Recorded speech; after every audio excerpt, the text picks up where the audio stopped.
And the whole earth was of one language, and of one speech.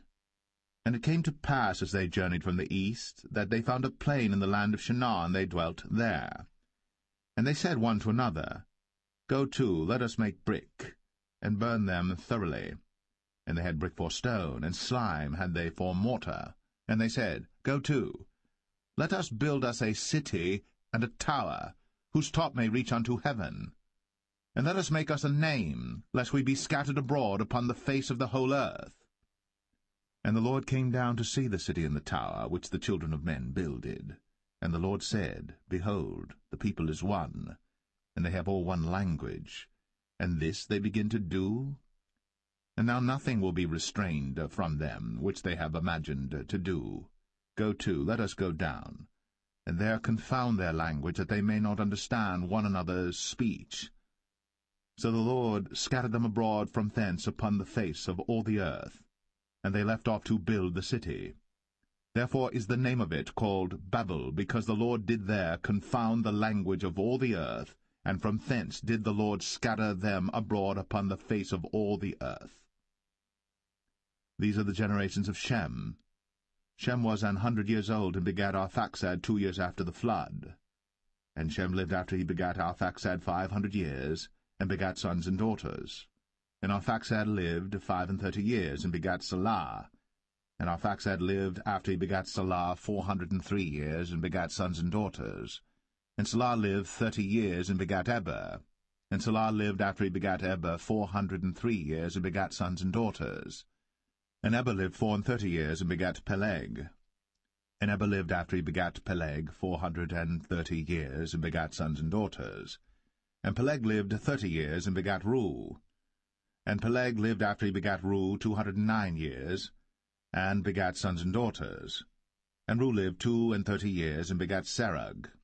And Reu lived after he begat Serug 207 years, and begat sons and daughters. And Serug lived 30 years, and begat Nahor. And Serug lived after he begat Nahor 200 years, and begat sons and daughters. And Nahor lived 29 years, and begat Terah. And Nahor lived after he begat Terah 119 years, and begat sons and daughters.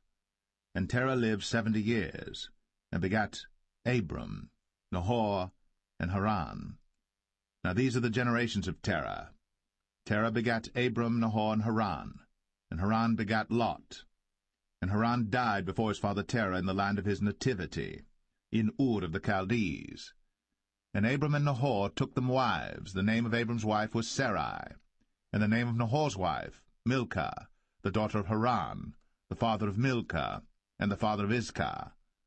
But Sarai was barren, she had no child. And Terah took Abram his son, and Lot the son of Haran his son's son, and Sarai his daughter-in-law his son Abram's wife. And they went forth with them from Ur of the Chaldees, to go into the land of Canaan. And they came unto Haran, and dwelt there. And the days of Terah were 205 years, and Terah died in Haran.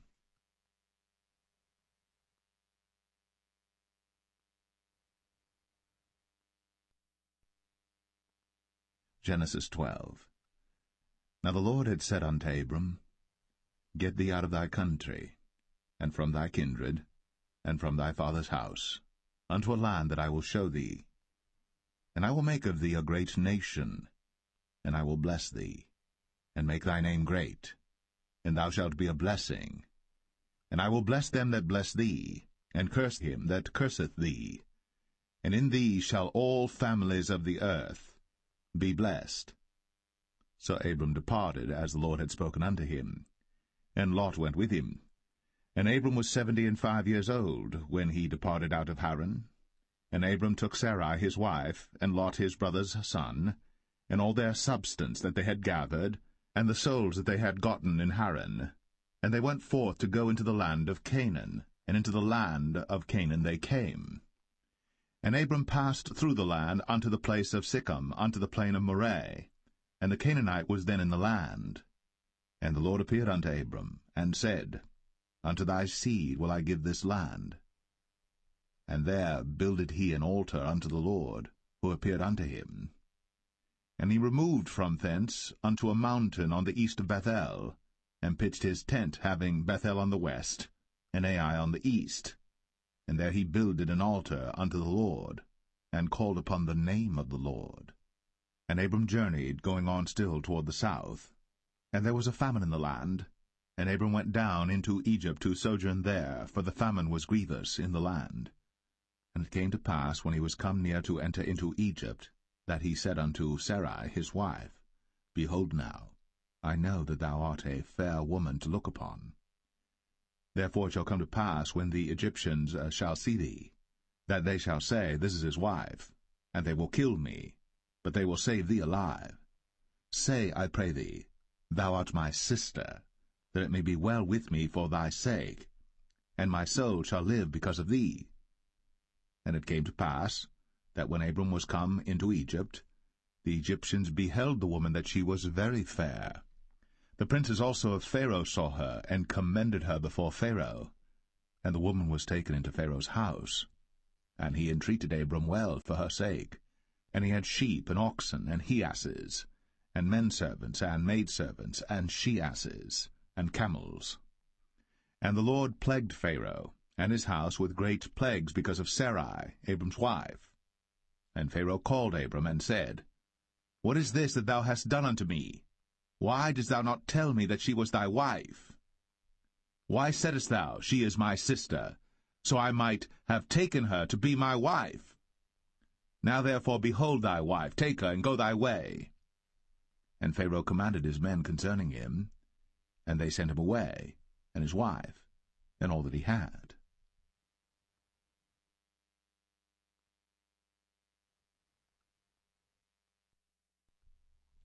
Genesis 13. And Abram went up out of Egypt, he and his wife, and all that he had, and Lot with him, into the south. And Abram was very rich in cattle, in silver, and in gold.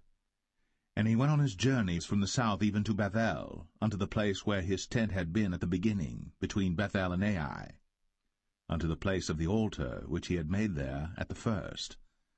And there Abram called on the name of the Lord. And Lot also, which went with Abram, had flocks and herds and tents. And the land was not able to bear them, that they might dwell together, for their substance was great, so that they could not dwell together. And there was a strife between the herdmen of Abram's cattle and the herdmen of Lot's cattle. And the Canaanite and the Perizzite dwelled then in the land.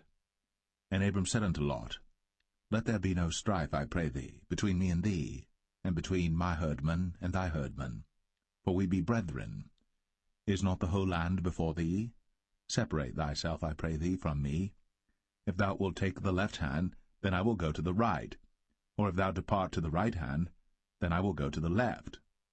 And Lot lifted up his eyes, and beheld all the plain of Jordan, that it was well watered everywhere, before the Lord destroyed Sodom and Gomorrah, even as the garden of the Lord, like the land of Egypt, as thou comest unto Zoar. Then Lot chose him all the plain of Jordan, and Lot journeyed east. And they separated themselves the one from the other. Abram dwelled in the land of Canaan, and Lot dwelled in the cities of the plain, and pitched his tent toward Sodom. But the men of Sodom were wicked and sinners before the Lord exceedingly. And the Lord said unto Abram, after that Lot was separated from him, Lift up now thine eyes, and look from the place where thou art, northward and southward, and eastward and westward. For all the land which thou seest, to thee will I give it, and to thy seed forever. And I will make thy seed as the dust of the earth, so that if a man can number the dust of the earth, then shall thy seed also be numbered.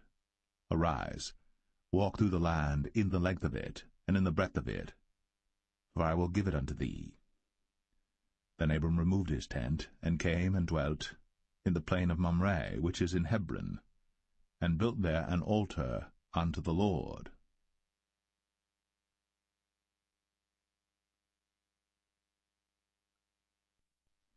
Genesis 14. And it came to pass in the days of Amraphel, king of Shinar, Arioch, king of Elasar, Chedorlaomer, king of Elam, and Tidal, king of nations, that these made war with Bera, king of Sodom, and with Birsha, king of Gomorrah. Shinab king of Admah, and Shemeber king of Zeboim, and the king of Bela, which is Zoar. All these were joined together in the vale of Siddim, which is the Salt Sea. 12 years they served Chedorlaomer, and in the 13th year they rebelled. And in the 14th year came Chedorlaomer, and the kings that were with him, and smote the Rephaims in Ashtaroth Karnaim, and the Zazims in Ham, and the Emims in Shaveh Kerathaim, and the Horites in their Mount Seir unto El Paran, which is by the wilderness. And they returned and came to En Mishpat, which is Kadesh, and smote all the country of the Amalekites, and also the Amorites, that dwelt in Hazazon Tamar. And there went out the king of Sodom, and the king of Gomorrah, and the king of Admah, and the king of Zeboim, and the king of Bela, the same as Zoar, and they joined battle with them in the vale of Siddim, with Chedorlaomer the king of Elam, and with Tidal king of nations, and Amraphel king of Shinar, and Arioch king of Elasar, 4 kings with 5. And the vale of Siddim was full of slime pits, and the kings of Sodom and Gomorrah fled, and fell there, and they that remained fled to the mountain. And they took all the goods of Sodom and Gomorrah, and all their victuals, and went their way. And they took Lot, Abram's brother's son, who dwelt in Sodom, and his goods, and departed. And there came one that had escaped, and told Abram the Hebrew, for he dwelt in the plain of Mamre the Amorite, brother of Eshcol, and brother of Aner, and these were confederate with Abram. And when Abram heard that his brother was taken captive, he armed his trained servants, born in his own house, 318, and pursued them unto Dan. And he divided himself against them, he and his servants, by night, and smote them, and pursued them unto Hobah, which is on the left hand of Damascus. And he brought back all the goods, and also brought again his brother Lot, and his goods, and the women also, and the people. And the king of Sodom went out to meet him after his return from the slaughter of Chedorlaomer, and of the kings that were with him at the valley of Shaveh, which is the king's dale. And Melchizedek king of Salem brought forth bread and wine, and he was the priest of the Most High God. And he blessed him, and said, Blessed be Abram of the Most High God, possessor of heaven and earth. And blessed be the Most High God, which hath delivered thine enemies into thy hand. And he gave him tithes of all. And the king of Sodom said unto Abram, Give me the persons, and take the goods to thyself. And Abram said to the king of Sodom, I have lifted up mine hand unto the Lord, the Most High God, the possessor of heaven and earth, that I will not take from a thread, even to a shoe latchet, and that I will not take anything that is thine, lest thou shouldst say, I have made Abram rich. Save only that which the young men have eaten, and the portion of the men which went with me, Aner, Eshcol, and Mamre, let them take their portion.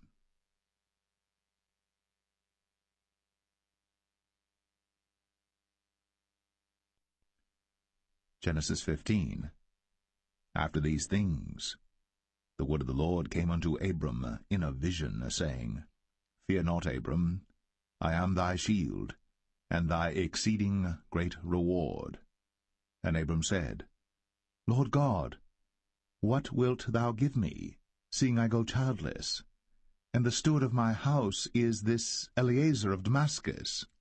And Abram said, Behold, to me thou hast given no seed, and lo, one born in my house is mine heir. And behold, the word of the Lord came unto him, saying, This shall not be thine heir, but he that shall come forth out of thine own bowels shall be thine heir. And he brought him forth abroad, and said, Look now toward heaven, and tell the stars, if thou be able to number them. And he said unto him, So shall thy seed be. And he believed in the Lord, and he counted it to him for righteousness. And he said unto him, I am the Lord that brought thee out of Ur of the Chaldees, to give thee this land to inherit it. And he said, Lord God, whereby shall I know that I shall inherit it? And he said unto him, Take me an heifer of 3 years old, and a she-goat of 3 years old, and a ram of 3 years old, and a turtle dove, and a young pigeon.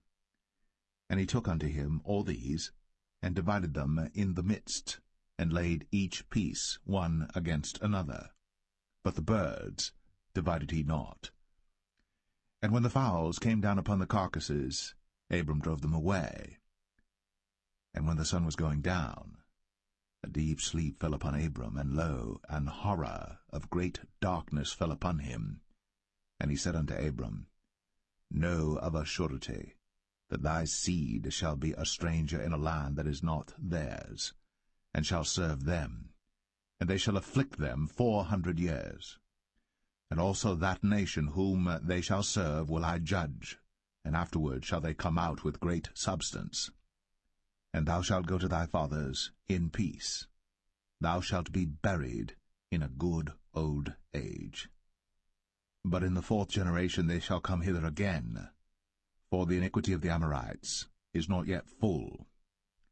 And it came to pass, that when the sun went down, and it was dark, behold, a smoking furnace, and a burning lamp that passed between those pieces.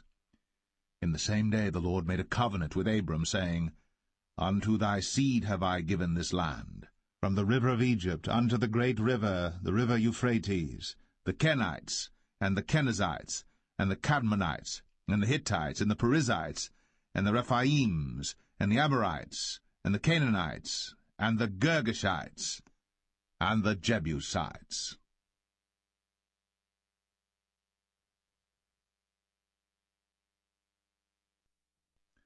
Genesis 16. Now Sarai, Abram's wife, bare him no children, and she had an handmaid, an Egyptian, whose name was Hagar. And Sarai said unto Abram, Behold now, the Lord hath restrained me from bearing. I pray thee, go in unto my maid. It may be that I may obtain children by her. And Abram hearkened to the voice of Sarai. And Sarai, Abram's wife, took Hagar her maid, the Egyptian, after Abram had dwelt 10 years in the land of Canaan, and gave her to her husband Abram to be his wife. And he went in unto Hagar, and she conceived. And when she saw that she had conceived, her mistress was despised in her eyes. And Sarai said unto Abram, My wrong be upon thee.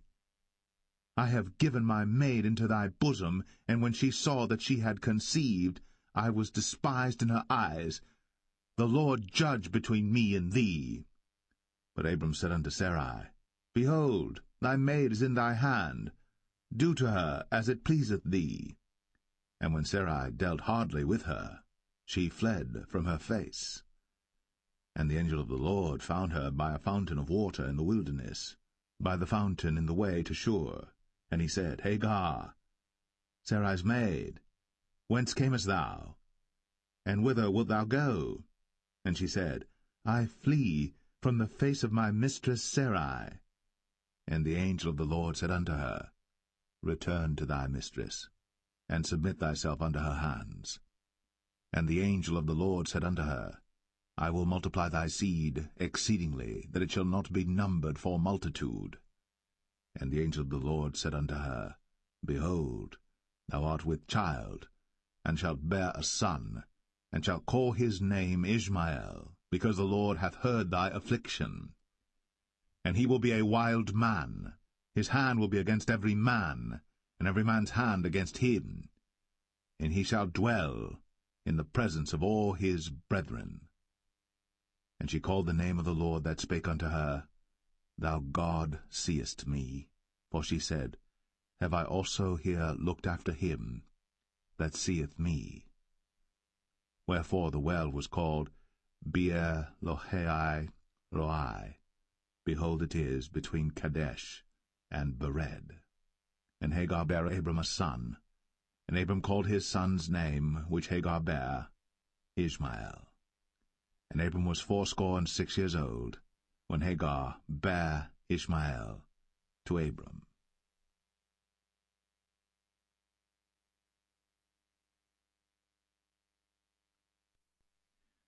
Genesis 17. And when Abram was 90 years old and 9, the Lord appeared to Abram and said unto him, I am the Almighty God. Walk before me, and be thou perfect.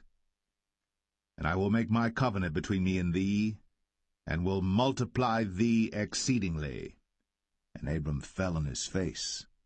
And God talked with him, saying, As for me, behold, my covenant is with thee, and thou shalt be a father of many nations.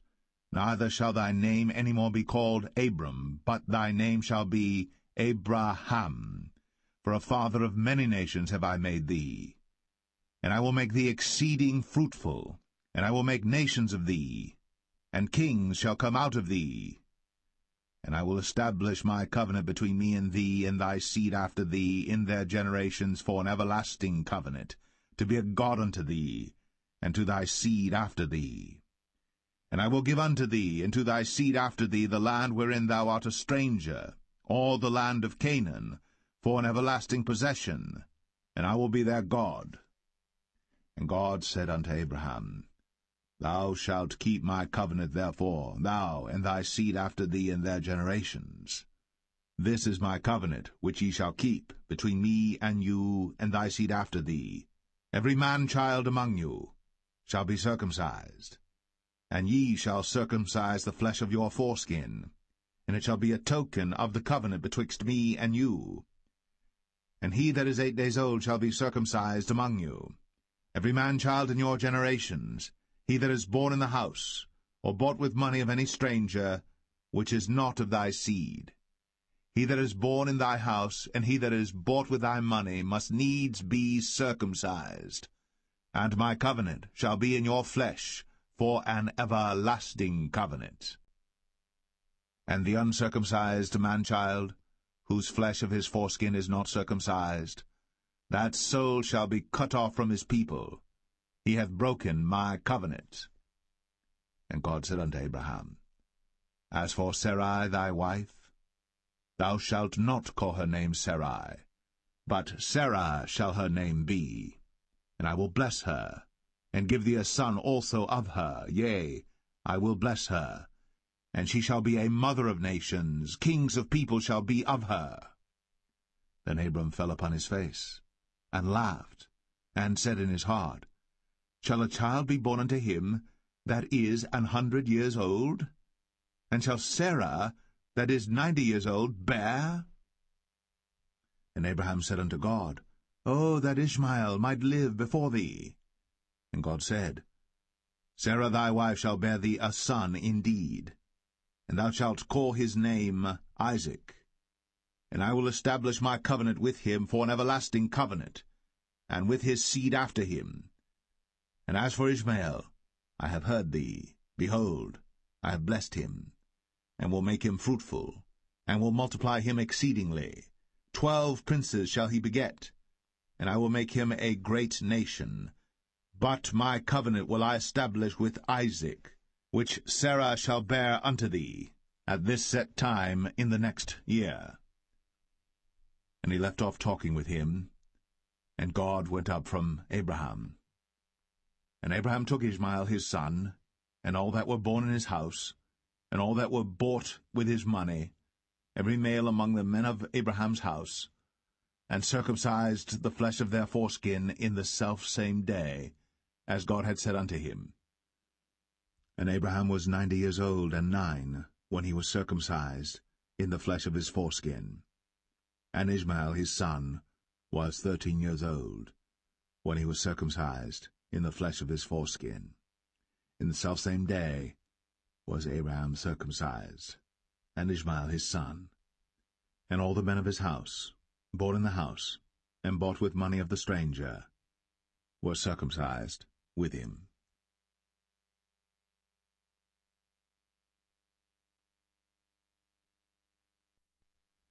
Genesis 18.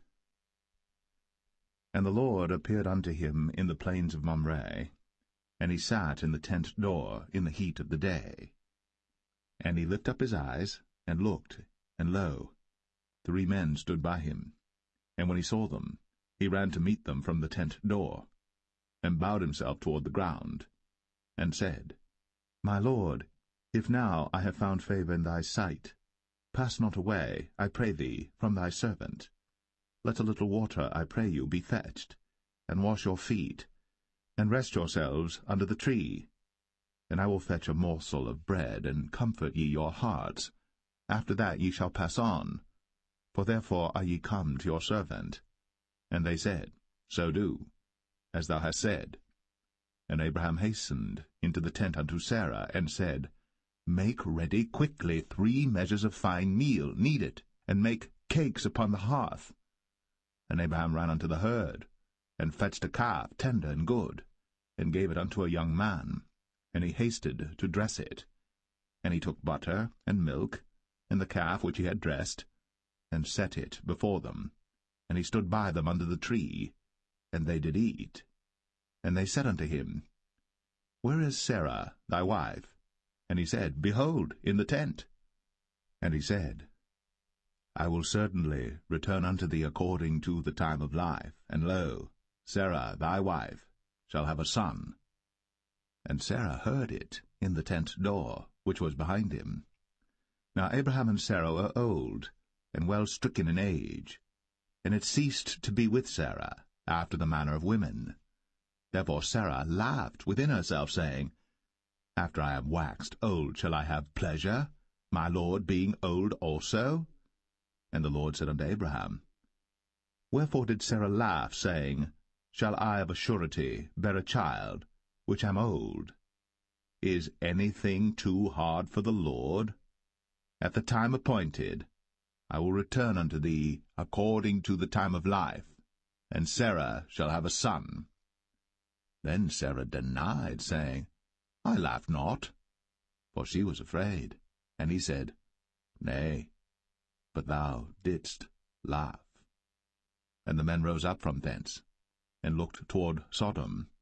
And Abraham went with them to bring them on the way. And the Lord said, Shall I hide from Abraham that thing which I do? Seeing that Abraham shall surely become a great and mighty nation, and all the nations of the earth shall be blessed in him. For I know him, that he will command his children and his household after him, and they shall keep the way of the Lord to do justice and judgment, that the Lord may bring upon Abraham that which he hath spoken of him.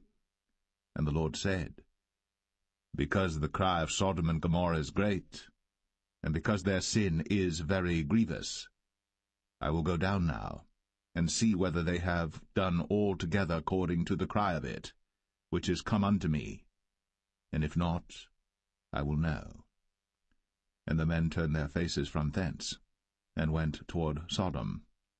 But Abraham stood yet before the Lord. And Abraham drew near and said, Wilt thou also destroy the righteous with the wicked? Peradventure there be 50 righteous within the city. Wilt thou also destroy, and not spare the place, for the 50 righteous that are therein? That be far from thee to do after this manner, to slay the righteous with the wicked, and that the righteous should be as the wicked, that be far from thee. Shall not the judge of all the earth do right? And the Lord said, If I find in Sodom 50 righteous within the city, then I will spare all the place for their sakes.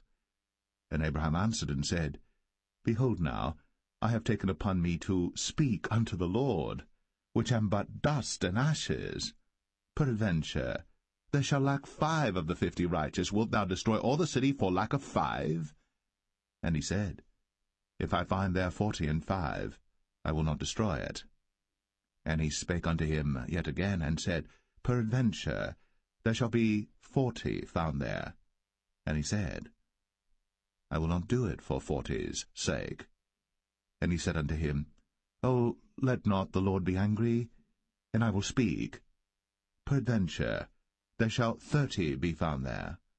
And he said, I will not do it, if I find 30 there. And he said, Behold now, I have taken upon me to speak unto the Lord. Peradventure there shall be 20 found there. And he said, I will not destroy it for 20's sake. And he said, Oh, let not the Lord be angry, and I will speak yet but this once.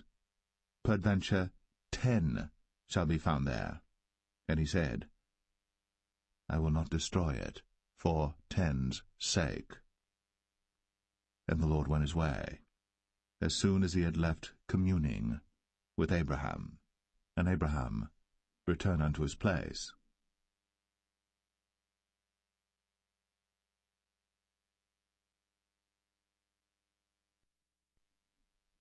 Genesis 19. And there came 2 angels to Sodom at even, and Lot sat in the gate of Sodom. And Lot, seeing them, rose up to meet them. And he bowed himself with his face toward the ground. And he said, Behold now, my lords, turn in, I pray you, into your servant's house, and tarry all night, and wash your feet, and ye shall rise up early, and go on your ways. And they said, Nay, but we will abide in the street all night. And he pressed upon them greatly. And they turned in unto him, and entered into his house. And he made them a feast, and did bake unleavened bread, and they did eat.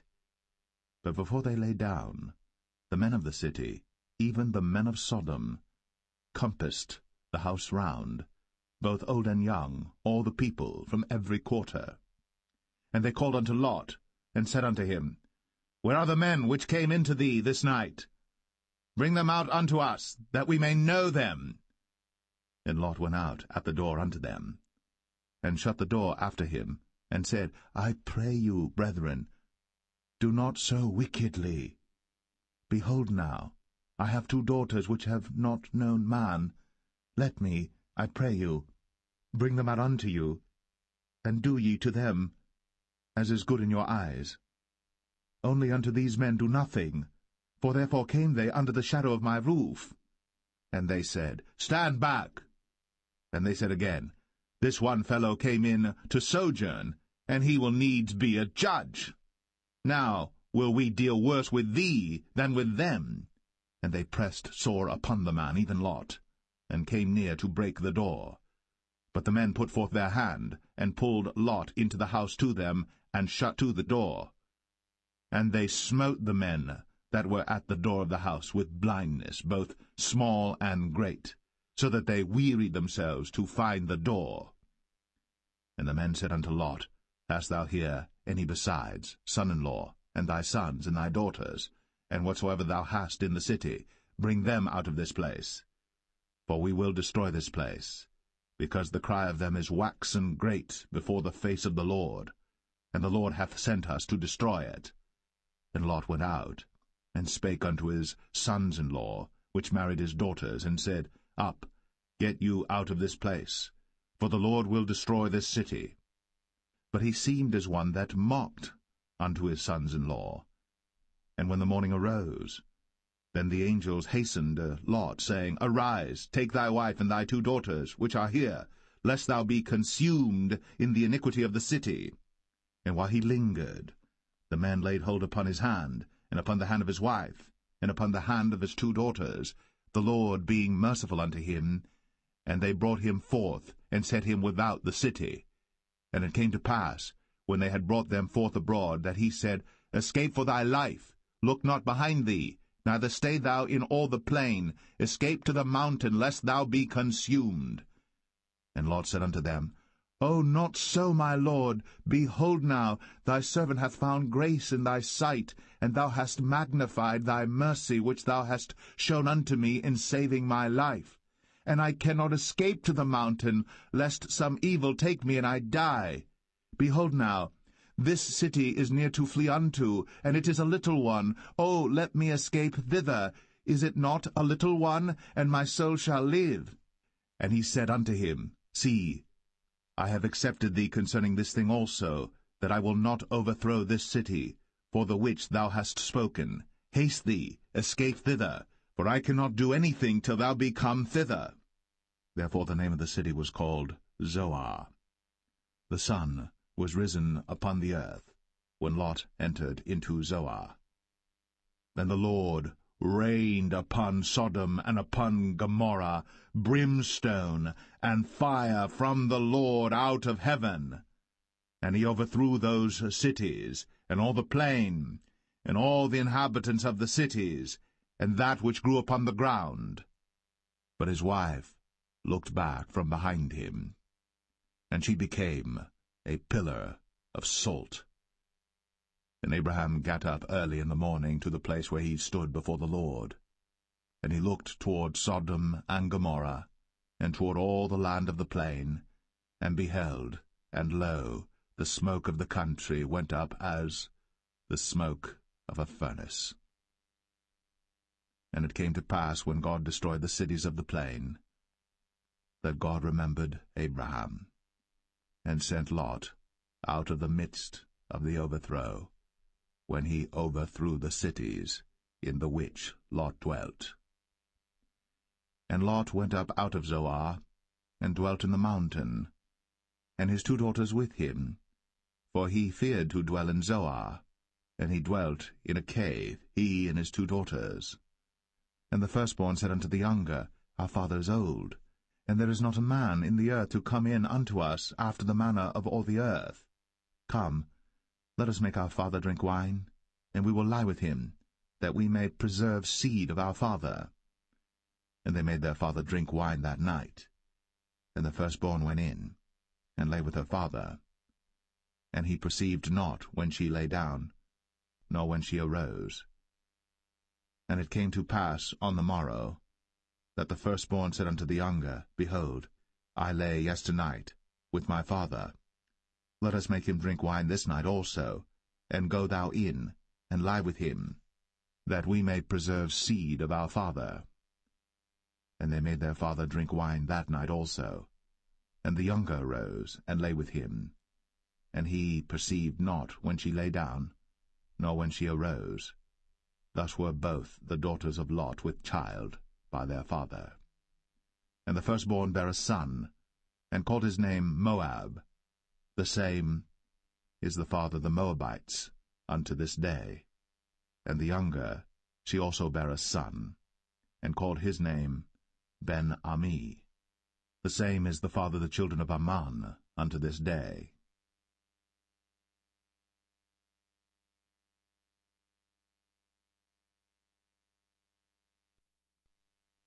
Genesis 20.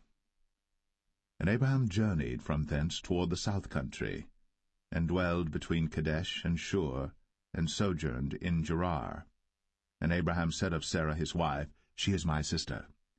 And Abimelech king of Gerar sent and took Sarah. But God came to Abimelech in a dream by night, and said to him, Behold, thou art but a dead man, for the woman which thou hast taken, for she is a man's wife. But Abimelech had not come near her, and he said, Lord, wilt thou slay also a righteous nation? Said he not unto me, She is my sister? And she, even she herself, said, He is my brother? In the integrity of my heart, and innocency of my hands, have I done this. And God said unto him in a dream, Yea, I know that thou didst this in the integrity of thy heart. For I also withheld thee from sinning against me. Therefore suffered I thee not to touch her. Now therefore restore the man his wife, for he is a prophet, and he shall pray for thee, and thou shalt live. And if thou restore her not, know thou that thou shalt surely die, thou and all that are thine. Therefore Abimelech rose early in the morning, and called all his servants, and told all these things in their ears. And the men were sore afraid. Then Abimelech called Abraham, and said unto him, What hast thou done unto us? And what have I offended thee, that thou hast brought on me and on my kingdom a great sin? Thou hast done deeds unto me that ought not to be done. And Abimelech said unto Abraham, What sawest thou, that thou hast done this thing? And Abraham said, Because I thought, surely the fear of God is not in this place, and they will slay me for my wife's sake. And yet indeed she is my sister. She is the daughter of my father, but not the daughter of my mother, and she became my wife. And it came to pass, when God caused me to wander from my father's house, that I said unto her, This is thy kindness which thou shalt show unto me. At every place whither we shall come, say of me, He is my brother.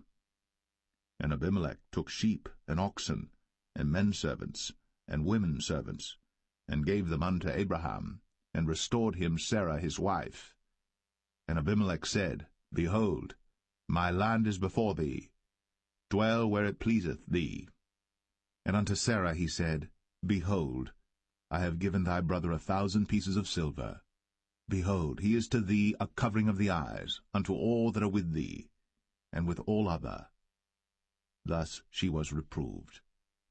So Abraham prayed unto God, and God healed Abimelech and his wife and his maidservants, and they bare children. For the Lord had fast closed up all the wombs of the house of Abimelech, because of Sarah, Abraham's wife.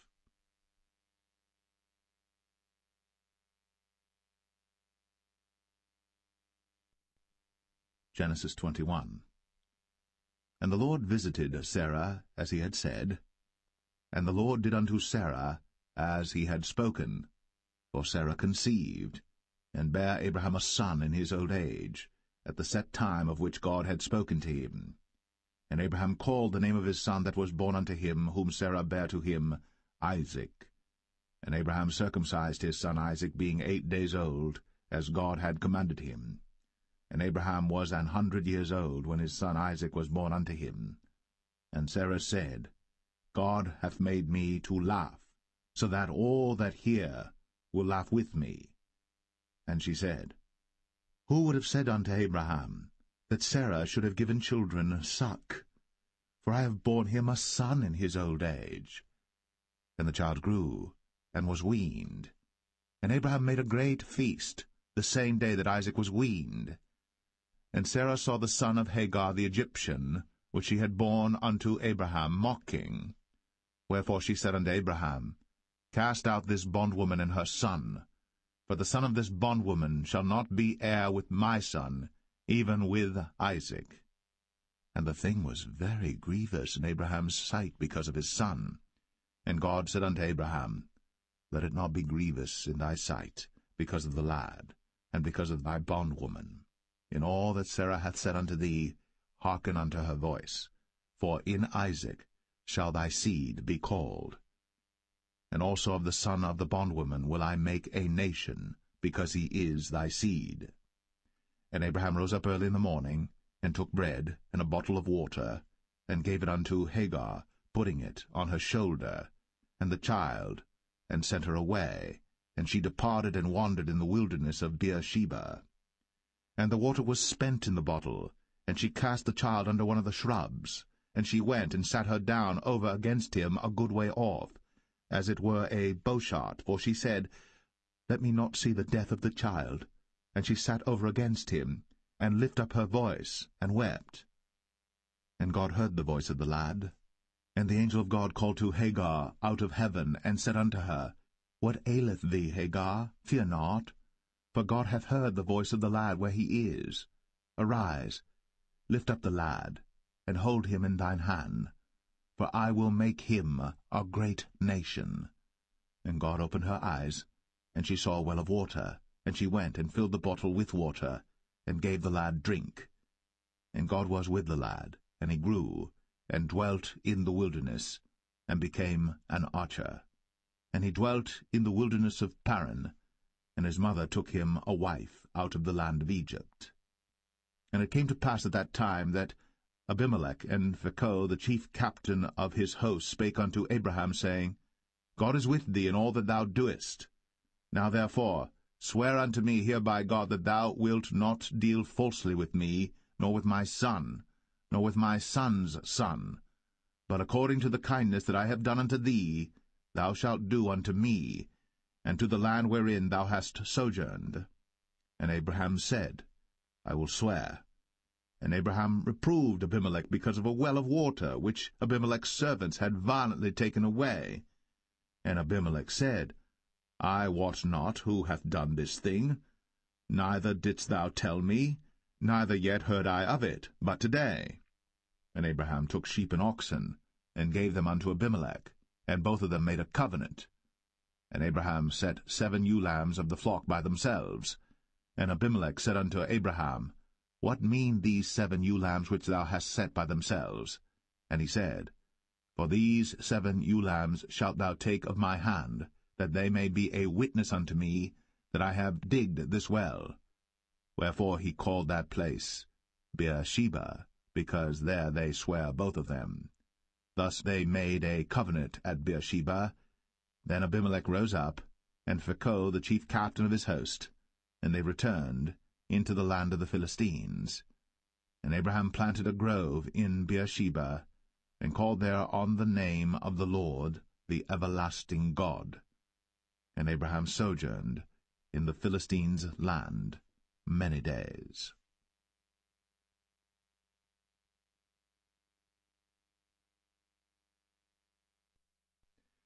Genesis 22. And it came to pass, after these things, that God did tempt Abraham, and said unto him, Abraham. And he said, Behold, here I am.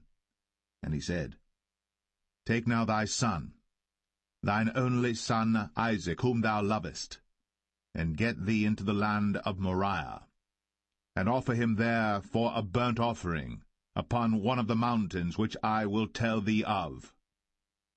And Abraham rose up early in the morning, and saddled his ass, and took 2 of his young men with him, and Isaac his son, and clave the wood for the burnt offering, and rose up, and went unto the place of which God had told him.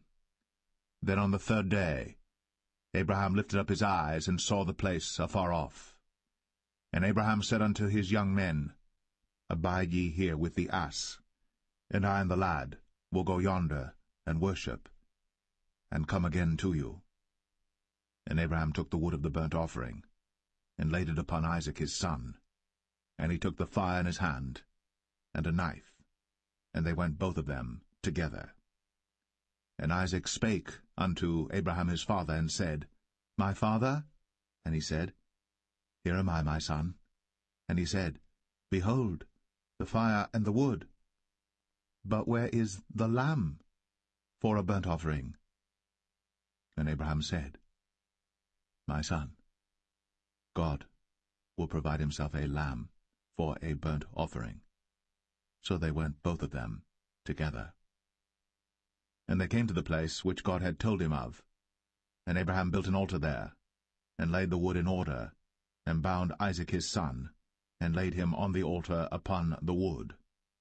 And Abraham stretched forth his hand, and took the knife to slay his son. And the angel of the Lord called unto him out of heaven, and said, Abraham, Abraham! And he said, Here am I. And he said, Lay not thine hand upon the lad, neither do thou anything unto him.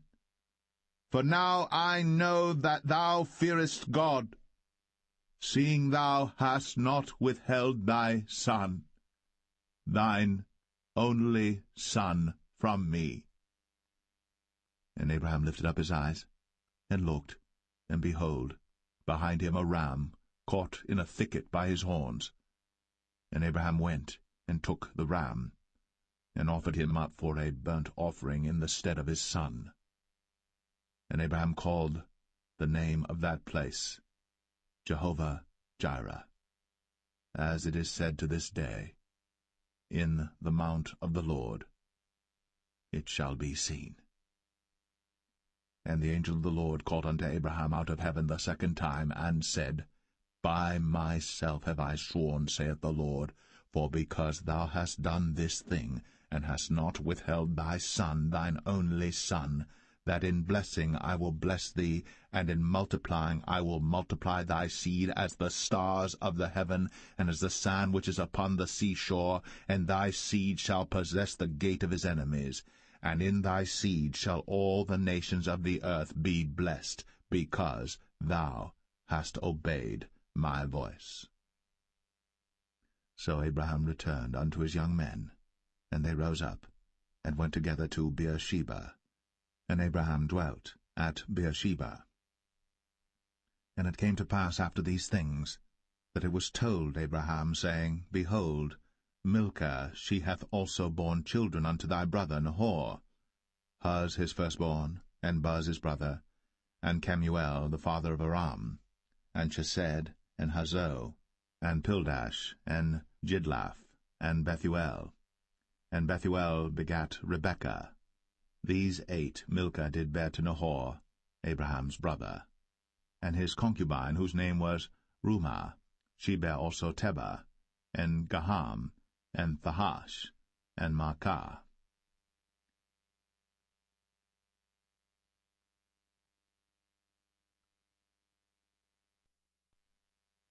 Genesis 23. And Sarah was 127 years old. These were the years of the life of Sarah. And Sarah died in Kirjath Arba, the same as Hebron in the land of Canaan. And Abraham came to mourn for Sarah, and to weep for her. And Abraham stood up from before his dead, and spake unto the sons of Heth, saying, I am a stranger, and a sojourner with you. Give me a possession of a burying place with you, that I may bury my dead out of my sight. And the children of Heth answered Abraham, saying unto him, Hear us, my lord. Thou art a mighty prince among us. In the choice of our sepulchres bury thy dead. None of us shall withhold from thee his sepulchre, but that thou mayest bury thy dead. And Abraham stood up, and bowed himself to the people of the land, even to the children of Heth. And he communed with them, saying, If it be your mind that I should bury my dead out of my sight, hear me, and entreat for me to Ephron the son of Zoar, that he may give me the cave of Machpelah, which he hath, which is in the end of his field. For as much money as it is worth, he shall give it me, for a possession of a burying place amongst you. And Ephron dwelt among the children of Heth. And Ephron the Hittite answered Abraham in the audience of the children of Heth, even of all that went in at the gate of his city, saying, Nay, my lord, hear me. The field give I thee, and the cave that is therein I give it thee. In the presence of the sons of my people give I it thee. Bury thy dead. And Abraham bowed down himself before the people of the land. And he spake unto Ephron in the audience of the people of the land, saying, But if thou wilt give it, I pray thee, hear me. I will give thee money for the field. Take it of me, and I will bury my dead there. And Ephron answered Abraham, saying unto him, My lord, hearken unto me. The land is worth 400 shekels of silver. What is that betwixt me and thee? Bury therefore thy dead. And Abraham hearkened unto Ephron, and Abraham weighed to Ephron the silver, which he had named in the audience of the sons of Heth, 400 shekels of silver, current money, with the merchant. And the field of Ephron, which was in Machpelah, which was before Mamre, the field and the cave which was therein, and all the trees that were in the field, that were in all the borders round about, were made sure unto Abraham for a possession in the presence of the children of Heth, before all that went in at the gate of his city. And after this Abraham buried Sarah his wife in the cave of the field of Machpelah before Mamre. The same is Hebron in the land of Canaan. And the field, and the cave that is therein, were made sure unto Abraham for a possession of a burying place by the sons of Heth.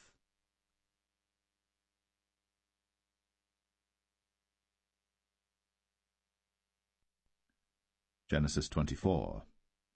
And Abraham was old, and well stricken in age. And the Lord had blessed Abraham in all things. And Abraham said unto his eldest servant of his house, that ruled over all that he had, Put, I pray thee, thy hand unto my thigh.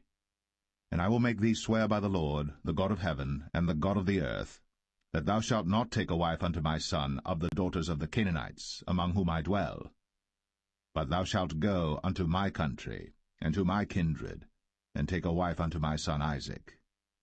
And the servant said unto him, Peradventure the woman will not be willing to follow me unto this land. Must I needs bring thy son again unto the land from whence thou camest? And Abraham said unto him, Beware thou that thou bring not my son thither again. The Lord God of heaven, which took me from my father's house, and from the land of my kindred, and which spake unto me, and that sware unto me, saying, Unto thy seed will I give this land, he shall send his angel before thee, and thou shalt take a wife unto my son from thence. And if the woman will not be willing to follow thee, then thou shalt be clear from this my oath. Only bring not my son thither again. And the servant put his hand under the thigh of Abraham his master, and sware to him concerning that matter. And the servant took 10 camels of the camels of his master, and departed, for all the goods of his master were in his hand. And he arose, and went to Mesopotamia, unto the city of Nahor. And he made his camels to kneel down without the city by a well of water, at the time of the evening, even the time that women go out to draw water. And he said, O Lord God of my master Abraham, I pray thee, send me good speed this day, and show kindness unto my master Abraham. Behold, I stand here by the well of water, and the daughters of the men of the city come out to draw water.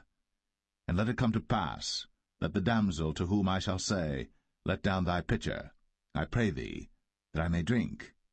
And she shall say, Drink. And I will give thy camels drink also. Let the same be she that thou hast appointed for thy servant Isaac. And thereby shall I know that thou hast shown kindness unto my master. And it came to pass, before he had done speaking, that, behold, Rebekah came out, who was born to Bethuel, son of Milcah, the wife of Nahor, Abraham's brother, with her pitcher upon her shoulder. And the damsel was very fair to look upon, a virgin, neither had any man known her. And she went down to the well, and filled her pitcher, and came up. And the servant ran to meet her, and said, Let me, I pray thee, drink a little water of thy pitcher. And she said, Drink, my lord. And she hasted, and let down her pitcher upon her hand, and gave him drink. And when she had done giving him drink, she said, I will draw water for thy camels also, until they have done drinking. And she hasted, and emptied her pitcher into the trough, and ran again unto the well to draw water, and drew for all his camels. And the man, wondering at her, held his peace, to wit whether the Lord had made his journey prosperous or not. And it came to pass, as the camels had done drinking, that the man took a golden earring of 1/2 shekel weight, and 2 bracelets for her hands of 10 shekels weight of gold, and said, Whose daughter art thou? Tell me, I pray thee. Is there room in thy father's house for us to lodge in? And she said unto him, I am the daughter of Bethuel, the son of Milcah, which she bare unto Nahor. She said moreover unto him, We have both straw and provender enough, and room to lodge in. And the man bowed down his head, and worshipped the Lord. And he said, Blessed be the Lord God of my master Abraham, who hath not left destitute my master of his mercy and his truth. I being in the way, the Lord led me to the house of my master's brethren. And the damsel ran, and told them of her mother's house these things. And Rebekah had a brother, and his name was Laban. And Laban ran out unto the man, unto the well. And it came to pass, when he saw the earring and bracelets upon his sister's hands, and when he heard the words of Rebekah his sister, saying, Thus spake the man unto me, that he came unto the man, and behold, he stood by the camels at the well. And he said, Come in, thou blessed of the Lord. Wherefore standest thou without? For I have prepared the house and room for the camels. And the man came into the house, and he ungirded his camels, and gave straw and provender for the camels, and water to wash his feet, and the men's feet that were with him. And there was set meat before him to eat, but he said, I will not eat, until I have told mine errand. And he said, Speak on. And he said, I am Abraham's servant, and the Lord hath blessed my master greatly, and he is become great, and he hath given him flocks, and herds, and silver, and gold, and men-servants, and maidservants, and camels, and asses. And Sarah my master's wife bare a son to my master when she was old, and unto him hath he given all that he hath. And my master made me swear, saying, Thou shalt not take a wife to my son of the daughters of the Canaanites in whose land I dwell, but thou shalt go unto my father's house, and to my kindred, and take a wife unto my son. And I said unto my master, Peradventure the woman will not follow me. And he said unto me, The Lord before whom I walk will send his angel with thee, and prosper thy way. And thou shalt take a wife for my son of my kindred, and of my father's house. Then shalt thou be clear from this my oath, when thou comest to my kindred. and if they give not thee one, thou shalt be clear from my oath. And I came this day unto the well, and said, O Lord God of my master Abraham, if now thou do prosper my way which I go, behold, I stand by the well of water. And it shall come to pass that when the virgin cometh forth to draw water, and I say to her, Give me, I pray thee, a little water of thy pitcher to drink, and she say to me, Both drink thou, and I will also draw for thy camels, let the same be the woman whom the Lord hath appointed out for my master's son. And before I had done speaking in mine heart, behold, Rebekah came forth with her pitcher on her shoulder, and she went down unto the well, and drew water. And I said unto her, Let me drink, I pray thee. And she made haste, and let down her pitcher from her shoulder, and said, Drink, and I will give thy camels drink also. So I drank, and she made the camels drink also. And I asked her, and said, Whose daughter art thou? And she said, The daughter of Bethuel, Nahor's son, whom Milcah bare unto him. And I put the earring upon her face, and the bracelets upon her hands. And I bowed down my head, and worshipped the Lord, and blessed the Lord God of my master Abraham, which had led me in the right way to take my master's brother's daughter unto his son. And now, if ye will deal kindly and truly with my master, tell me, and if not, tell me, that I may turn to the right hand or to the left. Then Laban and Bethuel answered and said, The thing proceedeth from the Lord. We cannot speak unto thee bad or good. Behold, Rebekah is before thee. Take her and go, and let her be thy master's son's wife, as the Lord hath spoken. And it came to pass that when Abraham's servant heard their words, he worshipped the Lord, bowing himself to the earth. And the servant brought forth jewels of silver and jewels of gold and raiment, and gave them to Rebekah.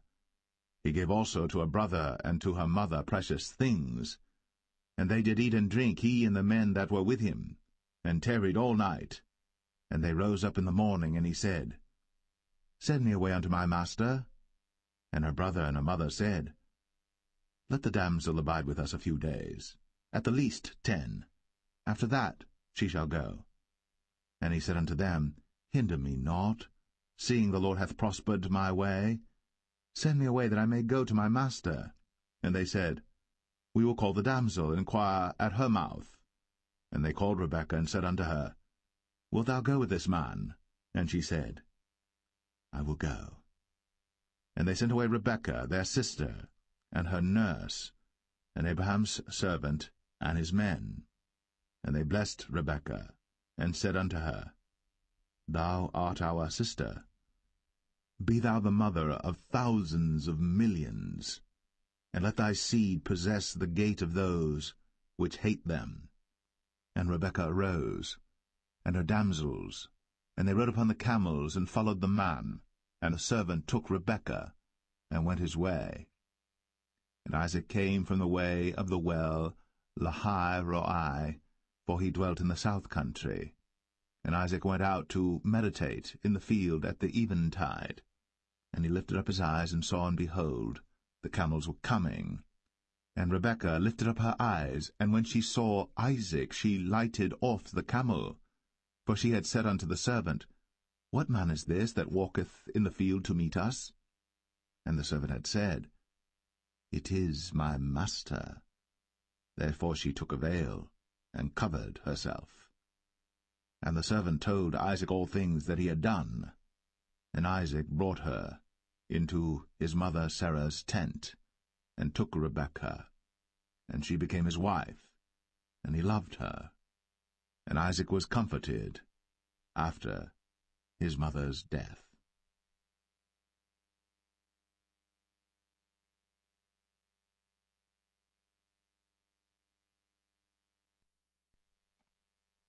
Genesis 25. Then again Abraham took a wife, and her name was Keturah. And she bare him Zimran, and Jokshan, and Medan, and Midian, and Ishbak, and Shua. And Jokshan begat Sheba and Dedan.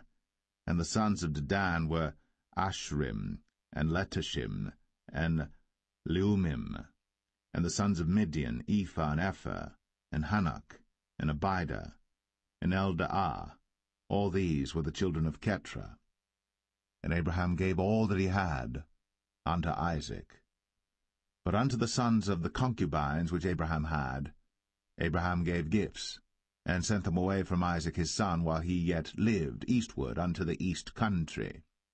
And these are the days of the years of Abraham's life which he lived, 160 years. Then Abraham gave up the ghost, and died in a good old age, an old man, and full of years, and was gathered to his people. And his sons Isaac and Ishmael buried him in the cave of Machpelah in the field of Ephron the son of Zohar the Hittite, which is before Mamre, the field which Abraham purchased of the sons of Heth. There was Abraham buried, and Sarah his wife. And it came to pass after the death of Abraham that God blessed his son Isaac, and Isaac dwelt by the well, Lahai Roi. Now these are the generations of Ishmael, Abraham's son, whom Hagar the Egyptian, Sarah's handmaid, bare unto Abraham.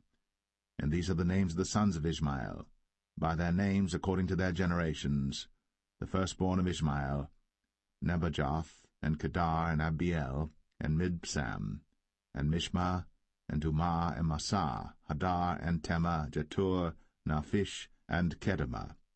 These are the sons of Ishmael. And these are their names by their towns and by their castles, 12 princes according to their nations.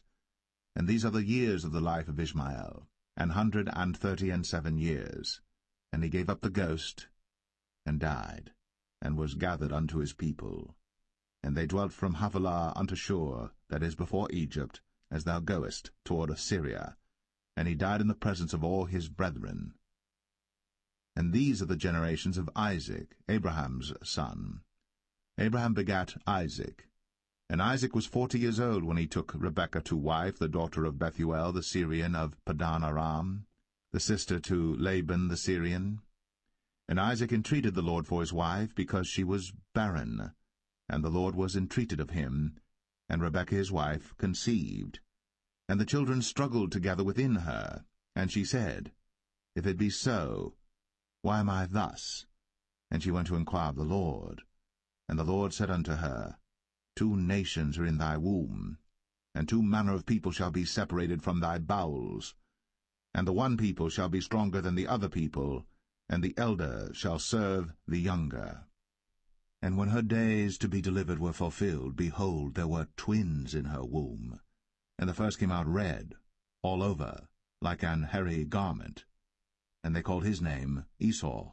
And after that came his brother out, and his hand took hold on Esau's heel, and his name was called Jacob.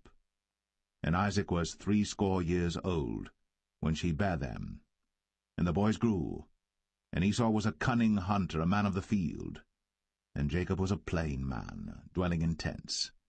And Isaac loved Esau because he did eat of his venison, but Rebekah loved Jacob. And Jacob sod pottage, and Esau came from the field, and he was faint.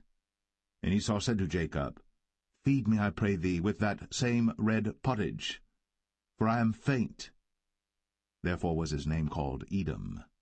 And Jacob said, Sell me this day thy birthright. And Esau said, Behold, I am at the point to die, and what profit shall this birthright do to me? And Jacob said, Swear to me this day. And he sware unto him, and he sold his birthright unto Jacob. Then Jacob gave Esau bread and pottage of lentils, and he did eat and drink, and rose up, and went his way.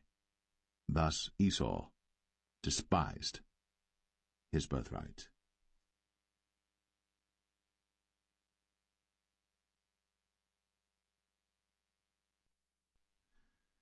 Genesis 26. And there was a famine in the land, beside the first famine that was in the days of Abraham. And Isaac went unto Abimelech king of the Philistines unto Gerar. And the Lord appeared unto him, and said, Go not down into Egypt. Dwell in the land which I shall tell thee of. Sojourn in this land, and I will be with thee, and will bless thee. For unto thee and unto thy seed I will give all these countries, and I will perform the oath which I sware unto Abraham thy father.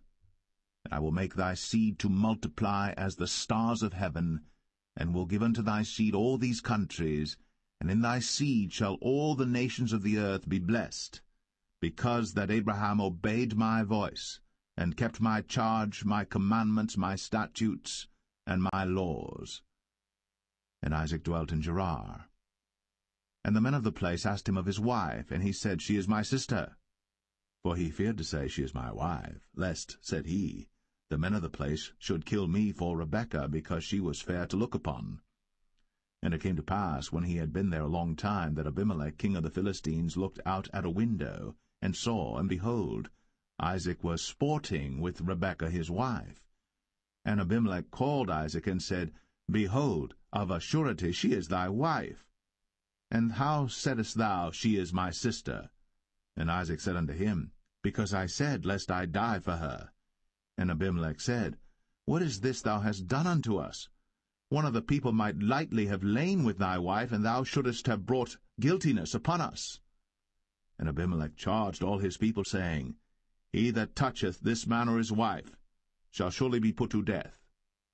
Then Isaac sowed in that land, and received in the same year 100-fold, and the Lord blessed him. And the man waxed great, and went forward, and grew until he became very great. For he had possession of flocks, and possession of herds, and great store of servants. And the Philistines envied him. For all the wells which his father's servants had digged in the days of Abraham his father, the Philistines had stopped them, and filled them with earth. And Abimelech said unto Isaac, Go from us, for thou art much mightier than we. And Isaac departed thence, and pitched his tent in the valley of Gerar, and dwelt there. And Isaac digged again the wells of water, which they had digged in the days of Abraham his father, for the Philistines had stopped them after the death of Abraham, and he called their names after the names by which his father had called them. And Isaac's servants digged in the valley, and found there a well of springing water. And the herdmen of Gerar did strive with Isaac's herdmen, saying, The water is ours. And he called the name of the well Esek, because they strove with him. And they digged another well, and strove for that also. And he called the name of it Sitnah. And he removed from thence, and digged another well, and for that they strove not. And he called the name of it Rehoboth. And he said, For now the Lord hath made room for us, and we shall be fruitful in the land. And he went up from thence to Beersheba. And the Lord appeared unto him the same night, and said, I am the God of Abraham thy father. Fear not, for I am with thee, and will bless thee, and multiply thy seed for my servant Abraham's sake. And he builded an altar there, and called upon the name of the Lord, and pitched his tent there. And there Isaac's servants digged a well. Then Abimelech went to him from Gerar, and Ahuzzath one of his friends, and Phicol the chief captain of his army. And Isaac said unto them, Wherefore come ye to me, seeing ye hate me, and have sent me away from you? And they said, We saw certainly that the Lord was with thee. And we said, Let there be now an oath betwixt us, even betwixt us and thee, and let us make a covenant with thee, that thou wilt do us no hurt, as we have not touched thee, and as we have done unto thee nothing but good, and have sent thee away in peace. Thou art now the blessed of the Lord. And he made them a feast, and they did eat and drink. And they rose up betimes in the morning, and sware one to another. And Isaac sent them away, and they departed from him in peace.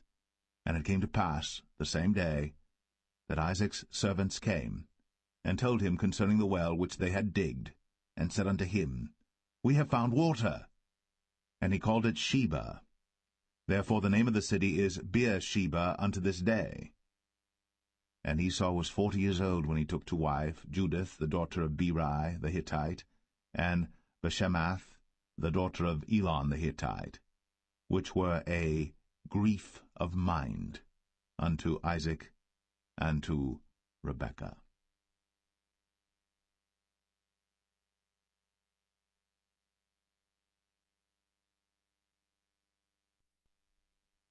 Genesis 27. And it came to pass that when Isaac was old, and his eyes were dim, so that he could not see, He called Esau his eldest son, and said unto him, My son. And he said unto him, Behold, here am I. And he said, Behold now, I am old, I know not the day of my death. Now therefore, take, I pray thee, thy weapons, thy quiver, and thy bow, and go out to the field, and take me some venison, and make me savory meat, such as I love, and bring it to me, that I may eat, that my soul may bless thee before I die. And Rebekah heard when Isaac spake to Esau his son. And Esau went to the field to hunt for venison, and to bring it. And Rebekah spake unto Jacob her son, saying, Behold, I heard thy father speak unto Esau thy brother, saying, Bring me venison, and make me savory meat, that I may eat, and bless thee before the Lord, before my death. Now therefore, my son, obey my voice according to that which I command thee. Go now to the flock, and fetch me from thence 2 good kids of the goats, and I will make them savory meat for thy father, such as he loveth. And thou shalt bring it to thy father, that he may eat, and that he may bless thee before his death. And Jacob said to Rebekah his mother, Behold, Esau my brother is a hairy man, and I am a smooth man. My father peradventure will feel me, and I shall seem to him as a deceiver, and I shall bring a curse upon me, and not a blessing. And his mother said unto him, Upon me be thy curse, my son, only obey my voice, and go fetch me them. And he went, and fetched, and brought them to his mother. And his mother made savory meat, such as his father loved. And Rebekah took goodly raiment of her eldest son Esau, which were with her in the house, and put them upon Jacob her younger son. And she put the skins of the kids of the goats upon his hands, and upon the smooth of his neck. And she gave the savory meat, and the bread, which she had prepared, into the hand of her son Jacob. And he came unto his father, and said, My father. And he said, Here am I. Who art thou, my son? And Jacob said unto his father, I am Esau thy firstborn. I have done according as thou badest me. Arise, I pray thee, sit and eat of my venison, that thy soul may bless me. And Isaac said unto his son, How is it that thou hast found it so quickly, my son? And he said, Because the Lord thy God brought it to me. And Isaac said unto Jacob, Come near, I pray thee, that I may feel thee, my son, whether thou be my very son Esau, or not. And Jacob went near unto Isaac his father, and he felt him, and said, The voice is Jacob's voice, but the hands are the hands of Esau. And he discerned him not, because his hands were hairy, as his brother Esau's hands. So he blessed him. And he said, Art thou my very son Esau?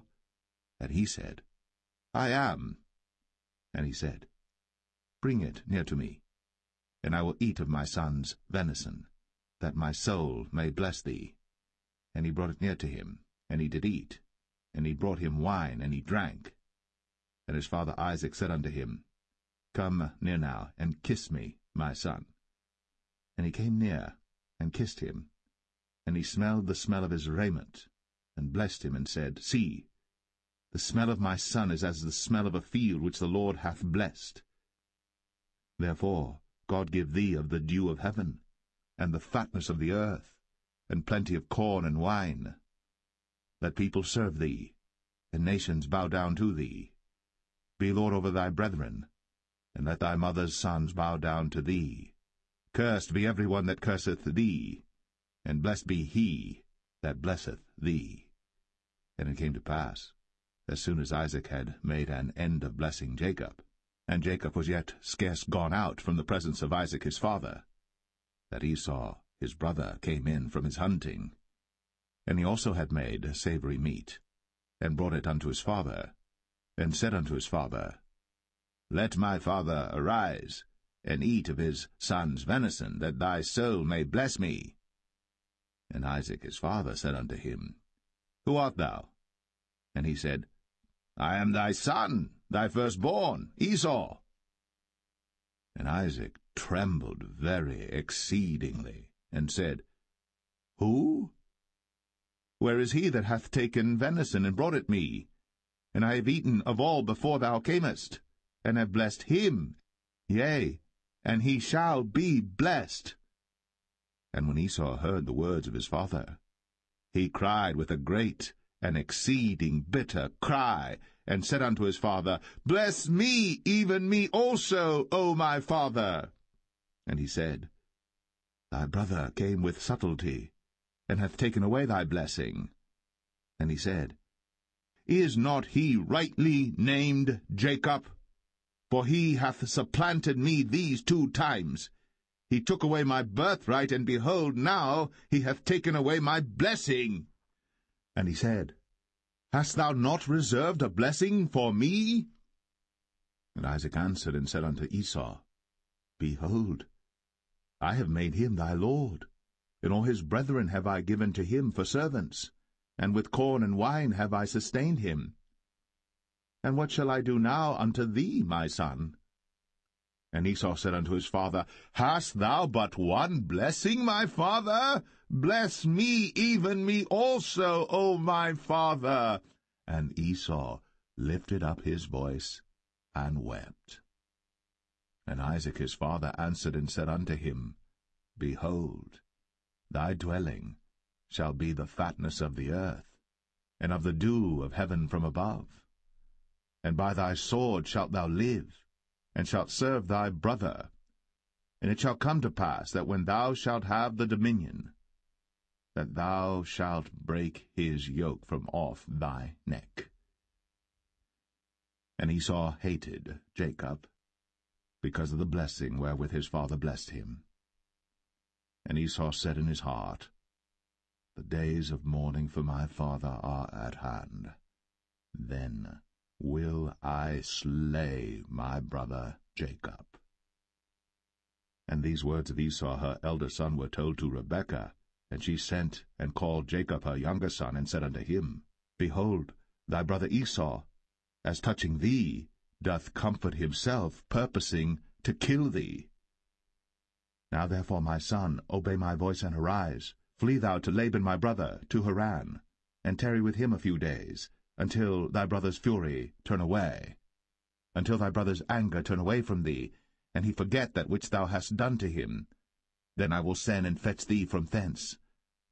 Why should I be deprived also of you both in one day? And Rebekah said to Isaac, I am weary of my life because of the daughters of Heth. If Jacob take a wife of the daughters of Heth, such as these which are of the daughters of the land, what good shall my life do me?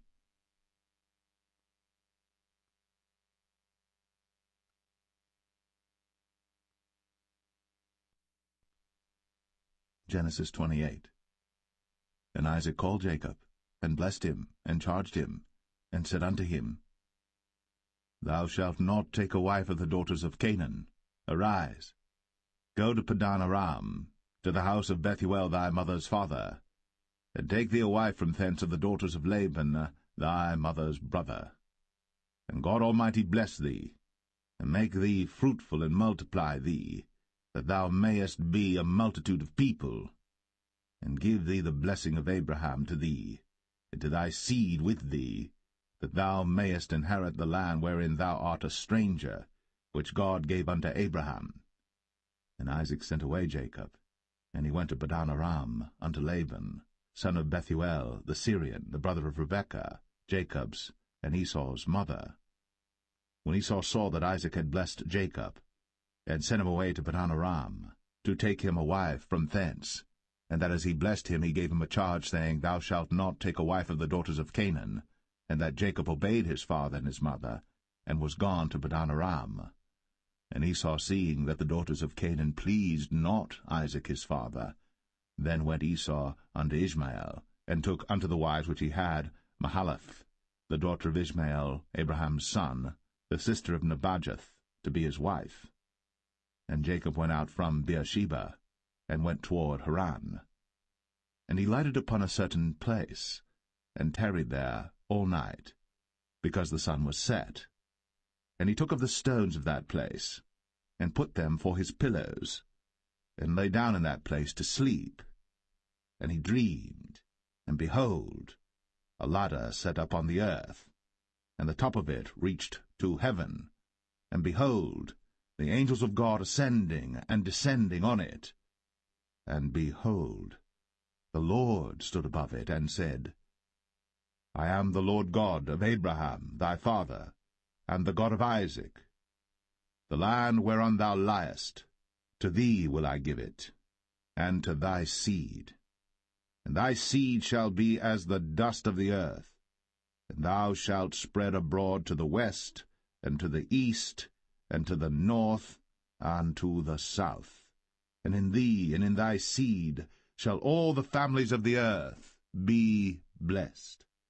And behold, I am with thee, and will keep thee in all places whither thou goest, and will bring thee again to this land. For I will not leave thee, until I have done that which I have spoken to thee of. And Jacob awaked out of his sleep, and he said, Surely the Lord is in this place, and I knew it not. And he was afraid, and said, How dreadful is this place! This is none other but the house of God, and this is the gate of heaven. And Jacob rose up early in the morning, and took the stone that he had put for his pillows, and set it up for a pillar, and poured oil upon the top of it. And he called the name of that place Bethel, but the name of that city was called Luz at the first. And Jacob vowed a vow, saying, If God will be with me, and will keep me in this way that I go, and will give me bread to eat, and raiment to put on, so that I come again to my father's house in peace, then shall the Lord be my God. And this stone which I have set up for a pillar shall be God's house. And of all that thou shalt give me, I will surely give the 10th unto thee.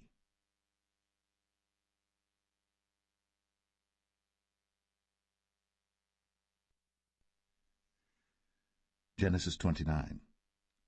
Then Jacob went on his journey, and came into the land of the people of the east. And he looked, and behold, a well in the field, and lo, there were 3 flocks of sheep lying by it. For out of that well they watered the flocks, and a great stone was upon the well's mouth. And thither were all the flocks gathered. And they rolled the stone from the well's mouth, and watered the sheep, and put the stone again upon the well's mouth in his place. And Jacob said unto them, My brethren, whence be ye? And they said, Of Haran are we. And he said unto them, Know ye Laban the son of Nahor? And they said, We know him. And he said unto them, Is he well? And they said, He is well. And behold, Rachel his daughter cometh with the sheep. And he said, Lo, it is yet high day, neither is it time that the cattle should be gathered together. Water ye the sheep, and go and feed them. And they said, We cannot until all the flocks be gathered together, until they roll the stone from the well's mouth. Then we water the sheep. And while he yet spake with them, Rachel came with her father's sheep, for she kept them. And it came to pass, when Jacob saw Rachel the daughter of Laban his mother's brother, and the sheep of Laban his mother's brother, that Jacob went near, and rolled the stone from the well's mouth, and watered the flock of Laban his mother's brother. And Jacob kissed Rachel, and lifted up his voice and wept. And Jacob told Rachel that he was her father's brother, and that he was Rebekah's son. And she ran and told her father. And it came to pass, when Laban heard the tidings of Jacob his sister's son, that he ran to meet him, and embraced him, and kissed him, and brought him to his house. And he told Laban all these things. And Laban said to him, Surely thou art my bone and my flesh. And he abode with him the space of a month. And Laban said unto Jacob, Because thou art my brother, shouldest thou therefore serve me for naught? Tell me, what shall thy wages be? And Laban had 2 daughters. The name of the elder was Leah, and the name of the younger was Rachel. Leah was tender-eyed, but Rachel was beautiful and well-favored. And Jacob loved Rachel, and said, I will serve thee 7 years for Rachel thy younger daughter. And Laban said, It is better that I give her to thee, than that I should give her to another man. Abide with me. And Jacob served 7 years for Rachel, and they seemed unto him but a few days, for the love he had to her. And Jacob said unto Laban, Give me my wife, for my days are fulfilled, that I may go in unto her. And Laban gathered together all the men of the place, and made a feast. And it came to pass in the evening that he took Leah his daughter, and brought her to him, and he went in unto her. And Laban gave unto his daughter Leah Zilpah his maid for an handmaid. And it came to pass that in the morning, behold, it was Leah. And he said to Laban, What is this thou hast done unto me? Did not I serve with thee for Rachel? Wherefore then hast thou beguiled me? And Laban said, It must not be so done in our country to give the younger before the firstborn. Fulfill her week, and we will give thee this also for the service which thou shalt serve with me yet 7 other years. And Jacob did so, and fulfilled her week, and he gave him Rachel his daughter to wife also. And Laban gave to Rachel his daughter Bilhah his handmaid to be her maid. And he went in also unto Rachel. And he loved also Rachel more than Leah, and served with him yet 7 other years. And when the Lord saw that Leah was hated, he opened her womb. But Rachel was barren, and Leah conceived, and bare a son. And she called his name Reuben, for she said, Surely the Lord hath looked upon my affliction, now therefore my husband will love me. And she conceived again, and bare a son, and said, Because the Lord hath heard that I was hated, he hath therefore given me this son also. And she called his name Simeon. And she conceived again, and bare a son, and said, Now this time will my husband be joined unto me, because I have borne him 3 sons. Therefore was his name called Levi. And she conceived again, and bare a son, and she said, Now will I praise the Lord. Therefore she called his name Judah, and left bearing.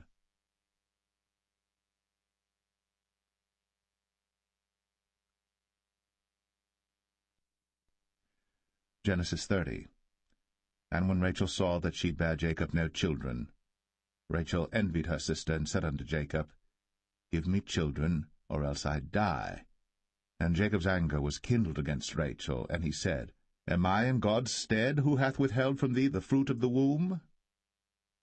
And she said, Behold my maid Bilhah, go in unto her, and she shall bear upon my knees, that I may also have children by her. And she gave him Bilhah her handmaid to wife, and Jacob went in unto her. And Bilhah conceived, and bare Jacob a son. And Rachel said, God hath judged me, and hath also heard my voice, and hath given me a son. Therefore called she his name Dan. And Bilhah Rachel's maid conceived again, and bare Jacob a 2nd son. And Rachel said, With great wrestlings have I wrestled with my sister, and I have prevailed. And she called his name Naphtali. When Leah saw that she had left bearing, she took Zilpah her maid, and gave her Jacob to wife. And Zilpah Leah's maid bare Jacob a son. And Leah said, A troop cometh. And she called his name Gad. And Zilpah Leah's maid bare Jacob a 2nd son. And Leah said, Happy am I, for the daughters will call me blessed. And she called his name Asher. And Reuben went in the days of wheat harvest, and found mandrakes in the field, and brought them unto his mother Leah.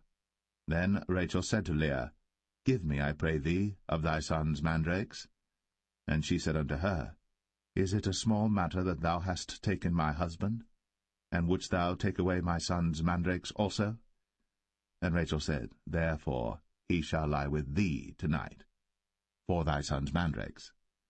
And Jacob came out of the field in the evening, and Leah went out to meet him, and said, Thou must come in unto me, for surely I have hired thee with my son's mandrakes. And he lay with her that night. And God hearkened unto Leah, and she conceived, and bare Jacob the 5th son. And Leah said, God hath given me my hire, because I have given my maiden to my husband. And she called his name Issachar. And Leah conceived again, and bare Jacob the 6th son. And Leah said, God hath endued me with a good dowry. Now will my husband dwell with me, because I have borne him 6 sons. And she called his name Zebulun. And afterwards she bare a daughter, and called her name Dinah. And God remembered Rachel, and God hearkened to her, and opened her womb. And she conceived, and bare a son, and said, God hath taken away my reproach. And she called his name Joseph, and said, The Lord shall add to me another son. And it came to pass, when Rachel had borne Joseph, that Jacob said unto Laban, Send me away, that I may go unto mine own place, and to my country. Give me my wives and my children, for whom I have served thee, and let me go, for thou knowest my service which I have done thee.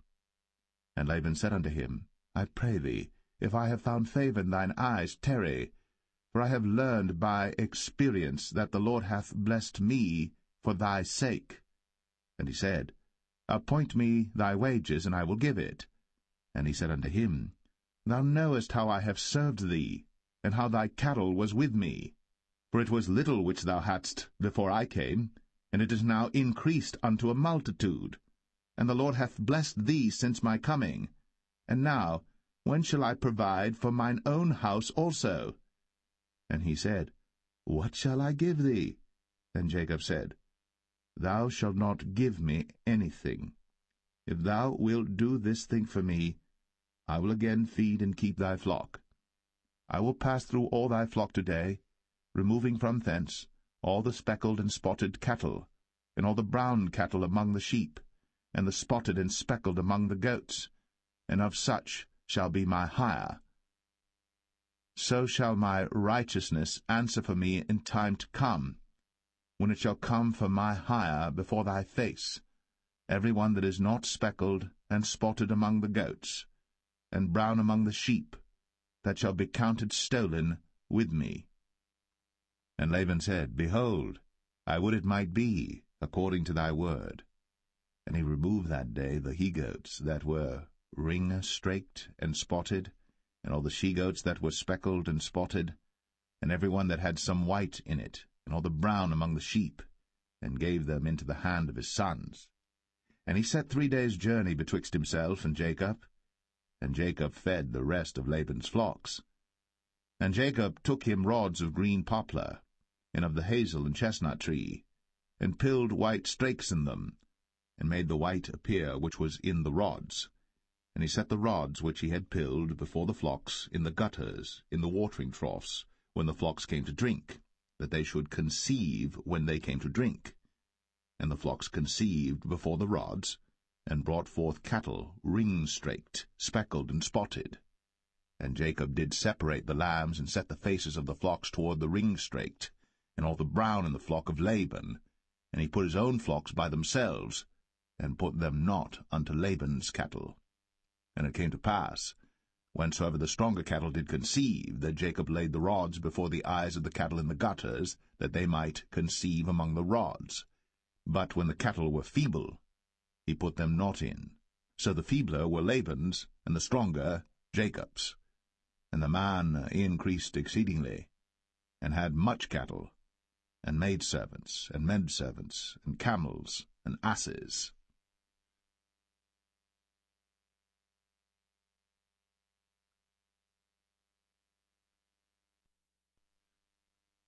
Genesis 31. And he heard the words of Laban's sons, saying, Jacob hath taken away all that was our father's, and of that which was our father's hath he gotten all this glory. And Jacob beheld the countenance of Laban, and behold, it was not toward him as before. And the Lord said unto Jacob, Return unto the land of thy fathers, and to thy kindred, and I will be with thee. And Jacob sent and called Rachel and Leah to the field unto his flock, and said unto them, I see your father's countenance, that it is not toward me as before, but the God of my father hath been with me. And ye know that with all my power I have served your father, And your father hath deceived me, and changed my wages 10 times. But God suffered him not to hurt me. If he said thus, The speckled shall be thy wages, then all the cattle bear speckled. And if he said thus, The ring-straked shall be thy hire, then bear all the cattle ring-straked. Thus God hath taken away the cattle of your father, and given them to me. And it came to pass at the time that the cattle conceived, that I lifted up mine eyes, and saw in a dream, and behold, the rams which leaped upon the cattle were ring-straked, speckled, and grizzled.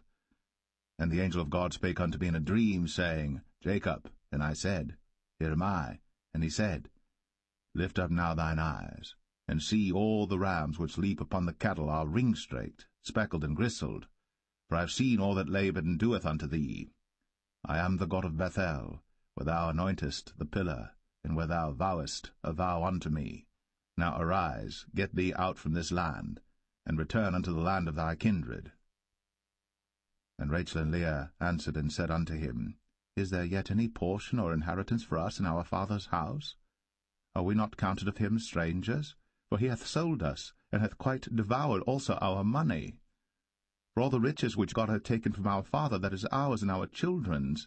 Now then, whatsoever God hath said unto thee, do. Then Jacob rose up, and set his sons and his wives upon camels. And he carried away all his cattle, and all his goods which he had gotten, the cattle of his getting which he had gotten in Padan Aram, for to go to Isaac his father in the land of Canaan. And Laban went to shear his sheep, and Rachel had stolen the images that were her father's. And Jacob stole away unawares to Laban the Syrian, in that he told him not that he fled. So he fled with all that he had, and he rose up and passed over the river, and set his face toward the Mount Gilead. And it was told Laban on the 3rd day that Jacob was fled. And he took his brethren with him, and pursued after him 7 days' journey. And they overtook him in the Mount Gilead. And God came to Laban the Syrian in a dream by night, and said unto him, Take heed that thou speak not to Jacob either good or bad. Then Laban overtook Jacob. Now Jacob had pitched his tent in the mount, and Laban with his brethren pitched in the Mount of Gilead. And Laban said to Jacob, What hast thou done, that thou hast stolen away unawares to me, and carried away my daughters as captives taken with the sword? Wherefore didst thou flee away secretly, and steal away from me, and didst not tell me, that I might have sent thee away with mirth, and with songs, with tabret, and with harp, and hast not suffered me to kiss my sons and my daughters? Thou hast now done foolishly in so doing. It is in the power of my hand to do you hurt. But the God of your father spake unto me yesternight, saying, Take thou heed that thou speak not to Jacob either good or bad. And now, though thou wouldst needs be gone, because thou sore longest after thy father's house, yet wherefore hast thou stolen my gods? And Jacob answered and said to Laban, Because I was afraid, for I said, Peradventure thou wouldst take by force thy daughters from me. With whomsoever thou findest thy gods, let him not live. Before our brethren discern thou what is thine with me, and take it to thee. For Jacob knew not that Rachel had stolen them. And Laban went into Jacob's tent, and into Leah's tent, and into the 2 maidservants' tents, but he found them not. Then went he out of Leah's tent, and entered into Rachel's tent. Now Rachel had taken the images, and put them in the camel's furniture, and sat upon them. And Laban searched all the tent, but found them not. And she said to her father, Let it not displease my lord that I cannot rise up before thee, for the custom of women is upon me. And he searched, but found not the images. And Jacob was wroth, and chode with Laban. And Jacob answered and said to Laban, What is my trespass? What is my sin, that thou hast so hotly pursued after me? Whereas thou hast searched all my stuff, what hast thou found of all thy household stuff? Set it here before my brethren and thy brethren, that they may judge betwixt us both. This 20 years have I been with thee. Thy ewes and thy she-goats have not cast their young, and the rams of thy flock have I not eaten. That which was torn of beasts I brought not unto thee. I bear the loss of it. Of my hand didst thou require it, whether stolen by day or stolen by night. Thus I was. In the day the drought consumed me, and the frost by night, and my sleep departed from mine eyes.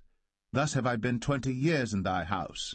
I served thee 14 years for thy 2 daughters, and 6 years for thy cattle, and thou hast changed my wages 10 times. Except the God of my father, the God of Abraham, and the fear of Isaac had been with me, surely thou hadst sent me away now empty. God hath seen my affliction, and the labor of my hands, and rebuked thee yesternight. And Laban answered and said unto Jacob, These daughters are my daughters, and these children are my children, and these cattle are my cattle, and all that thou seest is mine. And what can I do this day unto these my daughters, or unto their children which they have borne? Now therefore come thou, let us make a covenant, I and thou, and let it be for a witness between me and thee. And Jacob took a stone, and set it up for a pillar. And Jacob said unto his brethren, Gather stones. And they took stones, and made an heap, and they did eat thereupon the heap. And Laban called it Jegar-sahadathah, but Jacob called it Galeed. And Laban said, This heap is a witness between me and thee this day. Therefore was the name of it called Galeed.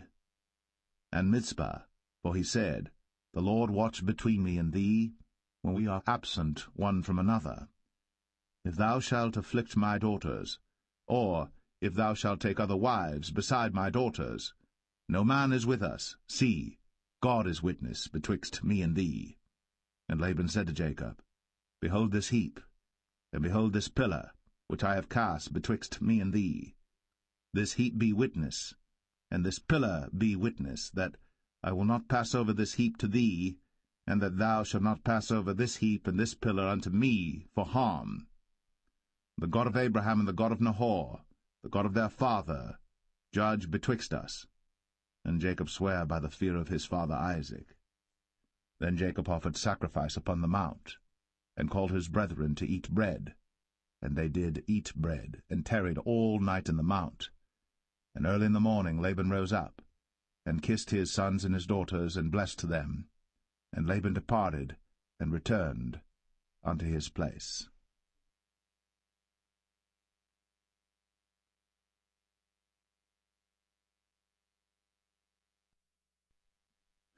Genesis 32. And Jacob went on his way, and the angels of God met him. And when Jacob saw them, he said, This is God's host. And he called the name of that place Mahanaim. And Jacob sent messengers before him to Esau his brother unto the land of Seir, the country of Edom. And he commanded them, saying, Thus shall ye speak unto my lord Esau. Thy servant Jacob saith thus, I have sojourned with Laban, and stayed there until now. And I have oxen and asses, flocks and menservants and women servants. And I have sent to tell my lord that I may find grace in thy sight. And the messengers returned to Jacob, saying, We came to thy brother Esau, and also he cometh to meet thee, and 400 men with him. Then Jacob was greatly afraid and distressed. And he divided the people that was with him, and the flocks and herds, and the camels, into 2 bands, and said, If Esau come to the one company and smite it, then the other company which is left shall escape. And Jacob said, O God of my father Abraham, and God of my father Isaac, the Lord which saidest unto me, Return unto thy country, and to thy kindred, and I will deal well with thee. I am not worthy of the least of all the mercies, and of all the truth which thou hast shown unto thy servant. For with my staff I passed over this Jordan, and now I am become 2 bands. Deliver me, I pray thee, from the hand of my brother, from the hand of Esau, for I fear him, lest he will come and smite me, and the mother with the children. And thou saidest, I will surely do thee good, and make thy seed as the sand of the sea, which cannot be numbered for multitude. And he lodged there that same night, and took of that which came to his hand a present for Esau his brother, 200 she-goats, and 20 he-goats, 200 ewes, and 20 rams, 30 milch camels with their coats, 40 kine, and 10 bulls, 20 she-asses, and 10 foals. And he delivered them into the hand of his servants, every drove by themselves, and said unto his servants, Pass over before me, and put a space betwixt drove and drove. And he commanded the foremost, saying, When Esau my brother meeteth thee, and asketh thee, saying, Whose art thou? And whither goest thou? And whose are these before thee? Then thou shalt say, They be thy servant Jacob's. It is a present sent unto my lord Esau, and behold, also he is behind us. And so commanded he the second and the third, and all that followed the drove, saying, On this manner shall ye speak unto Esau, when ye find him. And say ye moreover, Behold, thy servant Jacob is behind us. For he said, I will appease him with the present that goeth before me, and afterward I will see his face. Peradventure he will accept of me. So went the present over before him, and himself lodged that night in the company. And he rose up that night, and took his 2 wives, and his 2 women servants, and his 11 sons, and passed over the ford Jabbok. And he took them, and sent them over the brook, and sent over that he had. And Jacob was left alone.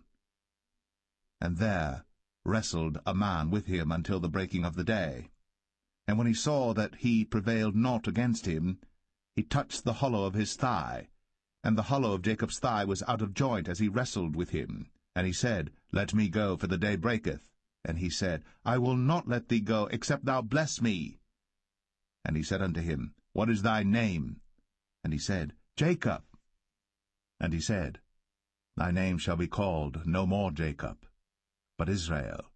For as a prince hast thou power with God and with men, and hast prevailed. And Jacob asked him, and said, Tell me, I pray thee, thy name. And he said, Wherefore is it that thou dost ask after my name? And he blessed him there. And Jacob called the name of the place Peniel, for I have seen God face to face, and my life is preserved. And as he passed over Penuel, the sun rose upon him, and he halted upon his thigh. Therefore the children of Israel eat not of the sinew which shrank, which is upon the hollow of the thigh, unto this day, because he touched the hollow of Jacob's thigh in the sinew that shrank.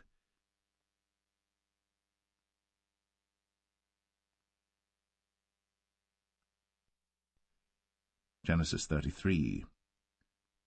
And Jacob lifted up his eyes, and looked, and behold, Esau came, and with him 400 men. And he divided the children unto Leah, and unto Rachel, and unto the 2 handmaids. And he put the handmaids and their children foremost, and Leah and her children after, and Rachel and Joseph hindermost. And he passed over before them, and bowed himself to the ground 7 times, until he came near to his brother. And Esau ran to meet him, and embraced him, and fell on his neck, and kissed him, and they wept. And he lifted up his eyes, and saw the women and the children, and said, Who are those with thee? And he said, The children which God hath graciously given thy servant. Then the handmaidens came near, they and their children, and they bowed themselves. And Leah also with her children came near, and bowed themselves. And after came Joseph near, and Rachel, and they bowed themselves. And he said, What meanest thou by all this drove which I met? And he said, These are to find grace in the sight of my Lord. And Esau said, I have enough, my brother, keep that thou hast unto thyself. And Jacob said, Nay, I pray thee, if now I have found grace in thy sight, then receive my present at my hand, for therefore I have seen thy face as though I had seen the face of God, and thou wast pleased with me. Take, I pray thee, my blessing that is brought to thee, because God hath dealt graciously with me, and because I have enough. And he urged him, and he took it. And he said, Let us take our journey, and let us go, and I will go before thee. And he said unto him, My Lord knoweth that the children are tender, and the flocks and herds with young are with me. And if men should overdrive them one day, all the flock will die. Let my Lord, I pray thee, pass over before his servant, and I will lead on softly, according as the cattle that goeth before me, and the children be able to endure, until I come unto my Lord unto Seir. And Esau said, Let me now leave with thee some of the folk that are with me. And he said, What needeth it? Let me find grace in the sight of my Lord. So Esau returned that day on his way unto Seir. And Jacob journeyed to Succoth, and built him an house. and made booths for his cattle. Therefore the name of the place is called Succoth. And Jacob came to Shalem, a city of Shechem, which is in the land of Canaan, when he came from Padan Aram, and pitched his tent before the city. And he bought a parcel of a field, where he had spread his tent, at the hand of the children of Hamor, Shechem's father, for 100 pieces of money. And he erected there an altar, and called it El Elohe Israel.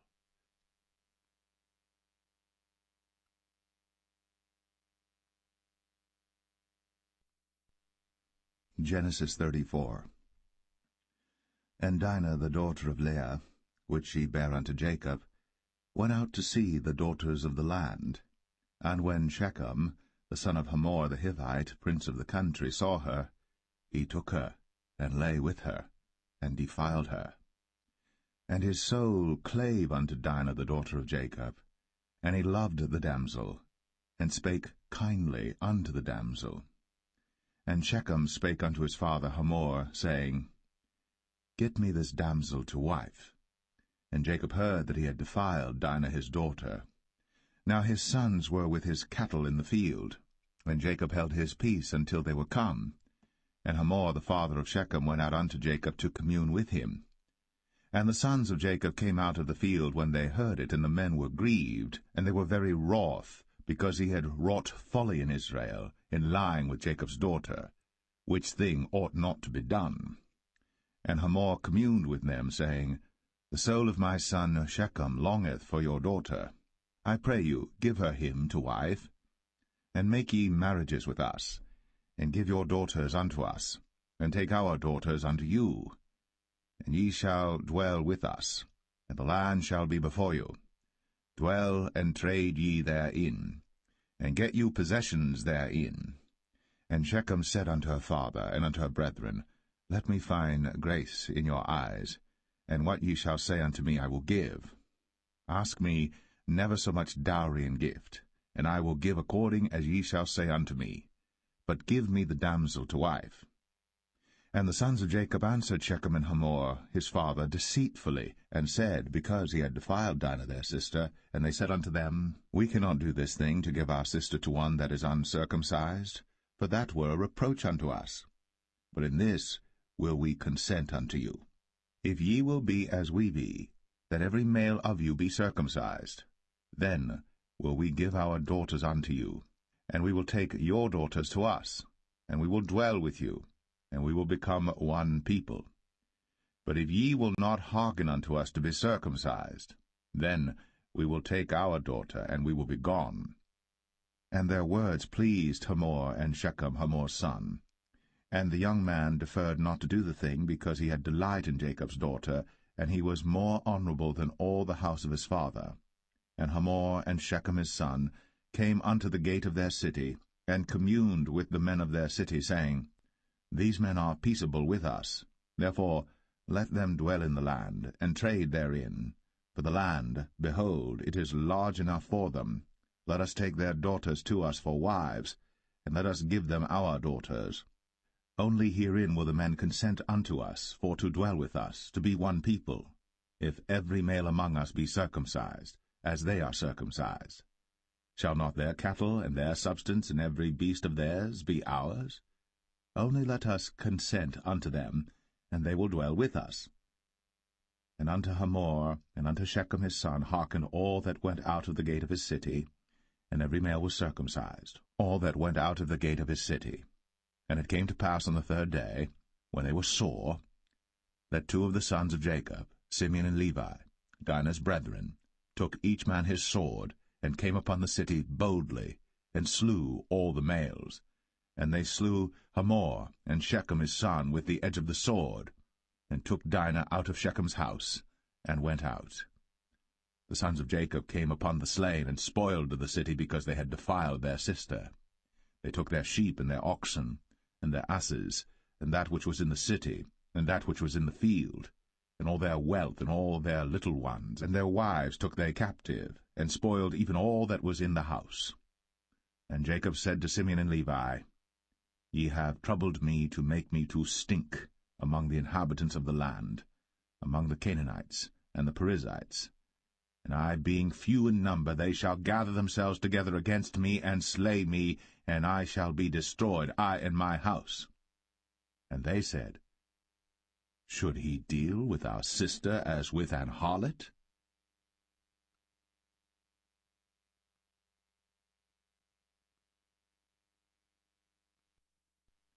Genesis 35.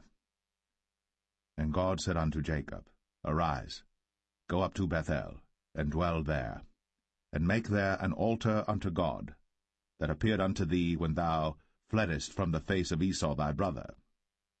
Then Jacob said unto his household and to all that were with him, Put away the strange gods that are among you, and be clean, and change your garments, and let us arise, and go up to Bethel, and I will make there an altar unto God, who answered me in the day of my distress, and was with me in the way which I went. And they gave unto Jacob all the strange gods which were in their hand, and all their earrings which were in their ears. And Jacob hid them under the oak which was by Shechem. And they journeyed, and the terror of God was upon the cities that were round about them, and they did not pursue after the sons of Jacob. So Jacob came to Luz, which is in the land of Canaan, that is Bethel, he and all the people that were with him. And he built there an altar, and called the place El-Bethel, because there God appeared unto him, when he fled from the face of his brother. But Deborah, Rebekah's nurse, died, and she was buried beneath Bethel, under an oak. And the name of it was called Allon-Bachuth. And God appeared unto Jacob again when he came out of Padan Aram, and blessed him. And God said unto him, Thy name is Jacob. Thy name shall not be called any more Jacob, but Israel shall be thy name. And he called his name Israel. And God said unto him, I am God Almighty. Be fruitful and multiply. A nation and a company of nations shall be of thee, and kings shall come out of thy loins. And the land which I gave Abraham and Isaac, to thee I will give it, and to thy seed after thee will I give the land. And God went up from him in the place where he talked with him. And Jacob set up a pillar in the place where he talked with him, even a pillar of stone. And he poured a drink offering thereon, and he poured oil thereon. And Jacob called the name of the place where God spake with him, Bethel. And they journeyed from Bethel. And there was but a little way to come to Ephrath. And Rachel travailed, and she had hard labor. And it came to pass, when she was in hard labor, that the midwife said unto her, Fear not, thou shalt have this son also. And it came to pass, as her soul was in departing, for she died, that she called his name Ben-Oni, but his father called him Benjamin. And Rachel died, and was buried, in the way to Ephrath, which is Bethlehem. And Jacob set a pillar upon her grave, that is, the pillar of Rachel's grave, unto this day. And Israel journeyed, and spread his tent beyond the tower of Adar. And it came to pass, when Israel dwelt in that land, that Reuben went and lay with Bilhah his father's concubine, and Israel heard it. Now the sons of Jacob were 12, the sons of Leah, Reuben, Jacob's firstborn, and Simeon, and Levi, and Judah, and Issachar, and Zebulun. The sons of Rachel, Joseph and Benjamin. And the sons of Bilhah, Rachel's handmaid, Dan and Naphtali. And the sons of Zilpah, Leah's handmaid, Gad and Asher. These are the sons of Jacob, which were born to him in Padan Aram. And Jacob came unto Isaac his father unto Mamre, unto the city of Arba, which is Hebron, where Abraham and Isaac sojourned. And the days of Isaac were 180 years. And Isaac gave up the ghost, and died, and was gathered unto his people, being old and full of days. And his sons Esau and Jacob buried him.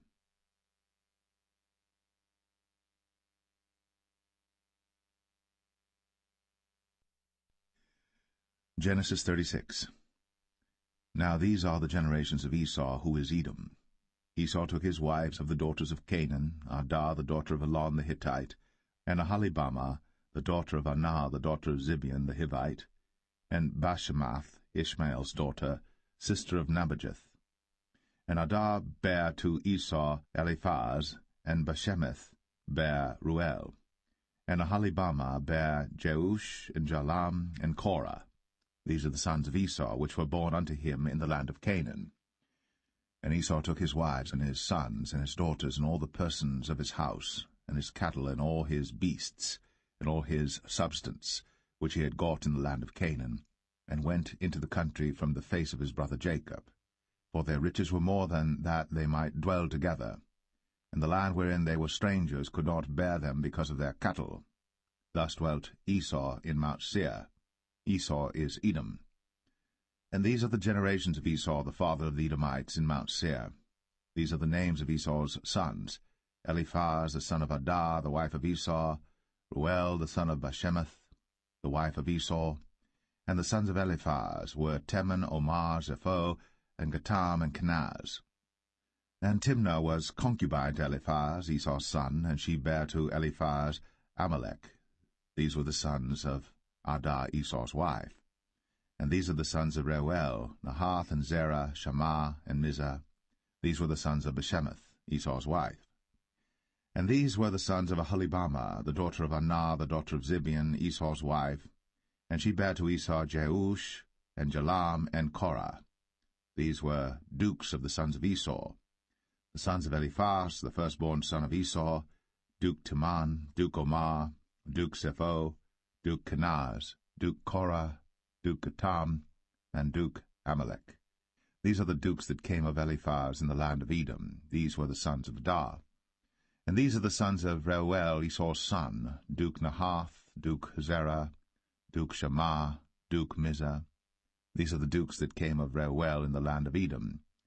These are the sons of Bashemath, Esau's wife. And these are the sons of Aholibamah, Esau's wife, Duke Jeush, Duke Jalam, Duke Korah. These were the dukes that came of Aholibamah, the daughter of Anah, Esau's wife. These are the sons of Esau, who is Edom, and these are their dukes. These are the sons of Seir the Horite, who inhabited the land, Lotan, and Shobal, and Zibeon, and Anah, and Dishon, and Ezer, and Dishan. These are the dukes of the Horites, the children of Seir in the land of Edom. And the children of Lotan were Hori and Hemam, and Lotan's sister was Timnah. And the children of Shobal were these, Alvan, and Manahath, and Ebal, Shepho, and Onam. And these are the children of Zibeon, both Ajah and Anah. This was that Anah that found the mules in the wilderness, as he fed the asses of Zibeon his father. And the children of Anah were these, Dishon, and Aholibamah the daughter of Anah. And these are the children of Dishon, Hemdan, and Eshban, and Ithran, and Cheran. The children of Ezer are these, Bilhan, and Zavan, and Akan. The children of Dishan are these, Uz and Aran. These are the dukes that came of the Horites, Duke Lotan, Duke Shobal, Duke Zibeon, Duke Anah, Duke Dishon, Duke Ezer, Duke Dishan. These are the dukes that came of Hori among their dukes in the land of Seir. And these are the kings that reigned in the land of Edom, before there reigned any king over the children of Israel. And Bela the son of Beor reigned in Edom, and the name of his city was Dinhabah. And Bela died, and Jobab the son of Zerah of Bozrah reigned in his stead. And Jobab died, and Husham of the land of Temani reigned in his stead. And Husham died, and Hadad the son of Bedad, who smote Midian in the field of Moab, reigned in his stead. And the name of his city was Avith. And Hadad died, and Samlah of Masrekah reigned in his stead. And Samlah died, and Saul of Rehoboth by the river reigned in his stead. And Saul died, and Baal-Hanan the son of Achbor reigned in his stead. And Baal-Hanan the son of Achbor died, and Hadad reigned in his stead. And the name of his city was Pau, and his wife's name was Mehetabel, and the daughter of Matred, the daughter of Mezahab. And these are the names of the dukes that came of Esau, according to their families after their places by their names: Duke Timnah, Duke Alva, Duke Jetheth, Duke Aholibama, Duke Elah, Duke Pinon, Duke Kenaz, Duke Taman, Duke Mibsar, Duke Magdiel, Duke Aram. These be the dukes of Edom, according to their habitations in the land of their possession. He is Esau, the father of the Edomites.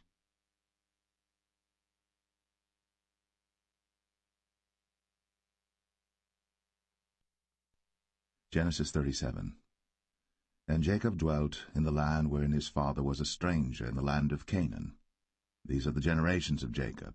Joseph, being 17 years old, was feeding the flock with his brethren, and the lad was with the sons of Bilhah, and with the sons of Zilpah, his father's wives. And Joseph brought unto his father their evil report. Now Israel loved Joseph more than all his children, because he was the son of his old age. And he made him a coat of many colors. And when his brethren saw that their father loved him more than all his brethren, they hated him, and could not speak peaceably unto him. And Joseph dreamed a dream, and he told it his brethren, and they hated him yet the more. And he said unto them, Hear, I pray you, this dream which I have dreamed. For behold, we were binding sheaves in the field, and lo, my sheaf arose, and also stood upright, and behold, your sheaves stood round about, and made obeisance to my sheaf. And his brethren said to him, Shalt thou indeed reign over us? Or shalt thou indeed have dominion over us? And they hated him yet the more for his dreams, and for his words. And he dreamed yet another dream, and told it his brethren, and said, Behold, I have dreamed a dream more, and behold, the sun, and the moon, and the 11 stars made obeisance to me. And he told it to his father, and to his brethren, and his father rebuked him, and said unto him, What is this dream that thou hast dreamed? Shall I and thy mother, and thy brethren indeed come to bow down ourselves to thee to the earth? And his brethren envied him. But his father observed the saying. And his brethren went to feed their father's flock in Shechem. And Israel said unto Joseph, Do not thy brethren feed the flock in Shechem? Come, and I will send thee unto them. And he said to him, Here am I. And he said to him, Go, I pray thee, see whether it be well with thy brethren, and well with the flocks, and bring me word again. So he sent him out of the vale of Hebron, and he came to Shechem. And a certain man found him, and behold, he was wandering in the field. And the man asked him, saying, What seekest thou? And he said, I seek my brethren. Tell me, I pray thee, where they feed their flocks. And the man said, They are departed hence, for I heard them say, Let us go to Dothan. And Joseph went after his brethren, and found them in Dothan. And when they saw him afar off, even before he came near unto them, they conspired against him to slay him. And they said one to another, Behold, this dreamer cometh. Come now, therefore, and let us slay him, and cast him into some pit. And we will say, Some evil beast hath devoured him, and we shall see what will become of his dreams. And Reuben heard it, and he delivered him out of their hands, and said, Let us not kill him. And Reuben said unto them, Shed no blood, but cast him into this pit that is in the wilderness, and lay no hand upon him, that he might rid him out of their hands, to deliver him to his father again. And it came to pass, when Joseph was come unto his brethren, that they stripped Joseph out of his coat of many colors that was on him, and they took him, and cast him into a pit. And the pit was empty, there was no water in it. And they sat down to eat bread. And they lifted up their eyes and looked, and behold, a company of Ishmaelites came from Gilead with their camels bearing spicery and balm and myrrh, going to carry it down to Egypt. And Judah said unto his brethren, What profit is it if we slay our brother, and conceal his blood? Come, and let us sell him to the Ishmaelites, and let not our hand be upon him, for he is our brother, and our flesh. And his brethren were content. Then there passed by Midianites, merchantmen, and they drew and lifted up Joseph out of the pit, and sold Joseph to the Ishmaelites for 20 pieces of silver, and they brought Joseph into Egypt. And Reuben returned unto the pit, and behold, Joseph was not in the pit. And he rent his clothes. And he returned unto his brethren, and said, The child is not, and I, whither shall I go? And they took Joseph's coat, and killed a kid of the goats, and dipped the coat in the blood. And they sent the coat of many colors, and they brought it to their father, and said, This have we found. Know now whether it be thy son's coat or no. And he knew it, and said, It is my son's coat. An evil beast hath devoured him. Joseph is without doubt rent in pieces. And Jacob rent his clothes, and put sackcloth upon his loins, and mourned for his son many days. And all his sons and all his daughters rose up to comfort him. But he refused to be comforted, and he said, For I will go down into the grave unto my son mourning. Thus his father wept for him. And the Midianites sold him into Egypt unto Potiphar, an officer of Pharaoh's, and captain of the guard.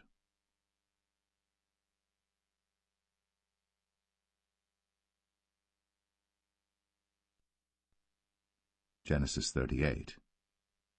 And it came to pass at that time that Judah went down from his brethren, and turned in to a certain Adulamite, whose name was Hira. And Judah saw there a daughter of a certain Canaanite, whose name was Shua. And he took her, and went in unto her. And she conceived, and bare a son. And he called his name Er. And she conceived again, and bare a son. And she called his name Onan. And she yet again conceived, and bare a son. And called his name Shelah. And he was at Chezib, when she bare him. And Judah took a wife for Er his firstborn, whose name was Tamar. And Er, Judah's firstborn, was wicked in the sight of the Lord, and the Lord slew him. And Judah said unto Onan, Go in unto thy brother's wife, and marry her, and raise up seed to thy brother. And Onan knew that the seed should not be his. And it came to pass, when he went in unto his brother's wife, that he spilled it on the ground, lest that he should give seed to his brother. And the thing which he did displeased the Lord, wherefore he slew him also. Then said Judah to Tamar his daughter-in-law, Remain a widow at thy father's house, till Shelah my son be grown. For he said, Lest peradventure he die also, as his brethren did. And Tamar went and dwelt in her father's house.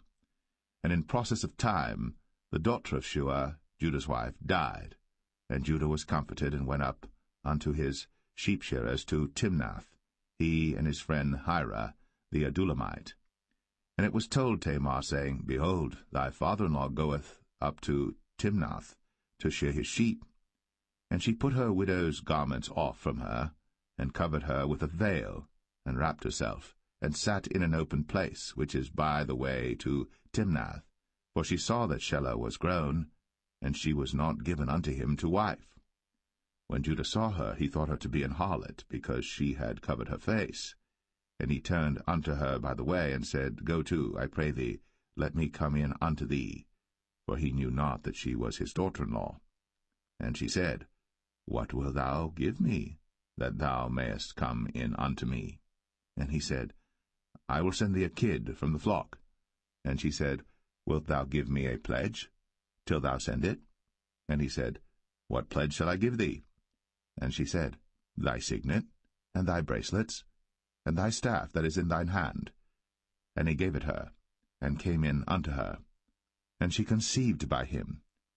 And she arose and went away, and laid by her veil from her, and put on the garments of her widowhood. And Judah sent the kid by the hand of his friend the Adulamite, to receive his pledge from the woman's hand, but he found her not. Then he asked the men of that place, saying, Where is the harlot that was openly by the wayside? And they said, There was no harlot in this place. And he returned to Judah, and said, I cannot find her. And also the men of the place said that there was no harlot in this place. And Judah said, Let her take it to her, lest we be shamed. Behold, I sent this kid, and thou hast not found her. And it came to pass about 3 months after that it was told Judah, saying, Tamar, thy daughter-in-law, hath played the harlot, and also, behold, she is with child by whoredom. And Judah said, Bring her forth, and let her be burnt. When she was brought forth, she sent to her father-in-law, saying, By the man whose these are am I with child. And she said, Discern, I pray thee, Whose are these? The signet, and bracelets, and staff. And Judah acknowledged them, and said, She hath been more righteous than I, because that I gave her not to Shelah my son. And he knew her again no more. And it came to pass in the time of her travail, that, behold, twins were in her womb. And it came to pass, when she travailed, that the one put out his hand, and the midwife took and bound upon his hand a scarlet thread, saying, This came out first. And it came to pass, as he drew back his hand, that, behold, his brother came out. And she said, How hast thou broken forth? This breach be upon thee. Therefore his name was called Pharez. And afterward came out his brother, that had the scarlet thread upon his hand, and his name was called Zerah.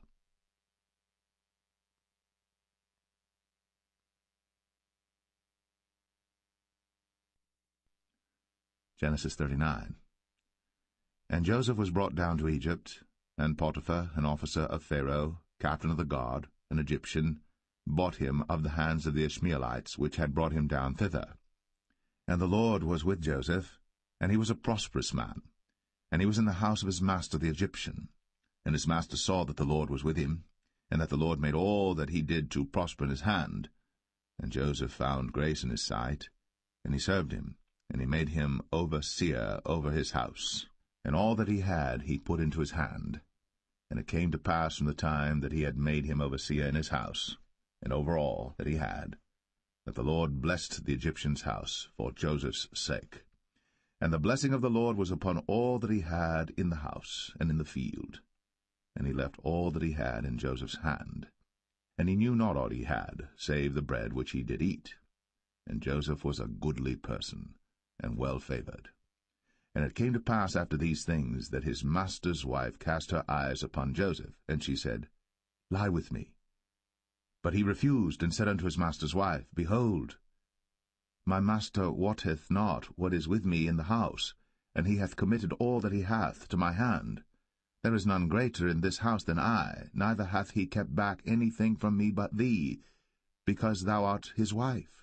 How then can I do this great wickedness and sin against God? And it came to pass, as she spake to Joseph day by day, that he hearkened not unto her, to lie by her, or to be with her. And it came to pass about this time, that Joseph went into the house to do his business, and there was none of the men of the house there within. And she caught him by his garment, saying, Lie with me. And he left his garment in her hand, and fled, and got him out. And it came to pass, when she saw that he had left his garment in her hand, and was fled forth, that she called unto the men of her house, and spake unto them, saying, See, he hath brought in an Hebrew unto us to mock us. He came in unto me to lie with me, and I cried with a loud voice. And it came to pass, when he heard that I lifted up my voice and cried, that he left his garment with me, and fled, and got him out. And she laid up his garment by her, until his lord came home. And she spake unto him according to these words, saying, The Hebrew servant which thou hast brought unto us came in unto me to mock me. And it came to pass, as I lifted up my voice and cried, that he left his garment with me, and fled out. And it came to pass, when his master heard the words of his wife, which she spake unto him, saying, After this manner did thy servant to me, that his wrath was kindled. And Joseph's master took him, and put him into the prison, a place where the king's prisoners were bound. And he was there in the prison. But the Lord was with Joseph, and showed him mercy, and gave him favor in the sight of the keeper of the prison. And the keeper of the prison committed to Joseph's hand all the prisoners that were in the prison. And whatsoever they did there, he was the doer of it. The keeper of the prison looked not to anything that was under his hand, because the Lord was with him. And that which he did, the Lord made it to prosper.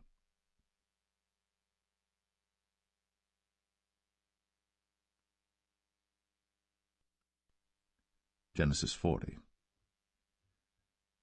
And it came to pass, after these things, that the butler of the king of Egypt and his baker had offended their lord the king of Egypt. And Pharaoh was wroth against 2 of his officers, against the chief of the butlers and against the chief of the bakers. And he put them in ward in the house of the captain of the guard into the prison, the place where Joseph was bound. And the captain of the guard charged Joseph with them, and he served them.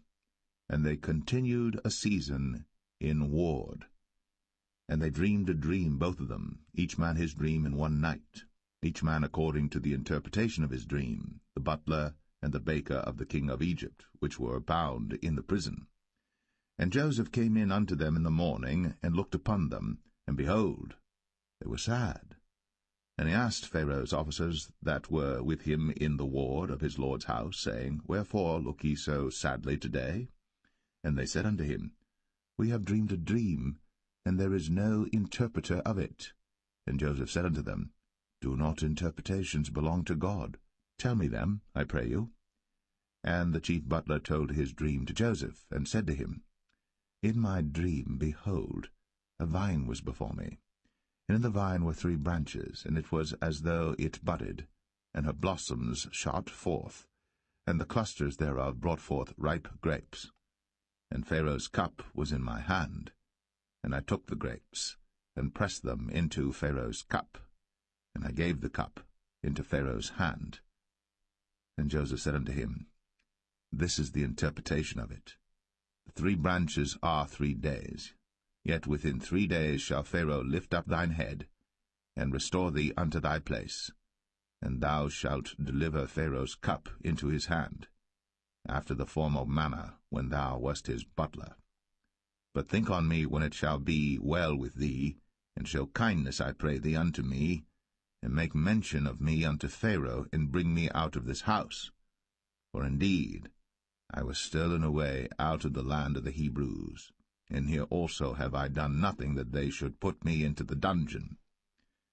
When the chief baker saw that the interpretation was good, he said unto Joseph, I also was in my dream, and behold, I had 3 white baskets on my head, and in the uppermost basket there was of all manner of baked meats for Pharaoh, and the birds did eat them out of the basket upon my head. And Joseph answered and said, This is the interpretation thereof. The 3 baskets are 3 days. Yet within 3 days shall Pharaoh lift up thy head from off thee, and shall hang thee on a tree, and the birds shall eat thy flesh from off thee. And it came to pass, the 3rd day, which was Pharaoh's birthday, that he made a feast unto all his servants, and he lifted up the head of the chief butler and of the chief baker among his servants.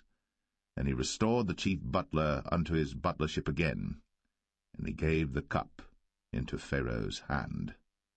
But he hanged the chief baker, as Joseph had interpreted to them.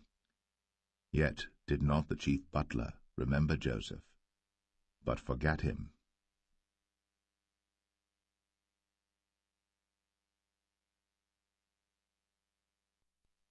Genesis 41. And it came to pass at the end of 2 full years, that Pharaoh dreamed, and behold, he stood by the river. And behold, there came up out of the river 7 well-favoured kine, and fat-fleshed, and they fed in a meadow.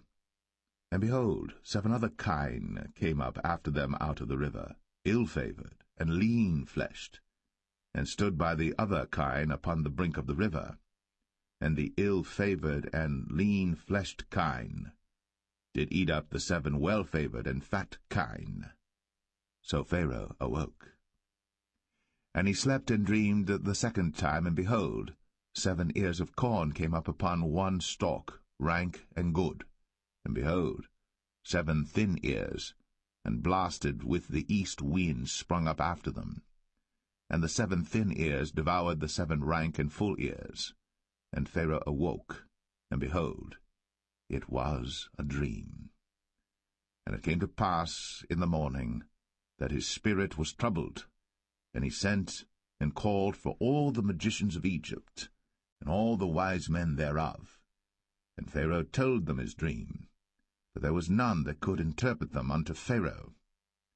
Then spake the chief butler unto Pharaoh, saying, I do remember my faults this day. Pharaoh was wroth with his servants, and put me in ward of the captain of the guard's house, both me and the chief baker. And we dreamed a dream in one night, I and he. We dreamed each man according to the interpretation of his dream. And there was there with us a young man, an Hebrew, servant to the captain of the guard. And we told him, and he interpreted to us our dreams. To each man according to his dream he did interpret. And it came to pass, as he interpreted to us, so it was. Me he restored unto mine office, and him he hanged. Then Pharaoh sent and called Joseph, and they brought him hastily out of the dungeon. And he shaved himself, and changed his raiment, and came in unto Pharaoh. And Pharaoh said unto Joseph, I have dreamed a dream, and there is none that can interpret it. And I have heard say of thee, that thou canst understand a dream to interpret it. And Joseph answered Pharaoh, saying, It is not in me. God shall give Pharaoh an answer of peace. And Pharaoh said unto Joseph, In my dream, behold, I stood upon the bank of the river, and behold, there came up out of the river 7 kine, fat-fleshed, and well-favoured, and they fed in a meadow, and behold, 7 other kine came up after them, poor, and very ill-favoured, and lean-fleshed, such as I never saw in all the land of Egypt for badness. And the lean and the ill-favoured kine did eat up the first 7 fat kine. And when they had eaten them up, it could not be known that they had eaten them, but they were still ill-favoured, as at the beginning. So I awoke. And I saw in my dream, and behold, 7 ears came up in one stalk, full and good. And behold, 7 ears withered, thin, and blasted with the east wind, sprung up after them. And the thin ears devoured the 7 good ears. And I told this unto the magicians, but there was none that could declare it to me. And Joseph said unto Pharaoh, The dream of Pharaoh is one. God hath shown Pharaoh what he is about to do. The 7 good kine are 7 years, and the 7 good ears are 7 years. The dream is one. And the 7 thin and ill-favoured kine that came up after them are 7 years, and the 7 empty ears blasted with the east wind shall be 7 years of famine. This is the thing which I have spoken unto Pharaoh. What God is about to do he showeth unto Pharaoh. Behold, there come 7 years of great plenty throughout all the land of Egypt. And there shall arise after them 7 years of famine, and all the plenty shall be forgotten in the land of Egypt, and the famine shall consume the land, and the plenty shall not be known in the land by reason of that famine following, for it shall be very grievous. And for that the dream was doubled unto Pharaoh twice. It is because the thing is established by God, and God will shortly bring it to pass. Now therefore let Pharaoh look out a man discreet and wise, and set him over the land of Egypt. Let Pharaoh do this, and let him appoint officers over the land, and take up the 5th part of the land of Egypt in the 7 plenteous years, and let them gather all the food of those good years that come, and lay up corn under the hand of Pharaoh, and let them keep food in the cities. And that food shall be for store to the land against the 7 years of famine, which shall be in the land of Egypt, that the land perish not through the famine. And the thing was good in the eyes of Pharaoh, and in the eyes of all his servants. And Pharaoh said unto his servants, Can we find such a one as this is, a man in whom the Spirit of God is? And Pharaoh said unto Joseph, Forasmuch as God hath shown thee all this, there is none so discreet and wise as thou art. Thou shalt be over my house, and according unto thy word shall all my people be ruled. Only in the throne will I be greater than thou. And Pharaoh said unto Joseph, See, I have set thee over all the land of Egypt. And Pharaoh took off his ring from his hand, and put it upon Joseph's hand, and arrayed him in vestures of fine linen, and put a gold chain about his neck. And he made him to ride in the 2nd chariot which he had. And they cried before him, Bow the knee. And he made him ruler over all the land of Egypt. And Pharaoh said unto Joseph, I am Pharaoh, and without thee shall no man lift up his hand or foot in all the land of Egypt. And Pharaoh called Joseph's name Zaphnath-Paneah, and he gave him to wife Asenath, the daughter of Potipherah, priest of On. And Joseph went out over all the land of Egypt. And Joseph was 30 years old when he stood before Pharaoh, king of Egypt. And Joseph went out from the presence of Pharaoh, and went throughout all the land of Egypt. And in the 7 plenteous years the earth brought forth by handfuls. And he gathered up all the food of the 7 years which were in the land of Egypt, and laid up the food in the cities, the food of the field, which was round about every city, laid he up in the same. And Joseph gathered corn, as the sand of the sea, very much, until he left numbering, for it was without number. And unto Joseph were born 2 sons before the years of famine came, which Asenath, the daughter of Potipherah, priest of On, bare unto him. And Joseph called the name of the firstborn Manasseh, for God, said he, hath made me forget all my toil, and all my father's house. And the name of the second called he Ephraim, for God hath caused me to be fruitful in the land of my affliction. And the 7 years of plenteousness that was in the land of Egypt were ended, and the 7 years of dearth began to come, according as Joseph had said. And the dearth was in all lands, but in all the land of Egypt there was bread. And when all the land of Egypt was famished, the people cried to Pharaoh for bread. And Pharaoh said unto all the Egyptians, Go unto Joseph, what he saith to you, do. And the famine was over all the face of the earth. And Joseph opened all the storehouses, and sold unto the Egyptians, and the famine waxed sore in the land of Egypt. And all countries came into Egypt to Joseph for to buy corn, because that the famine was so sore in all lands.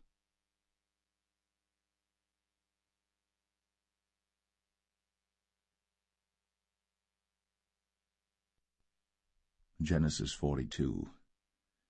Now when Jacob saw that there was corn in Egypt, Jacob said unto his sons, Why do you look one upon another? And he said, Behold, I have heard that there is corn in Egypt. Get you down thither, and buy for us from thence, that we may live and not die.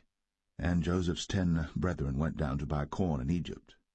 But Benjamin, Joseph's brother, Jacob sent not with his brethren, for he said, Lest peradventure mischief befall him. And the sons of Israel came to buy corn among those that came, for the famine was in the land of Canaan. And Joseph was the governor over the land, and he it was that sold to all the people of the land. And Joseph's brethren came, and bowed down themselves before him with their faces to the earth. And Joseph saw his brethren, and he knew them, but made himself strange unto them, and spake roughly unto them. And he said unto them, Whence come ye? And they said, From the land of Canaan to buy food. And Joseph knew his brethren, but they knew not him. And Joseph remembered the dreams which he dreamed of them, and said unto them, Ye are spies, to see the nakedness of the land ye are come. And they said unto him, Nay, my lord, but to buy food are thy servants come. We are all one man's sons, we are true men, thy servants are no spies. And he said unto them, Nay, but to see the nakedness of the land ye are come. And they said, Thy servants are 12 brethren, the sons of one man in the land of Canaan. And behold, the youngest is this day with our father, and one is not. And Joseph said unto them, That is it that I spake unto you, saying, Ye are spies. Hereby ye shall be proved. By the life of Pharaoh ye shall not go forth hence, except your youngest brother come hither. Send one of you, and let him fetch your brother, and ye shall be kept in prison, that your words may be proved, whether there be any truth in you, or else by the life of Pharaoh surely ye are spies. And he put them all together into ward 3 days. And Joseph said unto them the 3rd day, This do and live, for I fear God. If ye be true men, let one of your brethren be bound in the house of your prison. Go ye, carry corn for the famine of your houses. But bring your youngest brother unto me. So shall your words be verified, and ye shall not die. And they did so. And they said one to another, We are verily guilty concerning our brother, in that we saw the anguish of his soul when he besought us, and we would not hear. Therefore is this distress come upon us. And Reuben answered them, saying, Spake I not unto you, saying, Do not sin against the child? And ye would not hear. Therefore, behold, also his blood is required. And they knew not that Joseph understood them, for he spake unto them by an interpreter.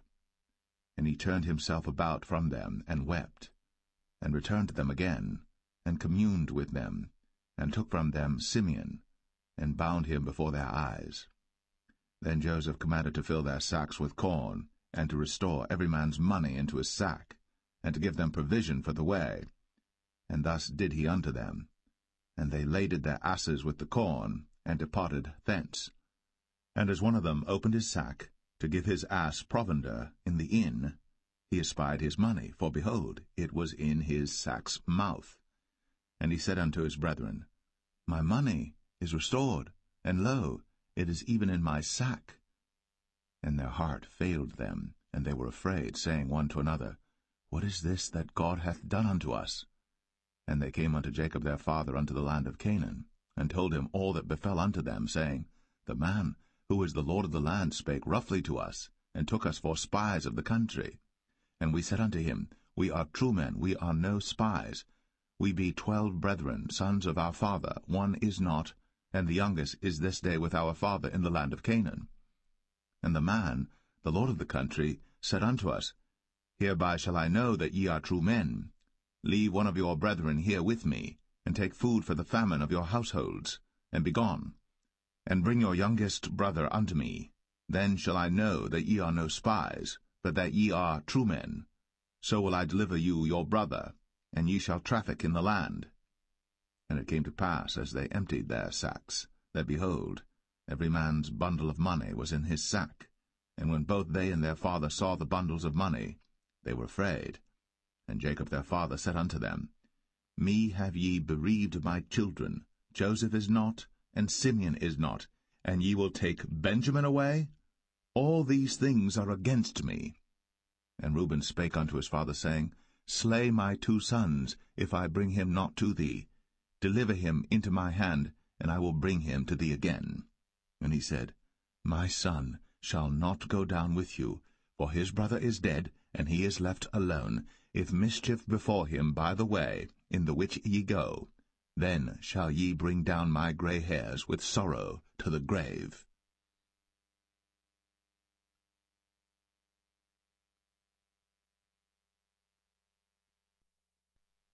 Genesis 43. And the famine was sore in the land. And it came to pass, when they had eaten up the corn which they had brought out of Egypt, their father said unto them, Go again, buy us a little food. And Judah spake unto him, saying, The man did solemnly protest unto us, saying, Ye shall not see my face, except your brother be with you. If thou wilt send our brother with us, we will go down and buy thee food. But if thou wilt not send him, we will not go down.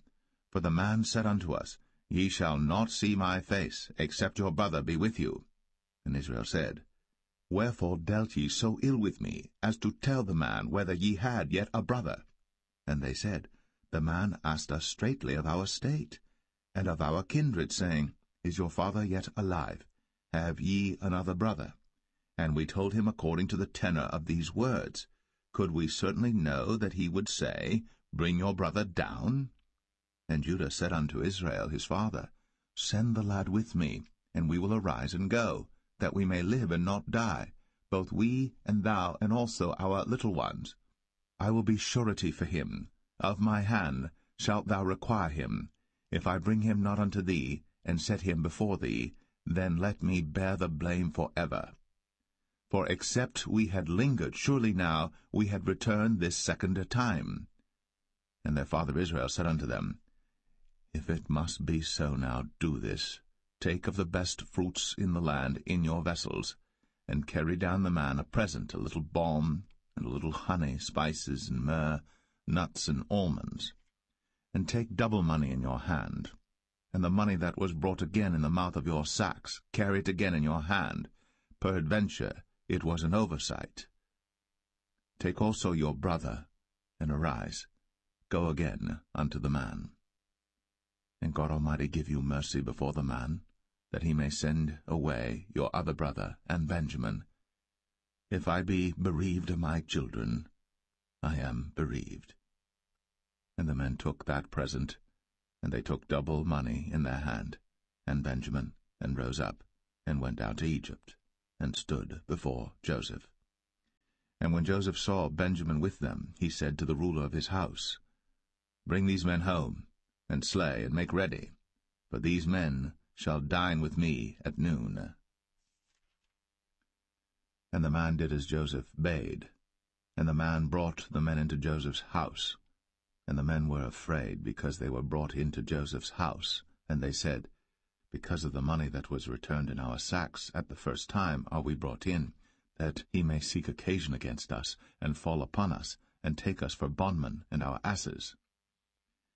And they came near to the steward of Joseph's house, and they communed with him at the door of the house, and said, O sir, we came indeed down at the first time to buy food, and it came to pass, when we came to the inn, that we opened our sacks, and behold, every man's money was in the mouth of his sack, our money in full weight, and we have brought it again in our hand, and other money have we brought down in our hands to buy food. We cannot tell who put our money in our sacks. And he said, Peace be to you, fear not. Your God, and the God of your father, hath given you treasure in your sacks. I had your money. And he brought Simeon out unto them. And the man brought the men into Joseph's house, and gave them water, and they washed their feet, and he gave their asses provender. And they made ready the present against Joseph came at noon, for they heard that they should eat bread there. And when Joseph came home, they brought him the present which was in their hand into the house, and bowed themselves to him to the earth. And he asked them of their welfare, and said, Is your father well? The old man of whom ye spake, is he yet alive? And they answered, Thy servant our father is in good health, he is yet alive. And they bowed down their heads, and made obeisance. And he lifted up his eyes, and saw his brother Benjamin, his mother's son, and said, Is this your younger brother, of whom ye spake unto me? And he said, God be gracious unto thee, my son. And Joseph made haste, for his bowels did yearn upon his brother, and he sought where to weep. And he entered into his chamber, and wept there. And he washed his face, and went out, and refrained himself, and said, Set on bread. And they set on for him by himself, and for them by themselves, and for the Egyptians which did eat with him by themselves, because the Egyptians might not eat bread with the Hebrews, for that is an abomination unto the Egyptians. And they sat before him, the firstborn according to his birthright, and the youngest according to his youth. And the men marveled one at another. And he took and sent messes unto them from before him. But Benjamin's mess was 5 times so much as any of theirs. And they drank, and were merry with him.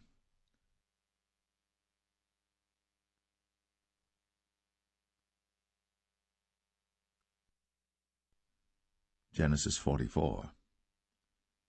And he commanded the steward of his house, saying, Fill the men's sacks with food, as much as they can carry, and put every man's money in his sack's mouth. And put my cup, the silver cup, in the sack's mouth of the youngest, and his corn money. And he did according to the word that Joseph had spoken. As soon as the morning was light, the men were sent away, they and their asses. And when they were gone out of the city, and not yet far off, Joseph said unto his steward, Up, follow after the men, and when thou dost overtake them, say unto them, Wherefore have ye rewarded evil for good? Is not this it in which my Lord drinketh, and whereby indeed he divineth? Ye have done evil in so doing. And he overtook them, and he spake unto them these same words. And they said unto him, Wherefore saith my Lord these words? God forbid that thy servants should do according to this thing. Behold, the money which we found in our sacks' mouths we brought again unto thee out of the land of Canaan. How then should we steal out of thy Lord's house silver or gold? with whomsoever of thy servants it be found, both let him die, and we also will be my lord's bondmen. And he said, Now also let it be according unto your words. He with whom it is found shall be my servant, and ye shall be blameless. Then they speedily took down every man his sack to the ground, and opened every man his sack. And he searched, and began at the eldest, and left at the youngest, and the cup was found in Benjamin's sack. Then they rent their clothes, and laded every man his ass, and returned to the city. And Judah and his brethren came to Joseph's house, for he was yet there, and they fell before him on the ground. And Joseph said unto them, What deed is this that ye have done? Wot ye not that such a man as I can certainly divine? And Judah said, What shall we say unto my lord? What shall we speak? Or how shall we clear ourselves? God hath found out the iniquity of thy servants. Behold, we are my lord's servants, both we, and he also with whom the cup is found. And he said, God forbid that I should do so. But the man in whose hand the cup is found, he shall be my servant. And as for you, get you up in peace unto your father. Then Judah came near unto him, and said, O my lord, let thy servant, I pray thee, speak a word in my lord's ears, and let not thine anger burn against thy servant, for thou art even as Pharaoh. My lord asked his servants, saying, Have ye a father or a brother? And we said unto my lord, We have a father, an old man, and a child of his old age, a little one. And his brother is dead, and he alone is left of his mother, and his father loveth him. And thou saidst unto thy servants, Bring him down unto me, that I may set mine eyes upon him. And we said unto my lord, The lad cannot leave his father, for if he should leave his father would die. And thou saidst unto thy servants, Except your youngest brother come down with you, ye shall see my face no more. And it came to pass, when we came up unto thy servant my father, we told him the words of my lord. And our father said, Go again, and buy us a little food. And we said, We cannot go down. If our youngest brother be with us, then we will go down. For we may not see the man's face, except our youngest brother be with us. And thy servant my father said unto us, Ye know that my wife bare me 2 sons, and the one went out from me, and I said, Surely he is torn in pieces, and I saw him not since. And if ye take this also from me, and mischief before him, ye shall bring down my gray hairs with sorrow to the grave. Now therefore, when I come to thy servant my father, and the lad be not with us, seeing that his life is bound up in the lad's life, it shall come to pass, when he seeth that the lad is not with us, that he will die. And thy servants shall bring down the gray hairs of thy servant our father with sorrow to the grave. For thy servant became surety for the lad unto my father, saying, If I bring him not unto thee, then I shall bear the blame to my father for ever. Now therefore, I pray thee, let thy servant abide instead of the lad, a bondman to my lord, and let the lad go up with his brethren. For how shall I go up to my father, and the lad be not with me, lest peradventure I see the evil that shall come on my father?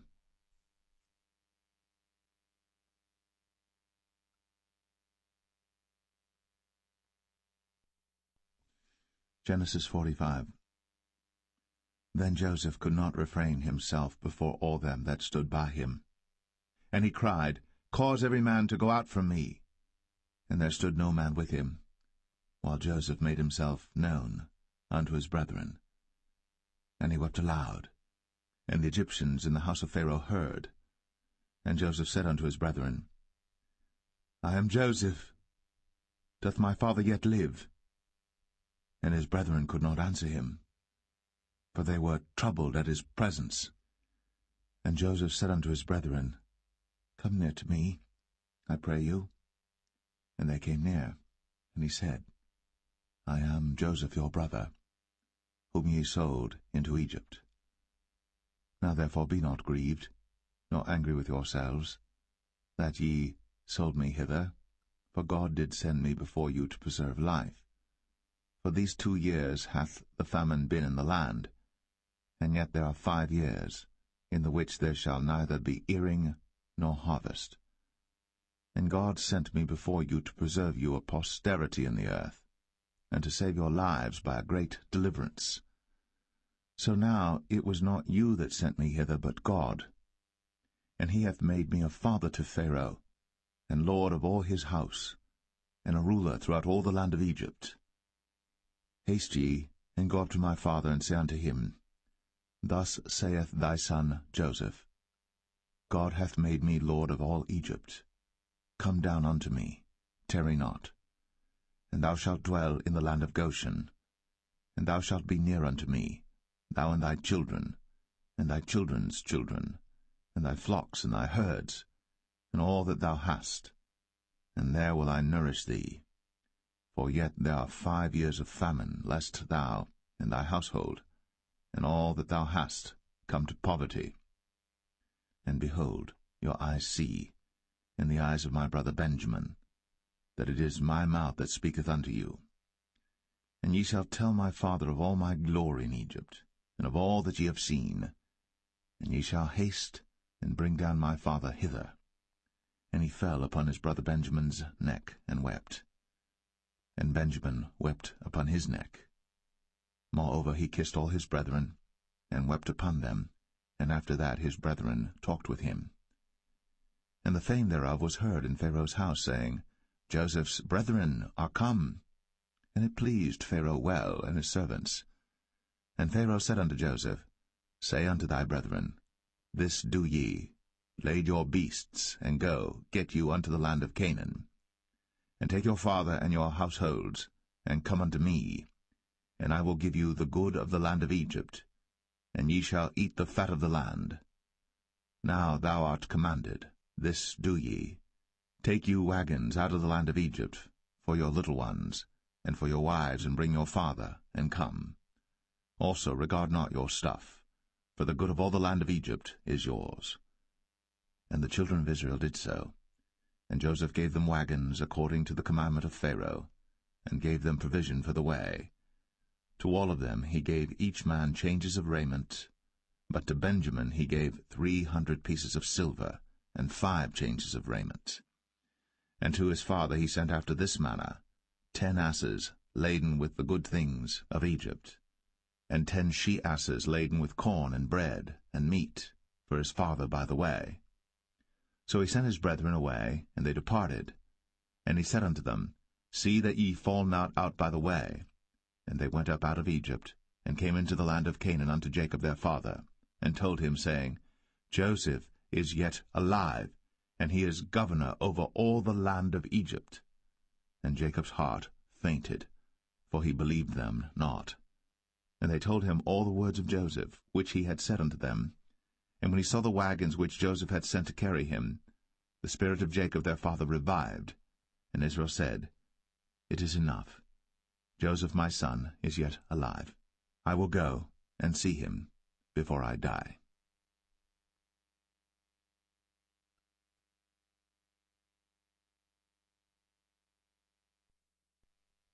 Genesis 46.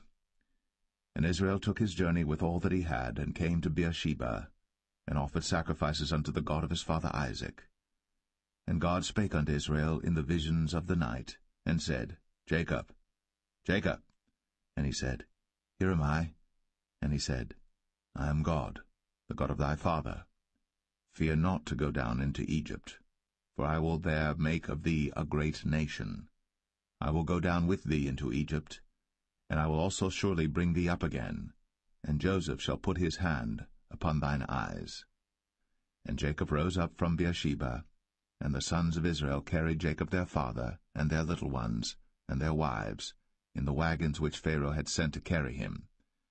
And they took their cattle and their goods which they had gotten in the land of Canaan, and came into Egypt, Jacob and all his seed with him, his sons, and his sons' sons with him, his daughters, and his sons' daughters, and all his seed brought he with him into Egypt.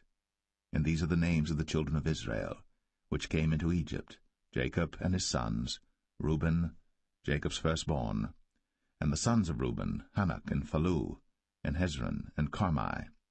And the sons of Simeon, Jemuel, and Jamin, and Ohad, and Jachin, and Zohar, and Shaul the son of a Canaanitish woman.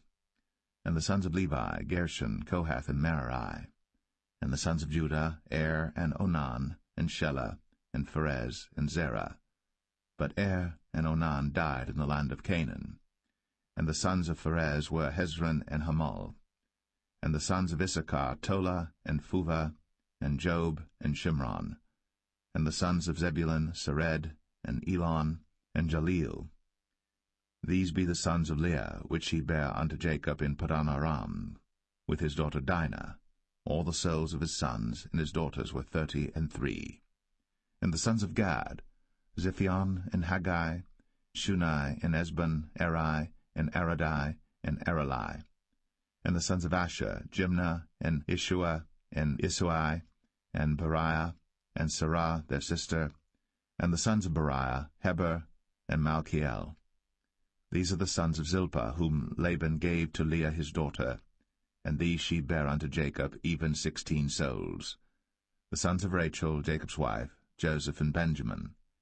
And unto Joseph in the land of Egypt were born Manasseh and Ephraim, which Asenath, the daughter of Potipharah, priest of On, bare unto him. And the sons of Benjamin were Bela, and Becher, and Ashbel, Gera, and Naaman, Ehi, and Rosh, Muppim, and Huppim, and Ard. These are the sons of Rachel, which were born to Jacob. All the souls were 14. And the sons of Dan, Hushim. And the sons of Naphtali, Jaziel, and Gunai, and Jezer, and Shillem. These are the sons of Bilhah, which Laban gave unto Rachel his daughter, and she bare these unto Jacob. All the souls were 7. All the souls that came with Jacob into Egypt, which came out of his loins, besides Jacob's sons' wives, all the souls were 66. And the sons of Joseph, which were born him in Egypt, were 2 souls. All the souls of the house of Jacob, which came into Egypt, were 70. And he sent Judah before him unto Joseph, to direct his face unto Goshen. And they came into the land of Goshen. And Joseph made ready his chariot, and went up to meet Israel his father to Goshen, and presented himself unto him. And he fell on his neck, and wept on his neck a good while. And Israel said unto Joseph, Now let me die, since I have seen thy face, because thou art yet alive. And Joseph said unto his brethren, and unto his father's house, I will go up and show Pharaoh, and say unto him, My brethren, and my father's house, which were in the land of Canaan, are come unto me. And the men are shepherds, for their trade hath been to feed cattle, and they have brought their flocks, and their herds, and all that they have. And it shall come to pass, when Pharaoh shall call you, and shall say, What is your occupation? That ye shall say, Thy servant's trade hath been about cattle from our youth, even until now, both we and also our fathers, that ye may dwell in the land of Goshen. For every shepherd is an abomination unto the Egyptians.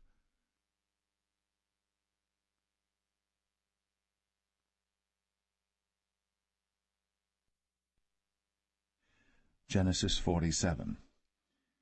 Then Joseph came and told Pharaoh, and said, My father and my brethren, and their flocks, and their herds, and all that they have, are come out of the land of Canaan, and behold, they are in the land of Goshen. And he took some of his brethren, even 5 men, and presented them unto Pharaoh. And Pharaoh said unto his brethren, What is your occupation? And they said unto Pharaoh, Thy servants are shepherds, both we and also our fathers. They said moreover unto Pharaoh, For to sojourn in the land are we come, for thy servants have no pasture for their flocks, for the famine is sore in the land of Canaan. Now therefore, we pray thee, let thy servants dwell in the land of Goshen. And Pharaoh spake unto Joseph, saying, Thy father and thy brethren are come unto thee. The land of Egypt is before thee. In the best of the land make thy father and brethren to dwell. In the land of Goshen let them dwell. And if thou knowest any men of activity among them, then make them rulers over my cattle. And Joseph brought in Jacob his father, and set him before Pharaoh. And Jacob blessed Pharaoh. And Pharaoh said unto Jacob, How old art thou? And Jacob said unto Pharaoh, The days of the years of my pilgrimage are 130 years. Few and evil have the days of the years of my life been, and have not attained unto the days of the years of the life of my fathers in the days of their pilgrimage. And Jacob blessed Pharaoh, and went out from before Pharaoh. And Joseph placed his father and his brethren, and gave them a possession in the land of Egypt, in the best of the land, in the land of Ramses, as Pharaoh had commanded. And Joseph nourished his father and his brethren, and all his father's household, with bread according to their families. And there was no bread in all the land, for the famine was very sore, so that the land of Egypt and all the land of Canaan fainted by reason of the famine. And Joseph gathered up all the money that was found in the land of Egypt and in the land of Canaan, for the corn which they bought. And Joseph brought the money into Pharaoh's house. And when money failed in the land of Egypt and in the land of Canaan, all the Egyptians came unto Joseph, and said, Give us bread, for why should we die in thy presence? For the money faileth. And Joseph said, Give your cattle, and I will give you for your cattle, if money fail. And they brought their cattle unto Joseph, and Joseph gave them bread in exchange for horses, and for the flocks, and for the cattle of the herds, and for the asses, and he fed them with bread for all their cattle for that year. When that year was ended, they came unto him the second year, and said unto him, We will not hide it from my lord, how that our money is spent. My lord also hath our herds of cattle. There is not aught left in the sight of my lord, but our bodies and our lands. Wherefore shall we die before thine eyes, both we and our land? Buy us now land for bread, and we and our land will be servants unto Pharaoh, and give us seed, that we may live and not die, that the land be not desolate. And Joseph bought all the land of Egypt for Pharaoh. For the Egyptians sold every man his field, because the famine prevailed over them. So the land became Pharaoh's. And as for the people, he removed them to cities from one end of the borders of Egypt even to the other end thereof. Only the land of the priests bought he not, for the priests had a portion assigned them of Pharaoh, and did eat their portion which Pharaoh gave them, wherefore they sold not their lands. Then Joseph said unto the people, Behold, I have bought you this day, and your land for Pharaoh. Lo, here is seed for you, and ye shall sow the land. And it shall come to pass in the increase, that ye shall give the 5th part unto Pharaoh, and 4 parts shall be your own, for seed of the field, and for your food, and for them of your households, and for food for your little ones. And they said, Thou hast saved our lives. Let us find grace in the sight of my lord, and we will be Pharaoh's servants. And Joseph made it a law over the land of Egypt unto this day, that Pharaoh should have the 5th part, except the land of the priests only, which became not Pharaoh's. And Israel dwelt in the land of Egypt, in the country of Goshen. And they had possessions therein, and grew and multiplied exceedingly. And Jacob lived in the land of Egypt 17 years. So the whole age of Jacob was 147 years. And the time drew nigh that Israel must die. And he called his son Joseph, and said unto him, If now I have found grace in thy sight, put, I pray thee, thy hand under my thigh, and deal kindly and truly with me. Bury me not, I pray thee, in Egypt, but I will lie with my fathers, and thou shalt carry me out of Egypt, and bury me in their burying place. And he said, I will do as thou hast said. And he said, Swear unto me. And he sware unto him. And Israel bowed himself upon the bed's head.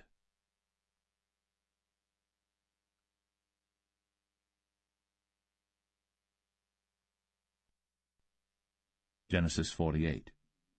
And it came to pass after these things, that one told Joseph, Behold, thy father is sick.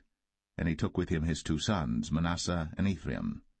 And one told Jacob, and said, Behold, thy son Joseph cometh unto thee. And Israel strengthened himself, and sat upon the bed. And Jacob said unto Joseph, God Almighty appeared unto me at Luz in the land of Canaan, and blessed me, and said unto me, Behold, I will make thee fruitful, and multiply thee, and I will make of thee a multitude of people, and will give this land to thy seed after thee for an everlasting possession. And now thy 2 sons, Ephraim and Manasseh, which were born unto thee in the land of Egypt before I came unto thee into Egypt, are mine. As Reuben and Simeon they shall be mine. And thy issue which thou begettest after them shall be thine, and shall be called after the name of their brethren in their inheritance. And as for me, when I came from Padan, Rachel died by me in the land of Canaan in the way, when yet there was but a little way to come unto Ephrath. And I buried her there in the way of Ephrath, the same as Bethlehem. And Israel beheld Joseph's sons, and said, Who are these? And Joseph said unto his father, They are my sons, whom God hath given me in this place. And he said, Bring them, I pray thee, unto me, and I will bless them. Now the eyes of Israel were dim for age, so that he could not see. And he brought them near unto him. And he kissed them, and embraced them.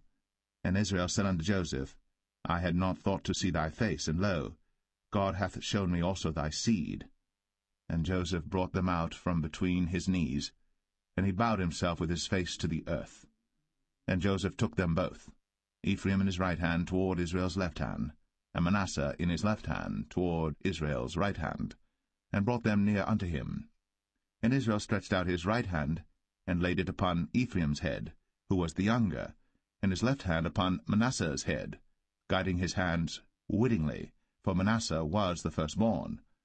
And he blessed Joseph, and said, God, before whom my fathers Abraham and Isaac did walk, the God which fed me all my life long unto this day, the angel which redeemed me from all evil, bless the lads, and let my name be named on them, and the name of my fathers Abraham and Isaac, and let them grow into a multitude in the midst of the earth.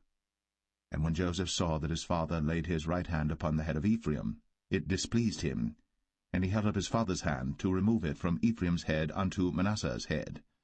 And Joseph said unto his father, Not so, my father, for this is the firstborn. Put thy right hand upon his head. And his father refused, and said, I know it, my son, I know it. He also shall become a people, and he also shall be great. But truly his younger brother shall be greater than he, and his seed shall become a multitude of nations. And he blessed them that day, saying, In thee shall Israel bless, saying, God make thee as Ephraim and as Manasseh. And he set Ephraim before Manasseh. And Israel said unto Joseph, Behold, I die, but God shall be with you, and bring you again unto the land of your fathers. Moreover, I have given to thee one portion above thy brethren, which I took out of the hand of the Amorite with my sword and with my bow.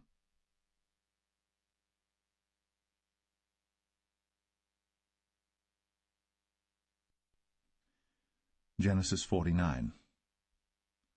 And Jacob called unto his sons, and said, Gather yourselves together, that I may tell you that which shall befall you in the last days. Gather yourselves together, and hear, ye sons of Jacob, and hearken unto Israel your father. Reuben, thou art my firstborn, my might, and the beginning of my strength, the excellency of dignity, and the excellency of power. Unstable as water, thou shalt not excel, because thou wentest up to thy father's bed. Then devilest thou it. He went up to my couch. Simeon and Levi are brethren. Instruments of cruelty are in their habitations. O my soul, come not thou into their secret, unto their assembly. Mine honour, be not thou united. For in their anger they slew a man, and in their self-will they digged down a wall. Cursed be their anger, for it was fierce, and their wrath, for it was cruel. I will divide them in Jacob, and scatter them in Israel. Judah, thou art he whom thy brethren shall praise. Thy hand shall be in the neck of thine enemies. Thy father's children shall bow down before thee. Judah is a lion's whelp. From the prey, my son, thou art gone up. He stooped down. He couched as a lion, and as an old lion, who shall rouse him up? The scepter shall not depart from Judah, nor a lawgiver from between his feet, until Shiloh come, and unto him shall the gathering of the people be. Binding his foal unto the vine, and his ass's colt unto the choice vine, he washed his garments in wine, and his clothes in the blood of grapes. His eyes shall be red with wine, and his teeth white with milk. Zebulun shall dwell at the haven of the sea, and he shall be for an haven of ships, and his border shall be unto Zidon.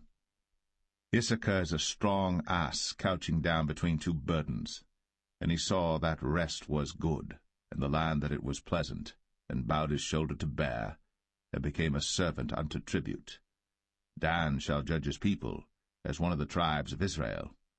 Dan shall be a serpent by the way, an adder in the path, that biteth the horse heels, so that his rider shall fall backward. I have waited for thy salvation, O Lord. Gad, a troop shall overcome him, but he shall overcome at the last. Out of Asher his bread shall be fat, and he shall yield royal dainties. Naphtali is a hind let loose, he giveth goodly words. Joseph is a fruitful bough, even a fruitful bough by a well, whose branches run over the wall. The archers have sorely grieved him, and shot at him, and hated him. But his bow abode in strength, and the arms of his hands were made strong by the hands of the mighty God of Jacob. From thence is the shepherd, the stone of Israel. Even by the God of thy father, who shall help thee, and by the Almighty, who shall bless thee with blessings of heaven above, blessings of the deep that lieth under, blessings of the breasts, and of the womb. The blessings of thy father have prevailed above the blessings of my progenitors, unto the utmost bound of the everlasting hills. They shall be on the head of Joseph, and on the crown of the head of him that was separate from his brethren. Benjamin shall raven as a wolf. In the morning he shall devour the prey, and at night he shall divide the spoil. All these are the 12 tribes of Israel. And this is it that their father spake unto them, and blessed them, every one, according to his blessing, he blessed them. And he charged them, and said unto them, I am to be gathered unto my people. Bury me with my fathers in the cave that is in the field of Ephron the Hittite, in the cave that is in the field of Machpelah, which is before Mamre, in the land of Canaan, which Abraham bought with the field of Ephron the Hittite, for a possession of a burying place. There they buried Abraham and Sarah his wife. There they buried Isaac and Rebekah his wife, and there I buried Leah. The purchase of the field and of the cave that is therein was from the children of Heth. And when Jacob had made an end of commanding his sons, he gathered up his feet into the bed, and yielded up the ghost, and was gathered unto his people.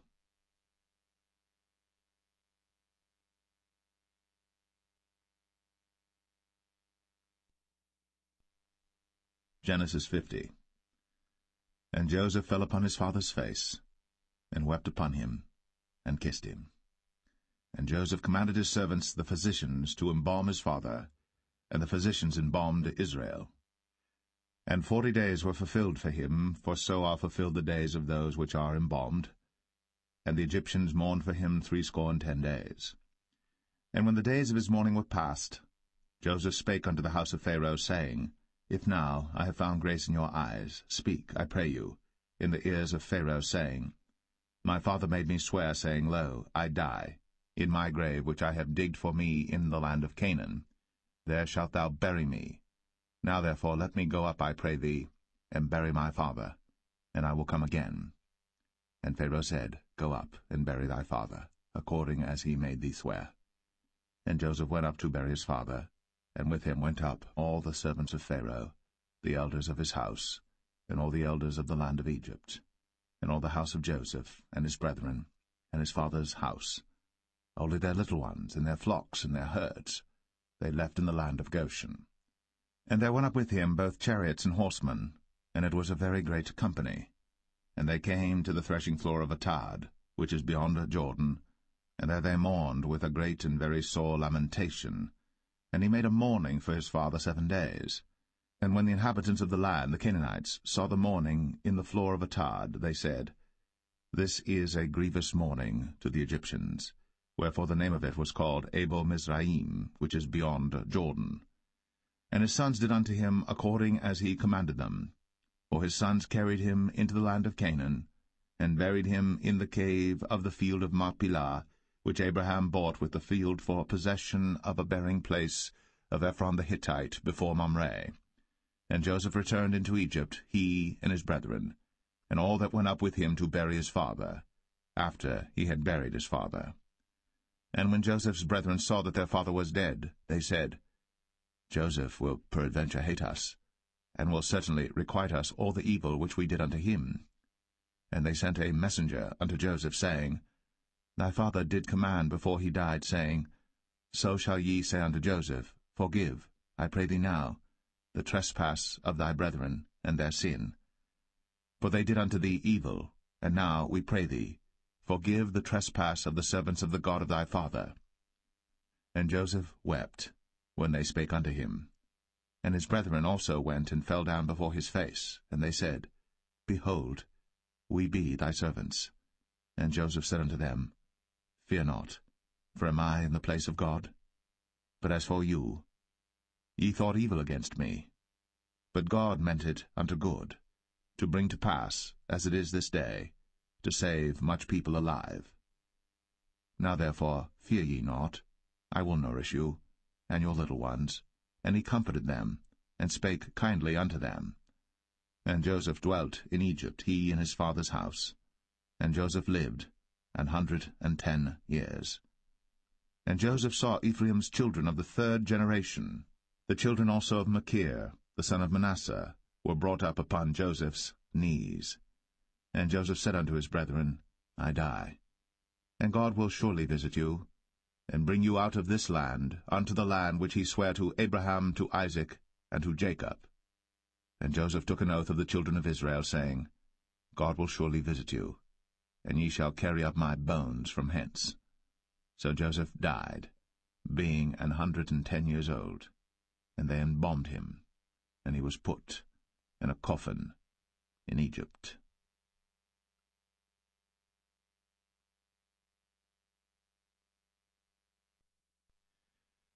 The Book of Exodus, Chapter 1. Now these are the names of the children of Israel, which came into Egypt. Every man in his household came with Jacob: Reuben, Simeon, Levi, and Judah, Issachar, Zebulun, and Benjamin, Dan and Naphtali, Gad and Asher. And all the souls that came out of the loins of Jacob were 70 souls, for Joseph was in Egypt already. And Joseph died, and all his brethren, and all that generation. And the children of Israel were fruitful, and increased abundantly, and multiplied, and waxed exceeding mighty, and the land was filled with them.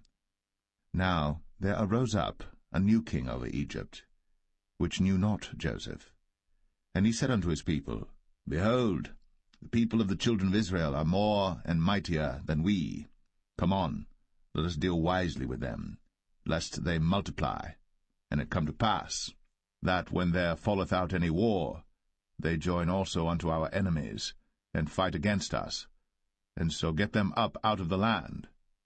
Therefore they did set over them taskmasters, to afflict them with their burdens, and they built for Pharaoh treasure cities, Pithom and Ramses. But the more they afflicted them, the more they multiplied and grew, and they were grieved because of the children of Israel. And the Egyptians made the children of Israel to serve with rigor, and they made their lives bitter with hard bondage, in mortar, and in brick, and in all manner of service in the field. All their service wherein they made them serve was with rigor. And the king of Egypt spake to the Hebrew midwives, of which the name of the one was Shiphrah, and the name of the other Puah. And he said, When ye do the office of a midwife to the Hebrew women, and see them upon the stools, if it be a son, then ye shall kill him, but if it be a daughter, then she shall live. But the midwives feared God, and did not as the king of Egypt commanded them, but saved the men-children alive. And the king of Egypt called for the midwives, and said unto them, Why have ye done this thing, and have saved the men-children alive? And the midwives said unto Pharaoh, Because the Hebrew women are not as the Egyptian women, for they are lively, and are delivered ere the midwives come in unto them.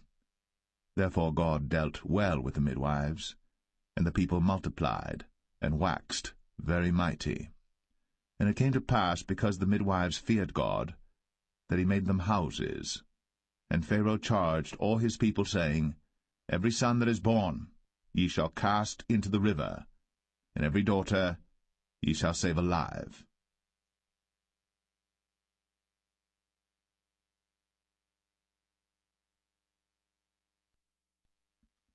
Exodus 2.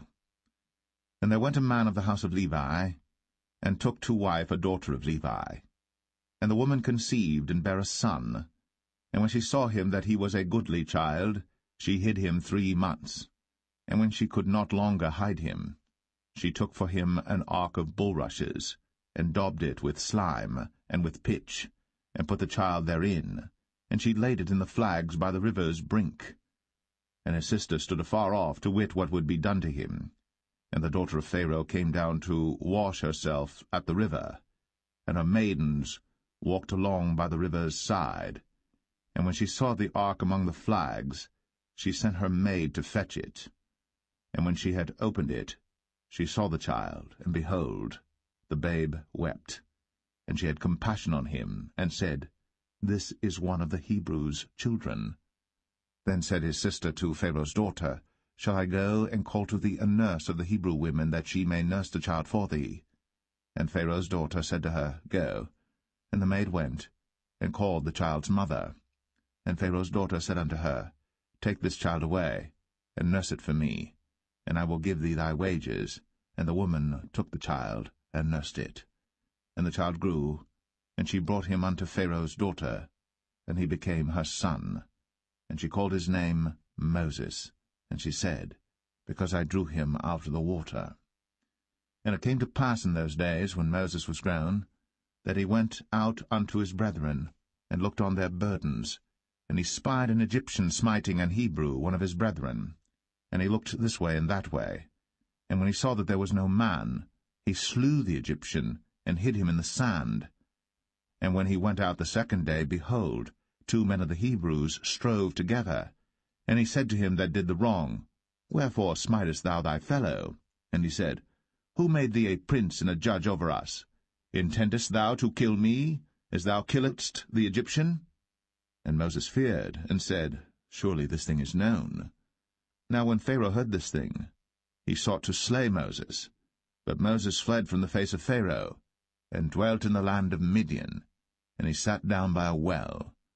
Now the priest of Midian had 7 daughters, and they came and drew water, and filled the troughs to water their father's flock.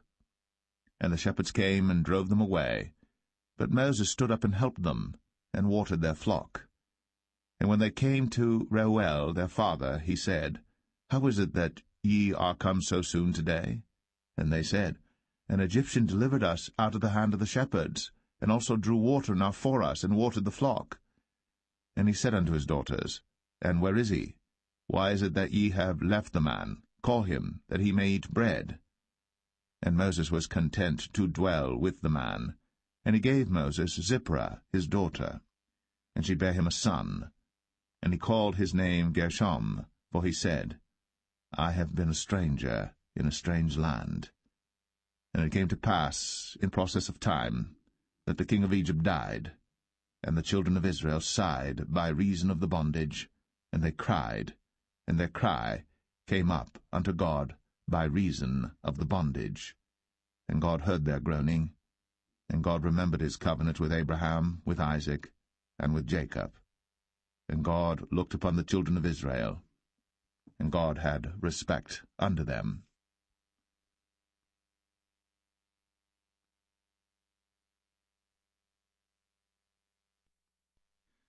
Exodus 3. Now Moses kept the flock of Jethro, his father-in-law, the priest of Midian. And he led the flock to the backside, of the desert, and came to the mountain of God, even to Horeb. And the angel of the Lord appeared unto him in a flame of fire out of the midst of a bush. And he looked, and behold, the bush burned with fire, and the bush was not consumed. And Moses said, I will now turn aside and see this great sight, why the bush is not burnt. And when the Lord saw that he turned aside to see, God called unto him out of the midst of the bush, and said, Moses, Moses. And he said, Here am I. And he said, Draw not nigh hither. Put off thy shoes from off thy feet, for the place whereon thou standest is holy ground. Moreover, he said, I am the God of thy father, the God of Abraham, the God of Isaac, and the God of Jacob. And Moses hid his face, for he was afraid to look upon God.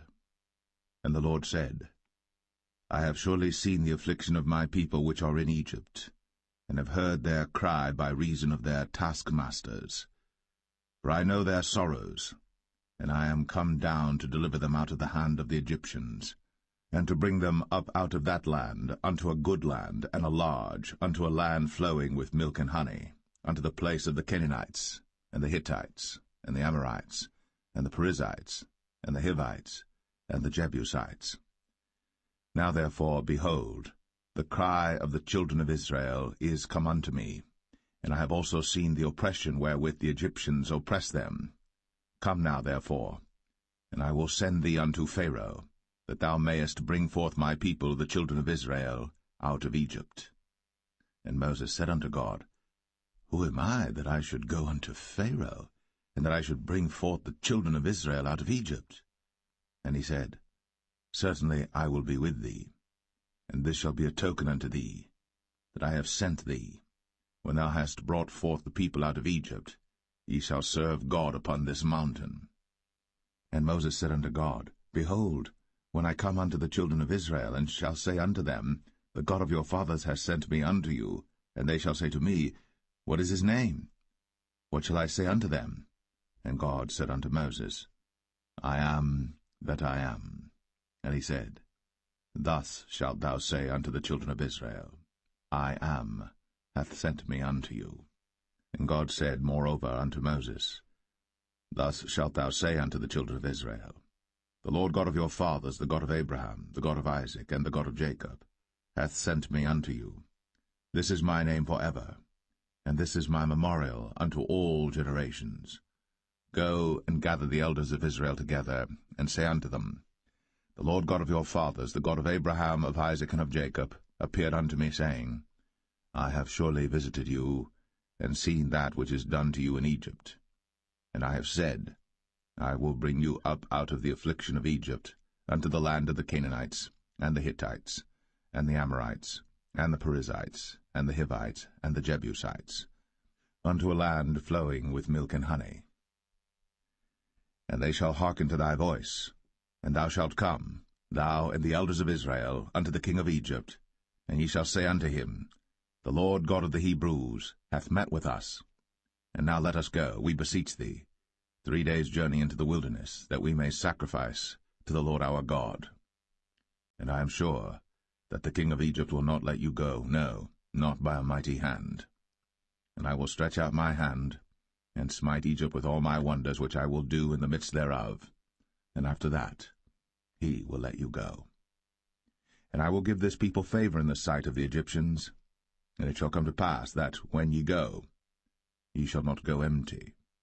But every woman shall borrow of her neighbor, and of her that sojourneth in her house, jewels of silver, and jewels of gold, and raiment, and ye shall put them upon your sons, and upon your daughters, and ye shall spoil the Egyptians.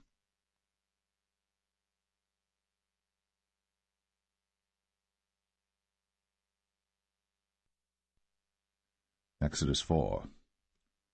And Moses answered and said, But behold, they will not believe me, nor hearken unto my voice, for they will say, The Lord hath not appeared unto thee. And the Lord said unto him, What is that in thine hand? And he said, A rod. And he said, Cast it on the ground. And he cast it on the ground, and it became a serpent. And Moses fled from before it. And the Lord said unto Moses, Put forth thine hand, and take it by the tail. And he put forth his hand, and caught it. And it became a rod in his hand, that they may believe that the Lord God of their fathers, the God of Abraham, the God of Isaac, and the God of Jacob, hath appeared unto thee. And the Lord said furthermore unto him, Put now thine hand into thy bosom. And he put his hand into his bosom, and when he took it out, behold, his hand was leprous as snow. And he said, Put thine hand into thy bosom again. And he put his hand into his bosom again, and plucked it out of his bosom, and behold, it was turned again as his other flesh. And it shall come to pass, if they will not believe thee, neither hearken to the voice of the first sign, that they will believe the voice of the latter sign. And it shall come to pass, if they will not believe also these 2 signs, neither hearken unto thy voice, that thou shalt take of the water of the river, and pour it upon the dry land, and the water which thou takest out of the river shall become blood upon the dry land. And Moses said unto the Lord, O my Lord, I am not eloquent, neither heretofore nor since thou hast spoken unto thy servant, but I am slow of speech and of a slow tongue. And the Lord said unto him, Who hath made man's mouth? Or who maketh the dumb, or deaf, or the seeing, or the blind? Have not I the Lord? Now therefore go, and I will be with thy mouth, and teach thee what thou shalt say. And he said, O my Lord, send, I pray thee, by the hand of him whom thou wilt send. And the anger of the Lord was kindled against Moses, and he said, Is not Aaron the Levite thy brother? I know that he can speak well, and also, behold, he cometh forth to meet thee. And when he seeth thee, he will be glad in his heart. And thou shalt speak unto him, and put words in his mouth. And I will be with thy mouth, and with his mouth, and will teach you what ye shall do. And he shall be thy spokesman unto the people, and he shall be, even he, shall be to thee instead of a mouth, and thou shalt be to him instead of God. And thou shalt take this rod in thine hand, wherewith thou shalt do signs. And Moses went, and returned to Jethro his father-in-law, and said unto him, Let me go, I pray thee, and return unto my brethren which are in Egypt, and see whether they be yet alive. And Jethro said to Moses, Go in peace. And the Lord said unto Moses in Midian, Go, return into Egypt, for all the men are dead which sought thy life. And Moses took his wife and his sons, and set them upon an ass, and he returned to the land of Egypt. And Moses took the rod of God in his hand. And the Lord said unto Moses, When thou goest to return into Egypt, see that thou do all those wonders before Pharaoh, which I have put in thine hand. But I will harden his heart, that he shall not let the people go. And thou shalt say unto Pharaoh, Thus saith the Lord, Israel is my son, even my firstborn. And I say unto thee, Let my son go, that he may serve me.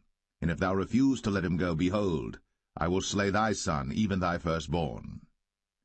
And it came to pass by the way in the inn, that the Lord met him, and sought to kill him.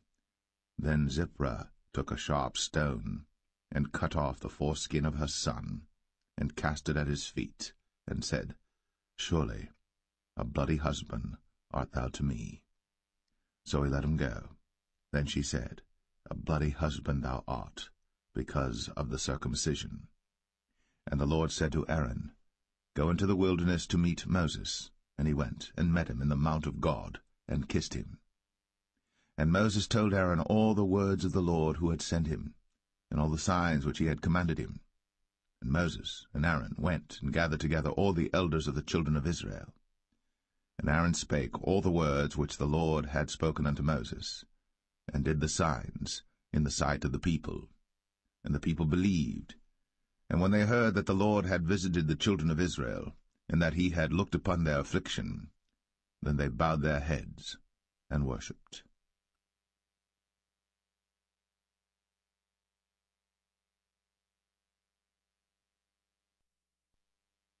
Exodus 5. And afterward Moses and Aaron went in, and told Pharaoh, Thus saith the Lord God of Israel, Let my people go, that they may hold a feast unto me in the wilderness. And Pharaoh said, Who is the Lord that I should obey his voice to let Israel go? I know not the Lord, neither will I let Israel go. And they said, The God of the Hebrews hath met with us.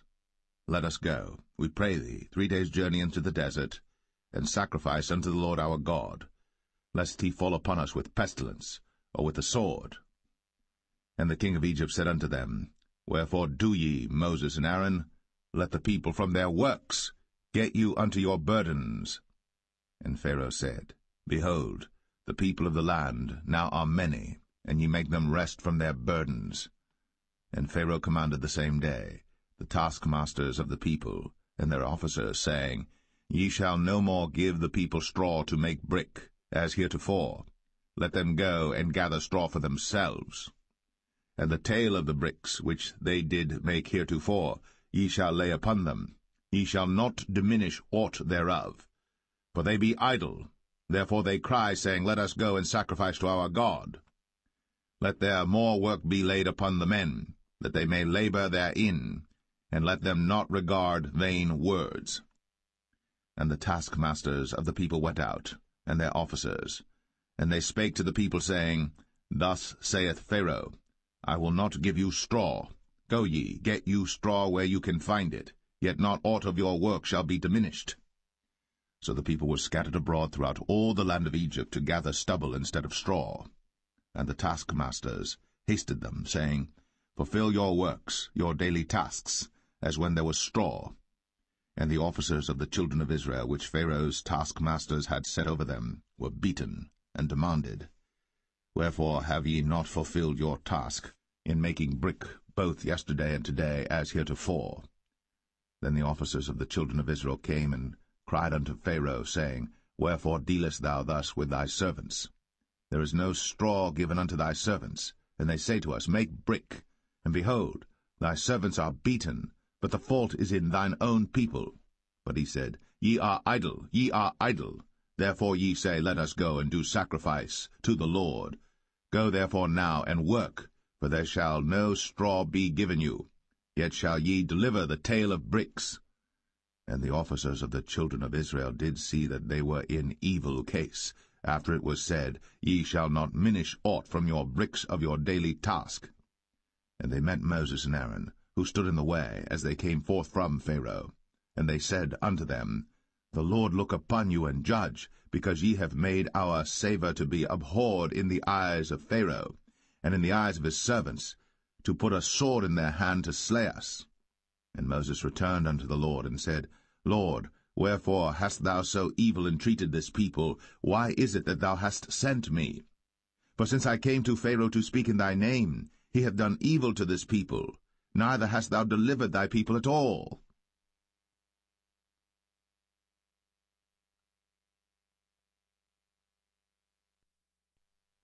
Exodus 6. Then the Lord said unto Moses, Now shalt thou see what I will do to Pharaoh. For with a strong hand shall he let them go, and with a strong hand shall he drive them out of his land. And God spake unto Moses, and said unto him, I am the Lord. And I appeared unto Abraham, unto Isaac, and unto Jacob, by the name of God Almighty, but by my name Jehovah was I not known to them. And I have also established my covenant with them, to give them the land of Canaan, the land of their pilgrimage, wherein they were strangers. And I have also heard the groaning of the children of Israel, whom the Egyptians keep in bondage, and I have remembered my covenant. Wherefore say unto the children of Israel, I am the Lord, and I will bring you out from under the burdens of the Egyptians, and I will rid you out of their bondage, and I will redeem you with a stretched out arm and with great judgments.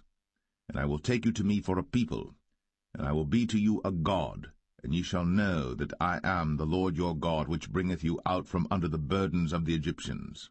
And I will bring you in unto the land, concerning the which I did swear to give it to Abraham, to Isaac, and to Jacob, and I will give it you for an heritage. I am the Lord. And Moses spake so unto the children of Israel, but they hearkened not unto Moses for anguish of spirit, and for cruel bondage. And the Lord spake unto Moses, saying, Go in, speak unto Pharaoh king of Egypt, that he let the children of Israel go out of his land. And Moses spake before the Lord, saying, Behold, the children of Israel have not hearkened unto me.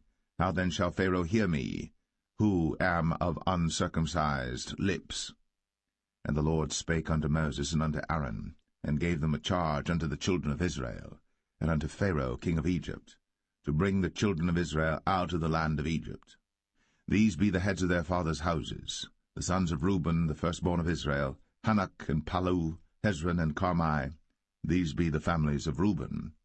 And the sons of Simeon, Jemuel and Jamin, and Ohad and Jachin, and Zohar and Shaul the son of the Canaanitish woman. These are the families of Simeon. And these are the names of the sons of Levi according to their generations, Gershon and Kohath and Merari. And the years of the life of Levi were 137 years. The sons of Gershon, Libni and Shimei. according to their families. And the sons of Kohath, Amram, and Izhar, and Hebron, and Uzziel. And the years of the life of Kohath were 133 years. And the sons of Merari, Mahali, and Mushai. These are the families of Levi according to their generations. And Amram took him Jochebed, his father's sister, to wife, and she bare him, Aaron and Moses. And the years of the life of Amram were 137 years. And the sons of Izhar, Korah, and Nepheg, and Zichri. And the sons of Uzziel, Mishael, and Elzavan, and Zithri. And Aaron took him Elisheba, daughter of Aminadab, sister of Nahshon, to wife, and she bare him Nadab and Abihu, Eleazar, and Ithamar. And the sons of Korah, Asir, and Elkanah, and Abiasaph. These are the families of the Korhites. And Eleazar, Aaron's son, took him one of the daughters of Putiel to wife, and she bare him Phinehas. These are the heads of the fathers of the Levites according to their families. These are that Aaron and Moses, to whom the Lord said, Bring out the children of Israel from the land of Egypt, according to their armies. These are they which spake to Pharaoh king of Egypt, to bring out the children of Israel from Egypt. These are that Moses and Aaron. And it came to pass on the day when the Lord spake unto Moses in the land of Egypt, that the Lord spake unto Moses, saying, I am the Lord. Speak thou unto Pharaoh king of Egypt all that I say unto thee. And Moses said before the Lord, Behold, I am of uncircumcised lips, and how shall Pharaoh hearken unto me?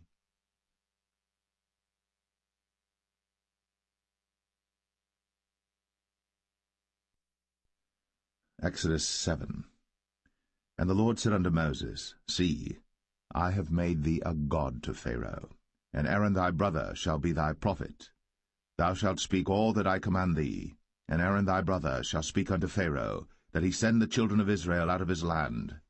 And I will harden Pharaoh's heart, and multiply my signs and my wonders in the land of Egypt. But Pharaoh shall not hearken unto you, that I may lay my hand upon Egypt, and bring forth mine armies and my people the children of Israel out of the land of Egypt by great judgments.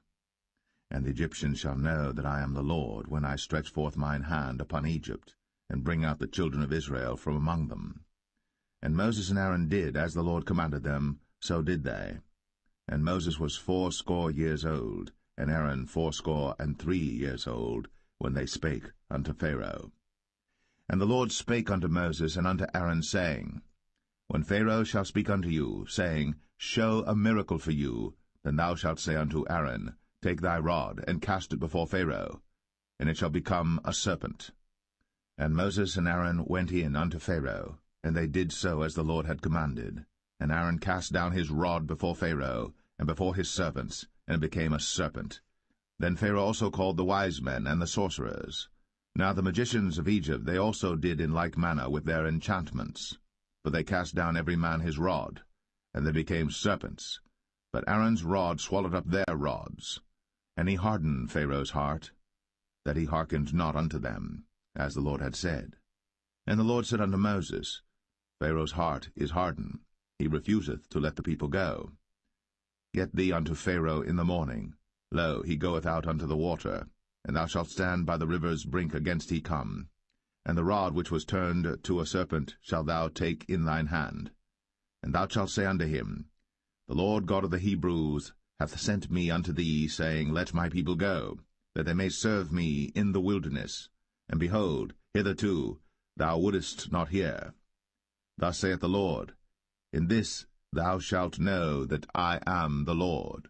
Behold, I will smite with the rod that is in mine hand upon the waters which are in the river, and they shall be turned to blood. And the fish that is in the river shall die, and the river shall stink, and the Egyptians shall loathe to drink of the water of the river. And the Lord spake unto Moses, Say unto Aaron, Take thy rod, and stretch out thine hand upon the waters of Egypt, upon their streams, upon their rivers, and upon their ponds, and upon all their pools of water, that they may become blood, and that there may be blood throughout all the land of Egypt, both in vessels of wood and in vessels of stone. And Moses and Aaron did so, as the Lord commanded. And he lifted up the rod, and smote the waters that were in the river, in the sight of Pharaoh, and in the sight of his servants, and all the waters that were in the river were turned to blood. And the fish that was in the river died, and the river stank, and the Egyptians could not drink of the water of the river, and there was blood throughout all the land of Egypt. And the magicians of Egypt did so with their enchantments, and Pharaoh's heart was hardened, neither did he hearken unto them, as the Lord had said. And Pharaoh turned and went into his house, neither did he set his heart to this also. And all the Egyptians digged round about the river for water to drink, for they could not drink of the water of the river. And 7 days were fulfilled. After that the Lord had smitten the river.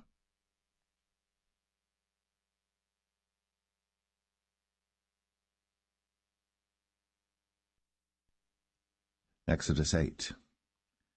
And the Lord spake unto Moses, Go unto Pharaoh, and say unto him, Thus saith the Lord, Let my people go, that they may serve me. And if thou refuse to let them go, behold, I will smite all thy borders with frogs, and the river shall bring forth frogs abundantly, which shall go up and come into thine house, and into thy bedchamber, and upon thy bed, and into the house of thy servants, and upon thy people, and into thine ovens, and into thy kneading troughs. And the frogs shall come up both on thee, and upon thy people, and upon all thy servants. And the Lord spake unto Moses, Say unto Aaron, Stretch forth thine hand with thy rod over the streams, over the rivers, and over the ponds, and cause frogs to come up upon the land of Egypt. And Aaron stretched out his hand over the waters of Egypt, and the frogs came up, and covered the land of Egypt. And the magicians did so with their enchantments, and brought up frogs upon the land of Egypt. Then Pharaoh called for Moses and Aaron, and said, Entreat the Lord, that he may take away the frogs from me, and from my people, and I will let the people go, that they may do sacrifice unto the Lord. And Moses said unto Pharaoh, Glory over me. When shall I entreat for thee, and for thy servants, and for thy people, to destroy the frogs from thee, and thy houses, that they may remain in the river only? And he said, Tomorrow. And he said, Be it according to thy word, that thou mayest know that there is none like unto the Lord our God. And the frogs shall depart from thee, and from thy houses, and from thy servants, and from thy people, they shall remain in the river only. And Moses and Aaron went out from Pharaoh, and Moses cried unto the Lord because of the frogs, which he had brought against Pharaoh. And the Lord did according to the word of Moses, and the frogs died out of the houses, out of the villages, and out of the fields. And they gathered them together upon heaps, and the land stank. But when Pharaoh saw that there was respite, he hardened his heart, and hearkened not unto them, as the Lord had said. And the Lord said unto Moses, Say unto Aaron, Stretch out thy rod, and smite the dust of the land, that it may become lice throughout all the land of Egypt. And they did so. For Aaron stretched out his hand with his rod, and smote the dust of the earth, and it became lice in man and in beast. All the dust of the land became lice throughout all the land of Egypt. And the magicians did so with their enchantments to bring forth lice, but they could not, so there were lice upon man and upon beast. Then the magicians said unto Pharaoh, This is the finger of God. And Pharaoh's heart was hardened, and he hearkened not unto them, as the Lord had said. And the Lord said unto Moses, Rise up early in the morning, and stand before Pharaoh. Lo, he cometh forth to the water. And say unto him, Thus saith the Lord, Let my people go, that they may serve me. Else, if thou wilt not let my people go, behold, I will send swarms of flies upon thee, and upon thy servants, and upon thy people, and into thy houses, and the houses of the Egyptians shall be full of swarms of flies, and also the ground whereon they are. And I will sever in that day the land of Goshen, in which my people dwell, that no swarms of flies shall be there, to the end thou mayest know that I am the Lord in the midst of the earth. And I will put a division between my people and thy people. Tomorrow shall this sign be. And the Lord did so. And there came a grievous swarm of flies into the house of Pharaoh, and into his servants' houses, and into all the land of Egypt. The land was corrupted by reason of the swarm of flies. And Pharaoh called for Moses and for Aaron, and said, Go ye, sacrifice to your God in the land. And Moses said, It is not meet so to do. For we shall sacrifice the abomination of the Egyptians to the Lord our God. Lo, shall we sacrifice the abomination of the Egyptians before their eyes? And will they not stone us? We will go 3 days' journey into the wilderness, and sacrifice to the Lord our God, as he shall command us. And Pharaoh said, I will let you go, that ye may sacrifice to the Lord your God in the wilderness. Only ye shall not go very far away. Entreat for me. And Moses said, Behold, I go out from thee, and I will entreat the Lord that the swarms of flies may depart from Pharaoh, from his servants, and from his people tomorrow. But let not Pharaoh deal deceitfully any more, not letting the people go to sacrifice to the Lord. And Moses went out from Pharaoh, and entreated the Lord. And the Lord did according to the word of Moses, and he removed the swarms of flies from Pharaoh, from his servants, and from his people. There remained not one. And Pharaoh hardened his heart at this time also, neither would he let the people go.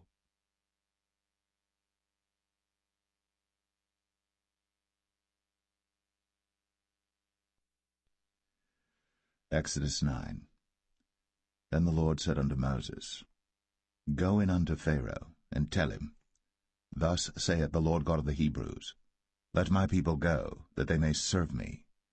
For if thou refuse to let them go, and wilt hold them still, behold, the hand of the Lord is upon thy cattle which is in the field, upon the horses, upon the asses, upon the camels, upon the oxen, and upon the sheep. There shall be a very grievous murrain. And the Lord shall sever between the cattle of Israel and the cattle of Egypt, and there shall nothing die of all that is the children's of Israel. And the Lord appointed a set time, saying, Tomorrow the Lord shall do this thing in the land. And the Lord did that thing on the morrow, and all the cattle of Egypt died, but of the cattle of the children of Israel died not one. And Pharaoh sent, and behold, there was not one of the cattle of the Israelites dead, and the heart of Pharaoh was hardened, and he did not let the people go. And the Lord said unto Moses and unto Aaron, Take to you handfuls of ashes of the furnace, and let Moses sprinkle it toward the heaven in the sight of Pharaoh. And it shall become small dust in all the land of Egypt, and shall be a boil breaking forth with blains upon man and upon beast throughout all the land of Egypt. Then they took ashes of the furnace, and stood before Pharaoh. And Moses sprinkled it up toward heaven, and it became a boil, breaking forth with blains upon man and upon beast. And the magicians could not stand before Moses because of the boils, for the boil was upon the magicians and upon all the Egyptians. And the Lord hardened the heart of Pharaoh, and he hearkened not unto them, as the Lord had spoken unto Moses. And the Lord said unto Moses, Rise up early in the morning, and stand before Pharaoh, and say unto him, Thus saith the Lord God of the Hebrews, Let my people go, that they may serve me. For I will at this time send all my plagues upon thine heart, and upon thy servants, and upon thy people, that thou mayest know that there is none like me in all the earth. For now I will stretch out my hand, that I may smite thee and thy people with pestilence, and thou shalt be cut off from the earth. And in very deed for this cause have I raised thee up, for to show in thee my power, and that my name may be declared throughout all the earth. As yet exaltest thou thyself against my people, that thou wilt not let them go. Behold, tomorrow about this time I will cause it to rain a very grievous hail, such as hath not been in Egypt since the foundation thereof even until now. Send therefore now, and gather thy cattle, and all that thou hast in the field. For upon every man and beast which shall be found in the field, and shall not be brought home, the hail shall come down upon them, and they shall die. He that feared the word of the Lord among the servants of Pharaoh made his servants and his cattle flee into the houses. And he that regarded not the word of the Lord left his servants and his cattle in the field. And the Lord said unto Moses, Stretch forth thine hand toward heaven, that there may be hail in all the land of Egypt, upon man, and upon beast, and upon every herb of the field, throughout the land of Egypt. Then Moses stretched forth his rod toward heaven, and the Lord sent thunder and hail, and the fire ran along upon the ground, and the Lord rained hail upon the land of Egypt. So there was hail and fire mingled with the hail, very grievous, such as there was none like it in all the land of Egypt since it became a nation. And the hail smote throughout all the land of Egypt all that was in the field, both man and beast. And the hail smote every herb of the field, and brake every tree of the field. Only in the land of Goshen, where the children of Israel were, was there no hail. And Pharaoh sent and called for Moses and Aaron, and said unto them, I have sinned this time. The Lord is righteous, and I and my people are wicked. Entreat the Lord, for it is enough that there be no more mighty thunderings and hail, and I will let you go, and ye shall stay no longer. And Moses said unto him, As soon as I am gone out of the city, I will spread abroad my hands unto the Lord, and the thunder shall cease, neither shall there be any more hail, that thou mayest know how that the earth is the Lord's. But as for thee and thy servants, I know that ye will not yet fear the Lord God. And the flax and the barley was smitten, for the barley was in the ear, and the flax was bold. But the wheat and the rye were not smitten, for they were not grown up. And Moses went out of the city from Pharaoh, and spread abroad his hands unto the Lord, and the thunders and hail ceased, and the rain was not poured upon the earth. And when Pharaoh saw that the rain and the hail and the thunders were ceased, he sinned yet more, and hardened his heart, he and his servants. And the heart of Pharaoh was hardened, neither would he let the children of Israel go, as the Lord had spoken by Moses.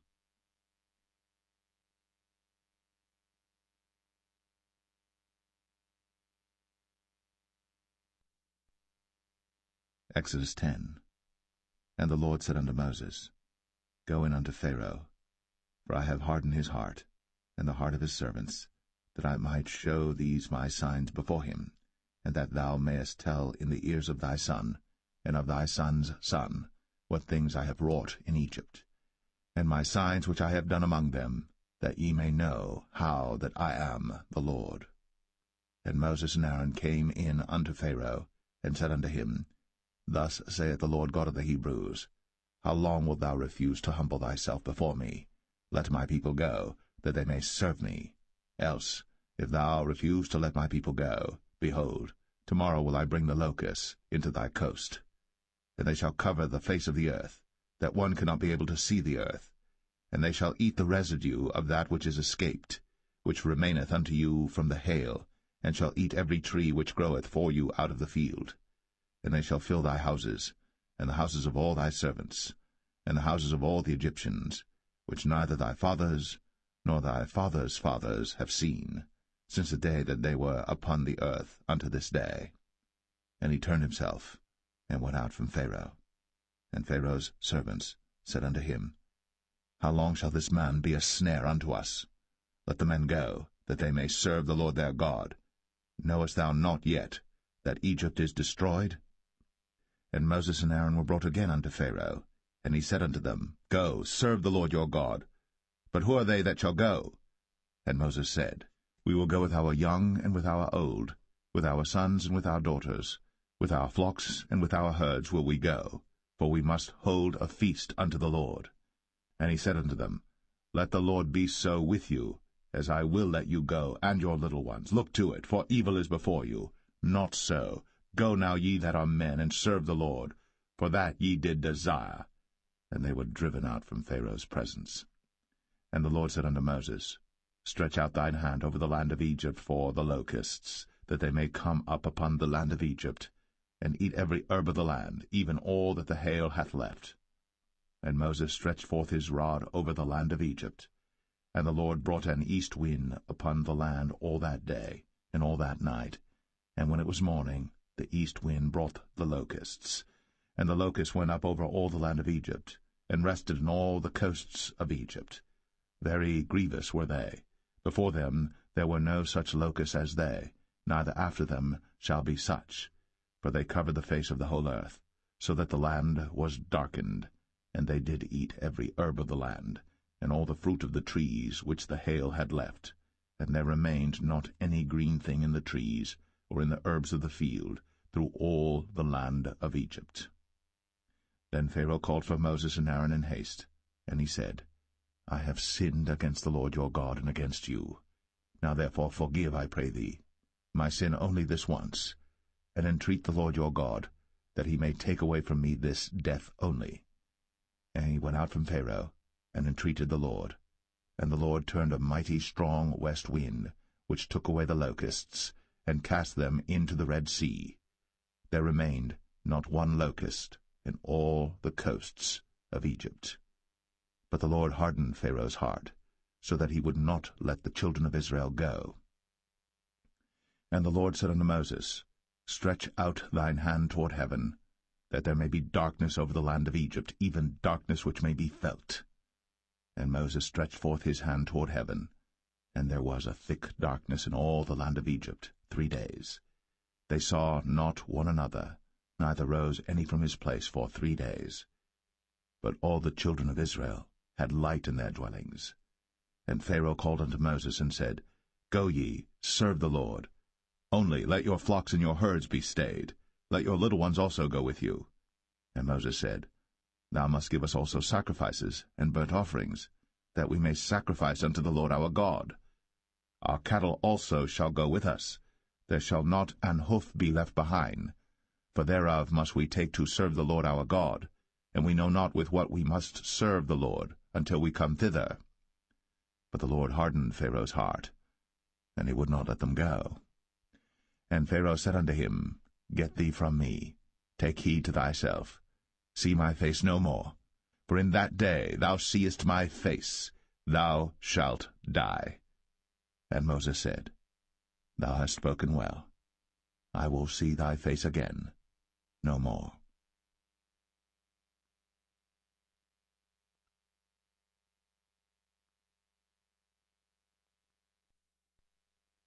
Exodus 11. And the Lord said unto Moses, Yet will I bring one plague more upon Pharaoh and upon Egypt. Afterwards he will let you go hence.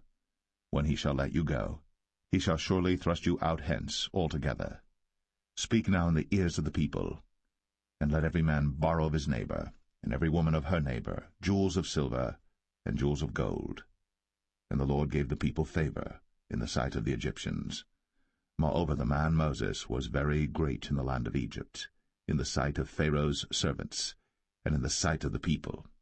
And Moses said, Thus saith the Lord, About midnight will I go out into the midst of Egypt.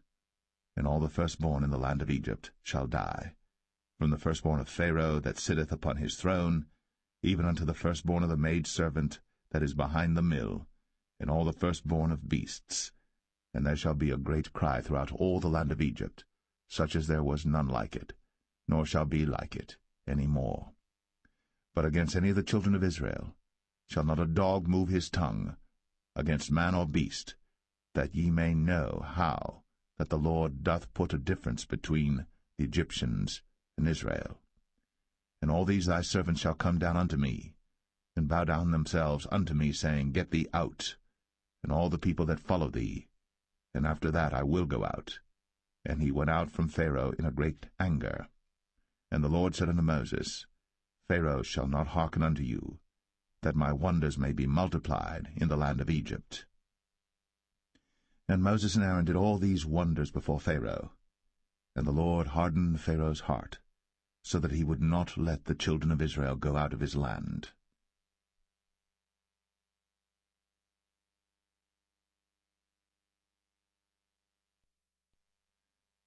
Exodus 12.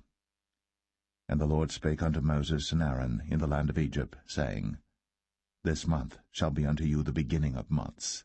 It shall be the first month of the year to you. Speak ye unto all the congregation of Israel, saying, In the 10th day of this month they shall take to them every man a lamb, according to the house of their fathers, a lamb for an house. And if the household be too little for the lamb, let him and his neighbor next unto his house take it according to the number of the souls. Every man according to his eating shall make your count for the lamb. Your lamb shall be without blemish, a male of the first year. Ye shall take it out from the sheep or from the goats. And ye shall keep it up until the 14th day of the same month. And the whole assembly of the congregation of Israel shall kill it in the evening. And they shall take of the blood, and strike it on the 2 side posts, and on the upper door post of the houses wherein they shall eat it. And they shall eat the flesh in that night, roast with fire, and unleavened bread, and with bitter herbs they shall eat it. Eat not of it raw, nor sodden it all with water, but roast with fire, his head with his legs, and with the purtenance thereof.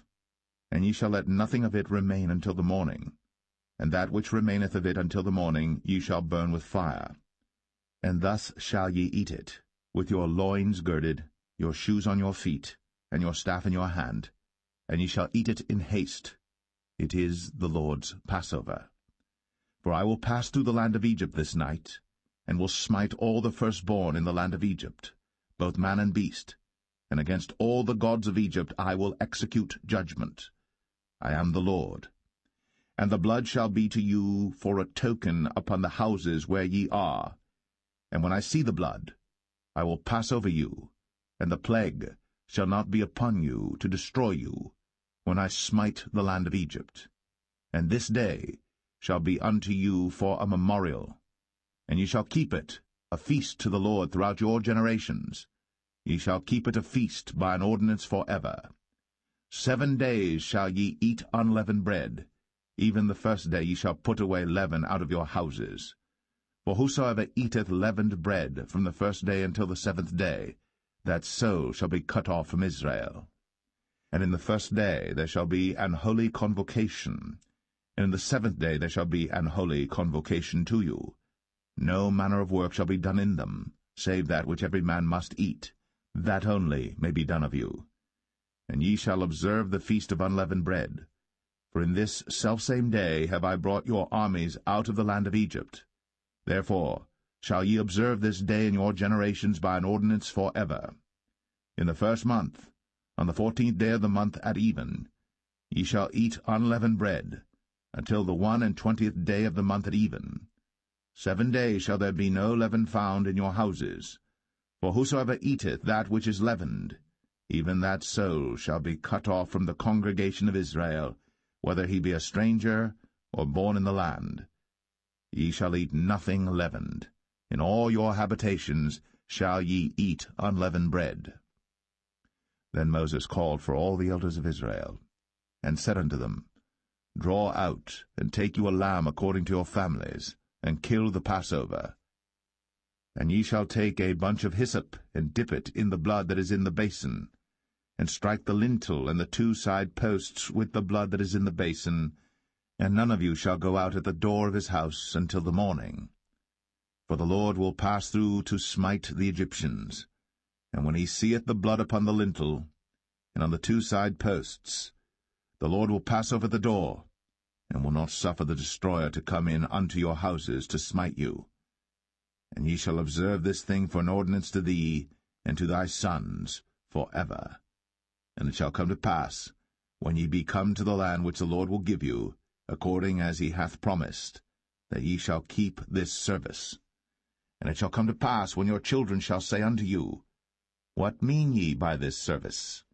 That ye shall say, It is the sacrifice of the Lord's Passover, who passed over the houses of the children of Israel in Egypt, when he smote the Egyptians, and delivered our houses. And the people bowed the head, and worshipped. And the children of Israel went away, and did, as the Lord had commanded Moses and Aaron, so did they.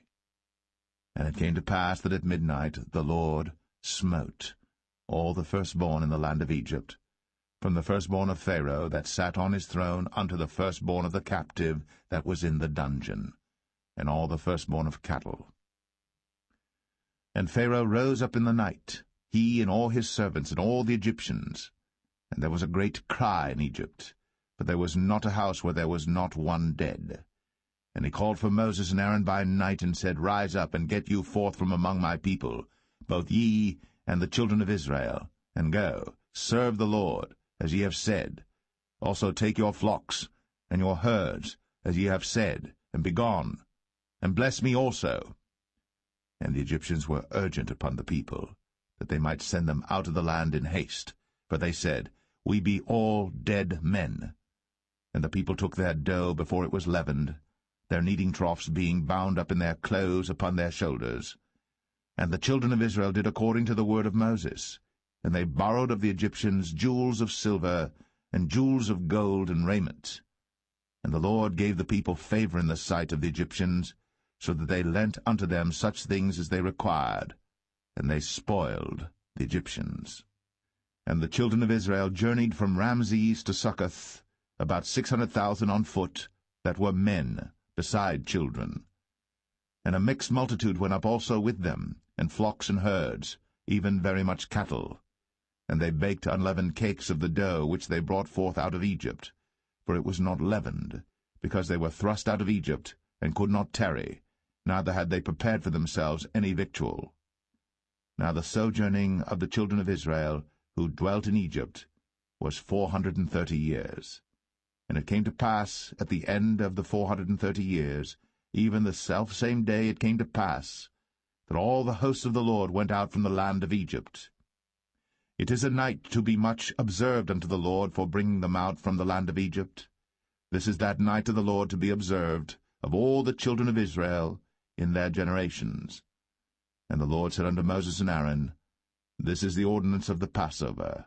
There shall no stranger eat thereof. But every man's servant that is bought for money, when thou hast circumcised him, then shall he eat thereof. A foreigner and an hired servant shall not eat thereof. In one house shall it be eaten. Thou shalt not carry forth aught of the flesh abroad out of the house, neither shall ye break a bone thereof. All the congregation of Israel shall keep it. And when a stranger shall sojourn with thee, and will keep the Passover to the Lord, let all his males be circumcised, and then let him come near and keep it. And he shall be as one that is born in the land. For no uncircumcised person shall eat thereof.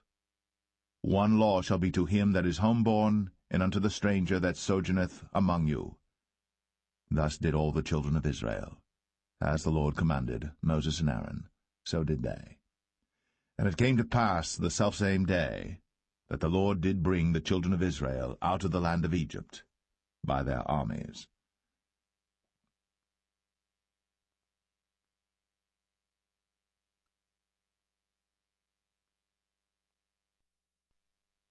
Exodus 13. And the Lord spake unto Moses, saying, Sanctify unto me all the firstborn, whatsoever openeth the womb among the children of Israel, both of man and of beast, it is mine. And Moses said unto the people, Remember this day in which ye came out from Egypt, out of the house of bondage, for by strength of hand the Lord brought you out from this place. There shall no leavened bread be eaten. This day came ye out in the month Abib. And it shall be, when the Lord shall bring thee into the land of the Canaanites, and the Hittites, and the Amorites, and the Hivites, and the Jebusites, which he sware unto thy fathers to give thee, a land flowing with milk and honey, that thou shalt keep this service in this month. 7 days thou shalt eat unleavened bread, and in the 7th day shall be a feast to the Lord. Unleavened bread shall be eaten 7 days, and there shall no leavened bread be seen with thee, neither shall there be leaven seen with thee in all thy quarters. And thou shalt show thy son in that day, saying, This is done, because of that which the Lord did unto me, when I came forth out of Egypt. And it shall be for a sign unto thee upon thine hand, and for a memorial between thine eyes, that the Lord's law may be in thy mouth. For with a strong hand hath the Lord brought thee out of Egypt. Thou shalt therefore keep this ordinance in his season from year to year. And it shall be, when the Lord shall bring thee into the land of the Canaanites, as he sware unto thee and to thy fathers, and shall give it thee, that thou shalt set apart unto the Lord all that openeth the matrix, and every firstling that cometh of a beast which thou hast, the males shall be the Lord's. And every firstling of an ass thou shalt redeem with a lamb, and if thou wilt not redeem it, then thou shalt break his neck. And all the firstborn of man among thy children shalt thou redeem. And it shall be, when thy son asketh thee in time to come, saying, What is this? That thou shalt say unto him, By strength of hand the Lord brought us out from Egypt, from the house of bondage. And it came to pass, when Pharaoh would hardly let us go, that the Lord slew all the firstborn in the land of Egypt, both the firstborn of man and the firstborn of beast. Therefore I sacrifice to the Lord all that openeth the matrix, being males, but all the firstborn of my children I redeem. And it shall be for a token upon thine hand, and for frontlets between thine eyes, for by strength of hand the Lord brought us forth out of Egypt. And it came to pass, when Pharaoh had let the people go, that God led them not through the way of the land of the Philistines, although that was near, for God said, Lest peradventure the people repent when they see war, and they return to Egypt. For God led the people about through the way of the wilderness of the Red Sea, and the children of Israel went up harnessed out of the land of Egypt. And Moses took the bones of Joseph with him, for he had straitly sworn the children of Israel, saying, God will surely visit you, and ye shall carry up my bones away hence with you. And they took their journey from Succoth, and encamped in Etham, in the edge of the wilderness. And the Lord went before them by day in a pillar of a cloud, to lead them the way, and by night in a pillar of fire, to give them light, to go by day and night. He took not away the pillar of the cloud by day, nor the pillar of fire by night, from before the people.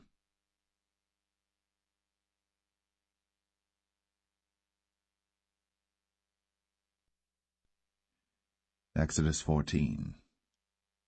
And the Lord spake unto Moses, saying, Speak unto the children of Israel, that they turn and encamp before Pi-hahiroth, between Migdol and the sea, over against Baal-zephon. Before it shall ye encamp by the sea. For Pharaoh will say of the children of Israel, They are entangled in the land, the wilderness hath shut them in. And I will harden Pharaoh's heart, that he shall follow after them. And I will be honored upon Pharaoh, and upon all his host, that the Egyptians may know that I am the Lord. And they did so. And it was told the king of Egypt that the people fled, and the heart of Pharaoh and of his servants was turned against the people, and they said, Why have we done this, that we have let Israel go from serving us? And he made ready his chariot, and took his people with him. And he took 600 chosen chariots, and all the chariots of Egypt, and captains over every one of them. And the Lord hardened the heart of Pharaoh king of Egypt, and he pursued after the children of Israel. And the children of Israel went out with an high hand. But the Egyptians pursued after them all the horses and chariots of Pharaoh, and his horsemen and his army, and overtook them encamping by the sea, beside Pi-hahiroth, before Baal-zephon. And when Pharaoh drew nigh, the children of Israel lifted up their eyes, and behold, the Egyptians marched after them, and they were sore afraid. And the children of Israel cried out unto the Lord, and they said unto Moses, Because there were no graves in Egypt, hast thou taken us away to die in the wilderness? Wherefore hast thou dealt thus with us, to carry us forth out of Egypt? Is not this the word that we did tell thee in Egypt, saying, Let us alone, that we may serve the Egyptians? For it had been better for us to serve the Egyptians, than that we should die in the wilderness.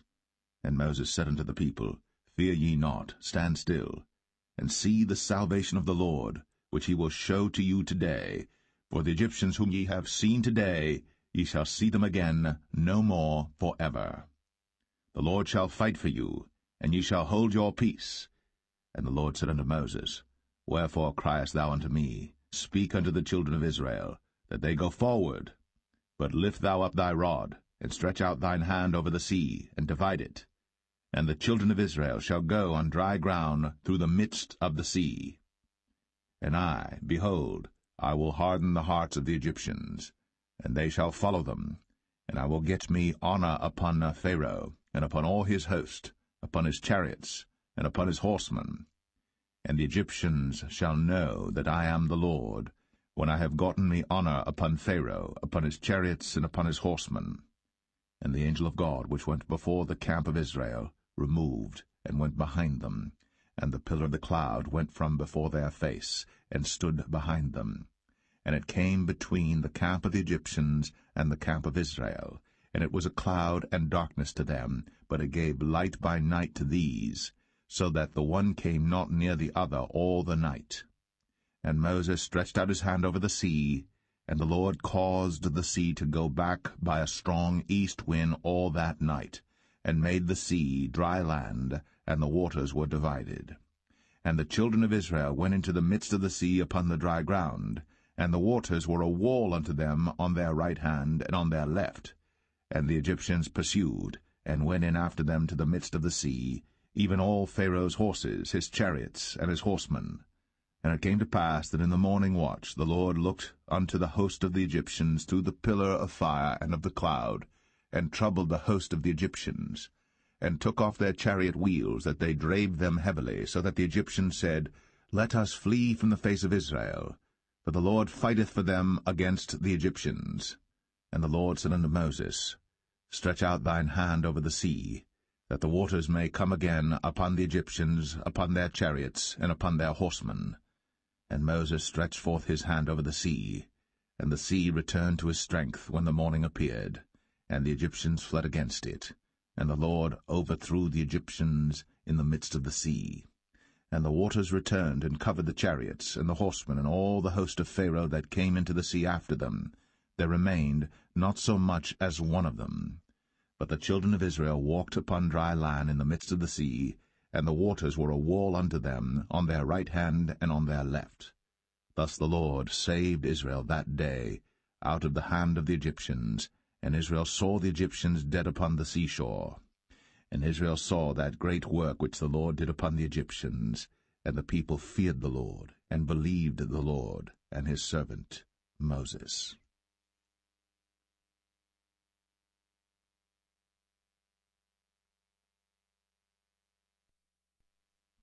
Exodus 15. Then sang Moses and the children of Israel this song unto the Lord, and spake, saying, I will sing unto the Lord, for he hath triumphed gloriously. The horse and his rider hath he thrown into the sea. The Lord is my strength and song, and he is become my salvation. He is my God, and I will prepare him an habitation, my father's God, and I will exalt him. The Lord is a man of war, the Lord is his name. Pharaoh's chariots and his host hath he cast into the sea. His chosen captains also are drowned in the Red Sea. The depths have covered them, they sank into the bottom as a stone. Thy right hand, O Lord, is become glorious in power. Thy right hand, O Lord, hath dashed in pieces the enemy. And in the greatness of thine excellency thou hast overthrown them that rose up against thee. Thou sentest forth thy wrath, which consumed them as stubble. And with the blast of thy nostrils the waters were gathered together. The floods stood upright as an heap, and the depths were congealed in the heart of the sea. The enemy said, I will pursue, I will overtake, I will divide the spoil. My lust shall be satisfied upon them. I will draw my sword, my hand shall destroy them. Thou didst blow with thy wind, the sea covered them. They sank as lead in the mighty waters. Who is like unto thee, O Lord, among the gods? Who is like thee, glorious in holiness, fearful in praises, doing wonders? Thou stretchest out thy right hand, the earth swallowed them. Thou in thy mercy hast led forth the people which thou hast redeemed. Thou hast guided them in thy strength unto thy holy habitation. The people shall hear and be afraid. Sorrow shall take hold on the inhabitants of Palestina. Then the dukes of Edom shall be amazed. The mighty men of Moab, trembling, shall take hold upon them. All the inhabitants of Canaan shall melt away. Fear and dread shall fall upon them. By the greatness of thine arm they shall be as still as a stone, till thy people pass over, O Lord, till the people pass over, which thou hast purchased. Thou shalt bring them in, and plant them in the mountain of thine inheritance, in the place, O Lord, which thou hast made for thee to dwell in the sanctuary, O Lord, which thy hands have established. The Lord shall reign for ever and ever. For the horse of Pharaoh went in with his chariots and with his horsemen into the sea, and the Lord brought again the waters of the sea upon them. But the children of Israel went on dry land in the midst of the sea. And Miriam the prophetess, the sister of Aaron, took a timbrel in her hand, and all the women went out after her with timbrels and with dances. And Miriam answered them, Sing ye to the Lord, for he hath triumphed gloriously. The horse and his rider hath he thrown into the sea. So Moses brought Israel from the Red Sea, and they went out into the wilderness of Shur. And they went 3 days in the wilderness, and found no water. And when they came to Marah, they could not drink of the waters of Marah, for they were bitter. Therefore the name of it was called Marah. And the people murmured against Moses, saying, What shall we drink? And he cried unto the Lord, and the Lord showed him a tree, which when he had cast into the waters were made sweet. There he made for them a statute and an ordinance, and there he proved them, and said, If thou wilt diligently hearken to the voice of the Lord thy God, and wilt do that which is right in his sight, and wilt give ear to his commandments, and keep all his statutes, I will put none of these diseases upon thee, which I have brought upon the Egyptians, for I am the Lord that healeth thee. And they came to Elim, where were 12 wells of water, and 60 palm trees, and they encamped there by the waters.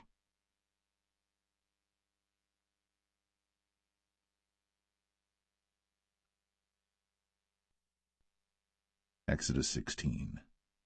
And they took their journey from Elim, and all the congregation of the children of Israel came unto the wilderness of Sin, which is between Elim and Sinai, on the 15th day of the 2nd month, after their departing out of the land of Egypt.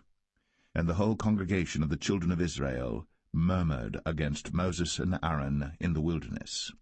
And the children of Israel said unto them, Would to God we had died by the hand of the Lord in the land of Egypt, when we sat by the flesh pots, and when we did eat bread to the full.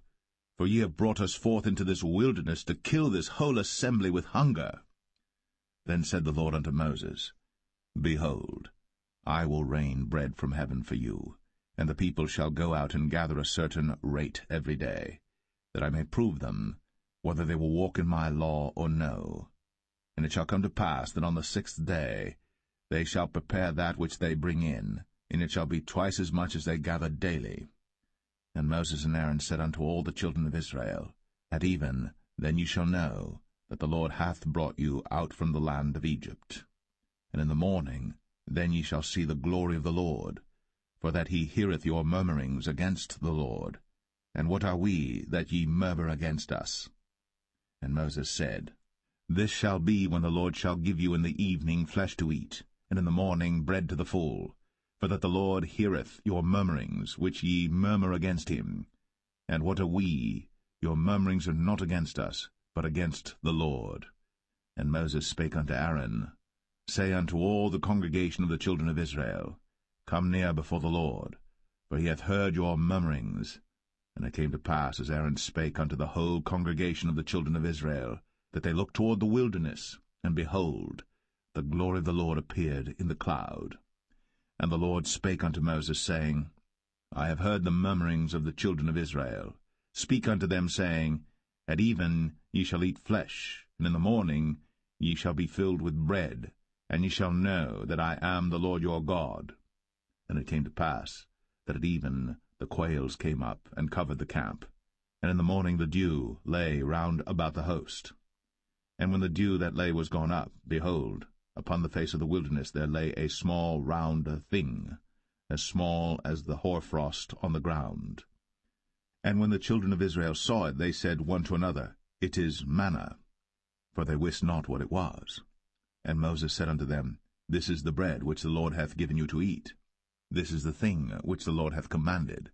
Gather of it every man according to his eating, an omer for every man according to the number of your persons. Take ye every man for them which are in his tents. And the children of Israel did so, and gathered some more, some less. And when they did meet it with an omer, he that gathered much had nothing over, and he that gathered little had no lack. They gathered every man according to his eating. And Moses said, Let no man leave of it till the morning. Notwithstanding they hearkened not unto Moses, but some of them left of it until the morning, and it bred worms, and stank. And Moses was wroth with them. And they gathered it every morning, every man according to his eating. And when the sun waxed hot, it melted. And it came to pass that on the 6th day they gathered twice as much bread, 2 omers for one man. And all the rulers of the congregation came and told Moses. And he said unto them, This is that which the Lord hath said. Tomorrow is the rest of the holy Sabbath unto the Lord. Bake that which ye shall bake today, and seethe that ye will seethe, and that which remaineth over lay up for you to be kept until the morning. And they laid it up till the morning, as Moses bade, and it did not stink, neither was there any worm therein. And Moses said, Eat that today, for today is a Sabbath unto the Lord. Today ye shall not find it in the field. 6 days ye shall gather it, but on the 7th day, which is the Sabbath, in it there shall be none. And it came to pass that there went out some of the people on the 7th day for to gather, and they found none.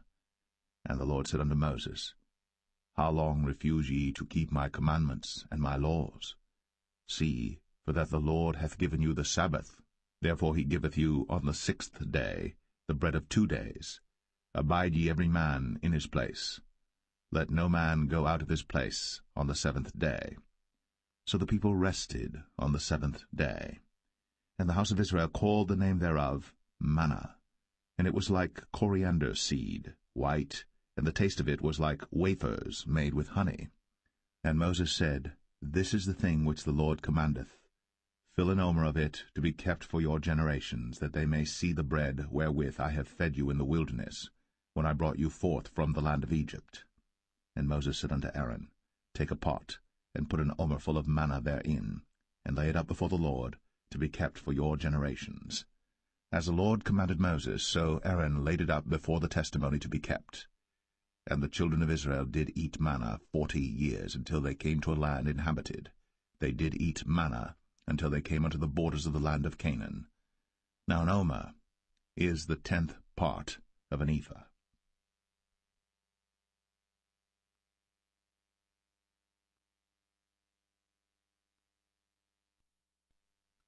Exodus 17. And all the congregation of the children of Israel journeyed from the wilderness of Sin after their journeys, according to the commandment of the Lord, and pitched in Rephidim. And there was no water for the people to drink. Wherefore the people did chide with Moses, and said, Give us water that we may drink. And Moses said unto them, Why chide ye with me? Wherefore do ye tempt the Lord? And the people thirsted there for water. And the people murmured against Moses, and said, Wherefore is this that thou hast brought us up out of Egypt, to kill us, and our children, and our cattle with thirst? And Moses cried unto the Lord, saying, What shall I do unto this people? They be almost ready to stone me. And the Lord said unto Moses, Go on before the people, and take with thee of the elders of Israel, and thy rod wherewith thou smotest the river, take in thine hand, and go. Behold, I will stand before thee there upon the rock in Horeb, and thou shalt smite the rock. And there shall come water out of it, that the people may drink. And Moses did so in the sight of the elders of Israel. And he called the name of the place Massah, and Meribah, because of the chiding of the children of Israel, and because they tempted the Lord, saying, Is the Lord among us or not? Then came Amalek and fought with Israel in Rephidim. And Moses said unto Joshua, Choose us out men, and go out, fight with Amalek. Tomorrow I will stand on the top of the hill with the rod of God in mine hand. So Joshua did as Moses had said to him, and fought with Amalek. And Moses, Aaron, and Hur went up to the top of the hill. And it came to pass, when Moses held up his hand, that Israel prevailed. And when he let down his hand, Amalek prevailed. But Moses' hands were heavy, and they took a stone and put it under him, and he sat thereon, and Aaron and Hur stayed up his hands, the one on the one side, and the other on the other side, and his hands were steady until the going down of the sun. And Joshua discomfited Amalek and his people with the edge of the sword. And the Lord said unto Moses, Write this for a memorial in a book, and rehearse it in the ears of Joshua, for I will utterly put out the remembrance of Amalek from under heaven. And Moses built an altar, and called the name of it Jehovah Nissi. For he said, Because the Lord has sworn that the Lord will have war with Amalek from generation to generation.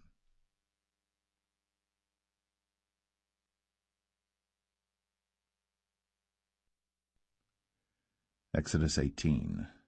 When Jethro, the priest of Midian, Moses' father-in-law, heard of all that God had done for Moses, and for Israel his people, and that the Lord had brought Israel out of Egypt, Then Jethro, Moses' father-in-law, took Zipporah, Moses' wife, after he'd sent her back, and her 2 sons, of which the name of the one was Gershom, for he said, I have been an alien in a strange land. And the name of the other was Eleazar, for the God of my father, said he, was mine help, and delivered me from the sword of Pharaoh. And Jethro, Moses' father-in-law, came with his sons and his wife unto Moses into the wilderness, where he encamped at the mount of God. And he said unto Moses, I thy father-in-law Jethro am come unto thee, and thy wife and her 2 sons with her. And Moses went out to meet his father-in-law, and did obeisance, and kissed him. And they asked each other of their welfare, and they came into the tent. And Moses told his father-in-law all that the Lord had done unto Pharaoh and to the Egyptians for Israel's sake, and all the travail that had come upon them by the way, and how the Lord delivered them.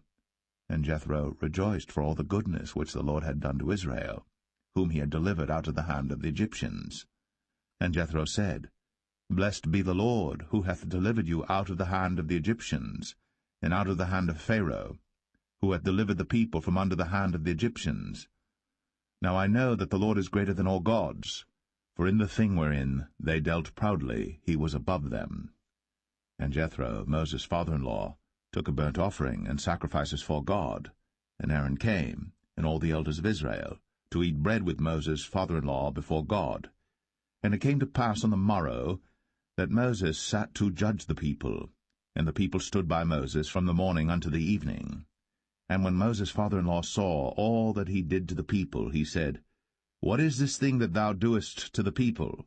Why sittest thou thyself alone, and all the people stand by thee from morning unto even? And Moses said unto his father-in-law, Because the people come unto me to inquire of God.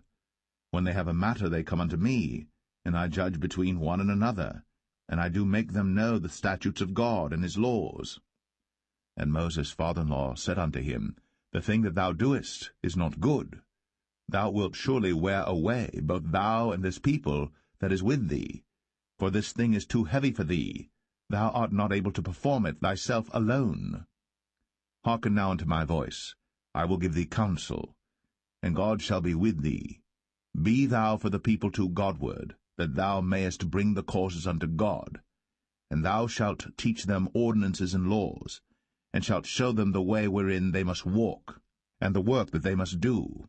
Moreover, thou shalt provide out of all the people able men, such as fear God, men of truth, hating covetousness, and place such over them to be rulers of thousands, and rulers of hundreds, rulers of 50s, and rulers of 10s. And let them judge the people at all seasons. And it shall be, that every great matter they shall bring unto thee, but every small matter they shall judge. So shall it be easier for thyself, and they shall bear the burden with thee. If thou shalt do this thing, and God command thee so, then thou shalt be able to endure, and all this people shall also go to their place in peace. So Moses hearkened to the voice of his father-in-law, and did all that he had said.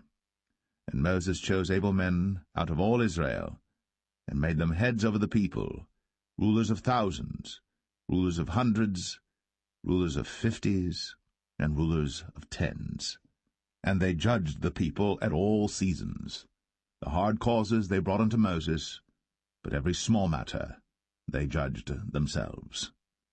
And Moses let his father-in-law depart, and he went his way into his own land.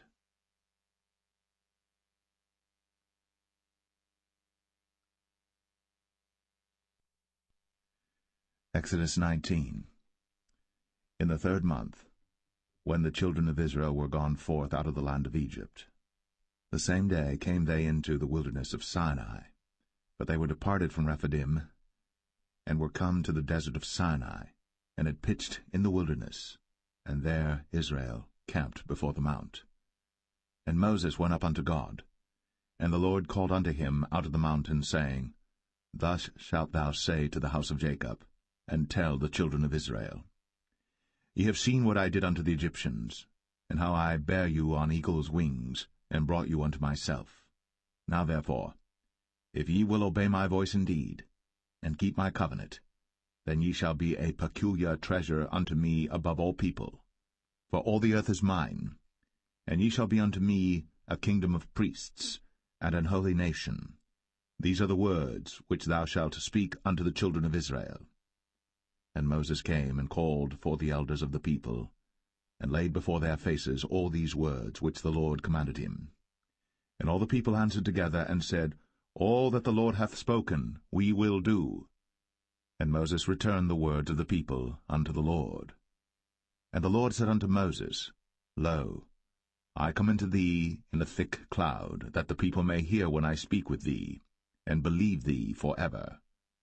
And Moses told the words of the people unto the Lord. And the Lord said unto Moses, Go unto the people, and sanctify them today and tomorrow, and let them wash their clothes, and be ready against the third day. For the third day the Lord will come down in the sight of all the people upon Mount Sinai. And thou shalt set bounds unto the people round about, saying, Take heed to yourselves, that ye go not up into the mount, or touch the border of it. Whosoever toucheth the mount shall be surely put to death. There shall not an hand touch it, but he shall surely be stoned, or shot through, whether it be beast or man. It shall not live. When the trumpet soundeth long, they shall come up to the mount. And Moses went down from the mount unto the people, and sanctified the people, and they washed their clothes. And he said unto the people, Be ready against the third day. Come not at your wives. And it came to pass on the third day in the morning, that there were thunders and lightnings, and a thick cloud upon the mount, and the voice of the trumpet exceeding loud, so that all the people that was in the camp trembled. And Moses brought forth the people out of the camp to meet with God. And they stood at the nether part of the mount.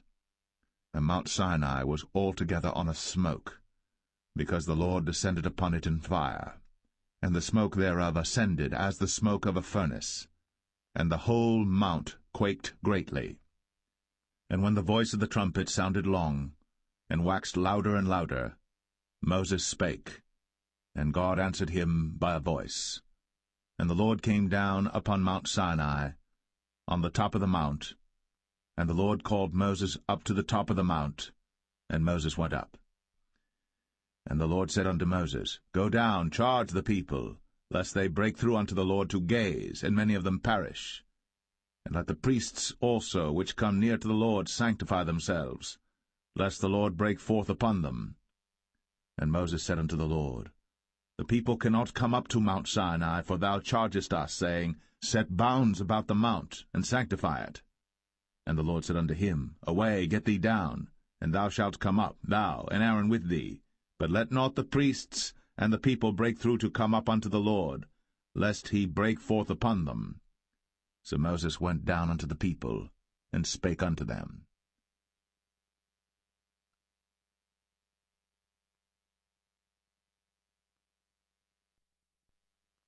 Exodus 20. And God spake all these words, saying, I am the Lord thy God, which have brought thee out of the land of Egypt, out of the house of bondage. Thou shalt have no other gods before me. Thou shalt not make unto thee any graven image, or any likeness of any thing that is in heaven above, or that is in the earth beneath, or that is in the water under the earth. Thou shalt not bow down thyself to them, nor serve them.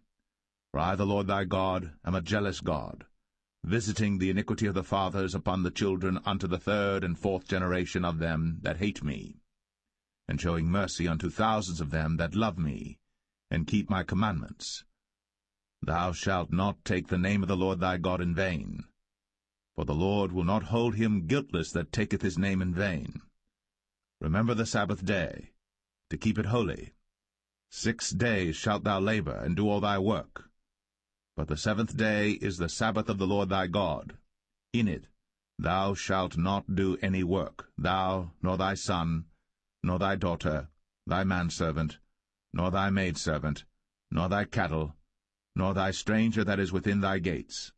For in 6 days the Lord made heaven and earth, the sea, and all that in them is, and rested the 7th day. Wherefore the Lord blessed the Sabbath day, and hallowed it. Honor thy father and thy mother, that thy days may be long upon the land which the Lord thy God giveth thee. Thou shalt not kill. Thou shalt not commit adultery.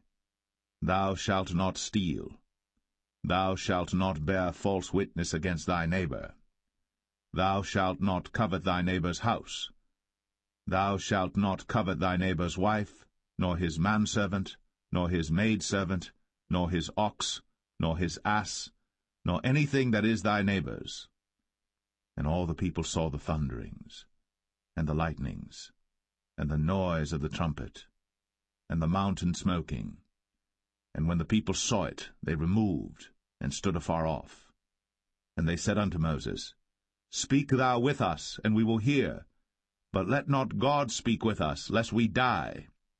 And Moses said unto the people, Fear not, for God is come to prove you, and that his fear may be before your faces, that ye sin not.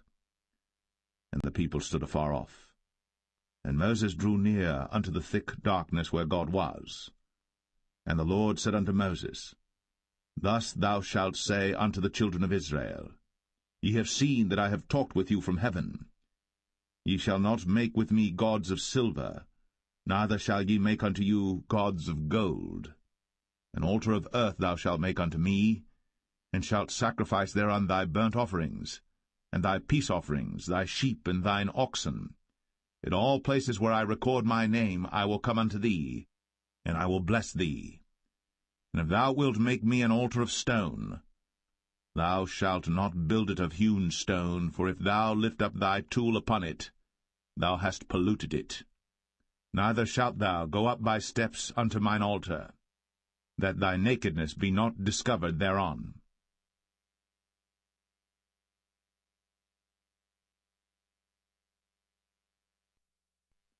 Exodus 21. Now these are the judgments which thou shalt set before them. If thou buy an Hebrew servant, 6 years he shall serve, and in the 7th he shall go out free for nothing. If he came in by himself, he shall go out by himself. If he were married, then his wife shall go out with him. If his master have given him a wife, and she have borne him sons or daughters, the wife and her children shall be her master's, and he shall go out by himself. And if the servant shall plainly say, I love my master, my wife, and my children, I will not go out free, then his master shall bring him unto the judges. He shall also bring him to the door, or unto the doorpost, and his master shall bore his ear through with an awl, and he shall serve him forever. And if a man sell his daughter to be a maidservant, she shall not go out as the men servants do. If she please not her master, who hath betrothed her to himself, then shall he let her be redeemed. To sell her unto a strange nation, he shall have no power, seeing he hath dealt deceitfully with her. And if he have betrothed her unto his son, he shall deal with her after the manner of daughters. If he take him another wife, her food, her raiment, and her duty of marriage, shall he not diminish?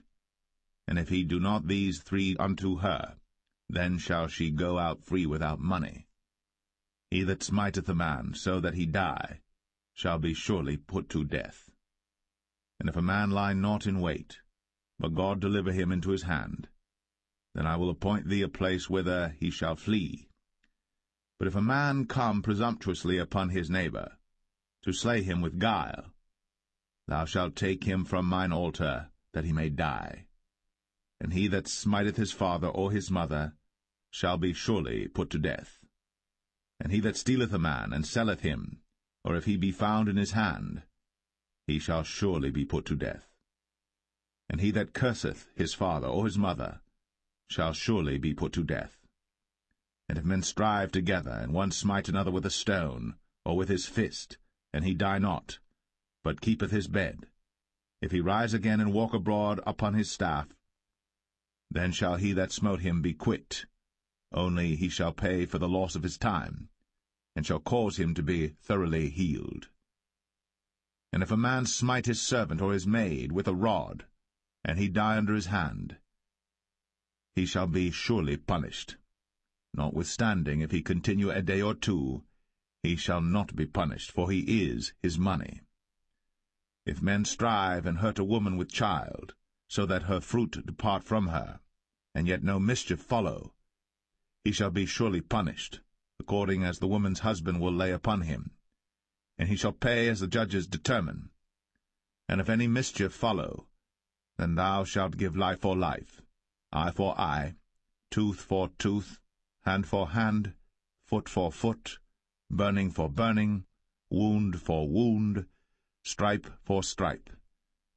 And if a man smite the eye of his servant, or the eye of his maid, that it perish, he shall let him go free for his eye's sake. And if he smite out his manservant's tooth, or his maidservant's tooth, he shall let him go free for his tooth's sake. If an ox gore a man or a woman, that they die, then the ox shall be surely stoned, and his flesh shall not be eaten, but the owner of the ox shall be quit.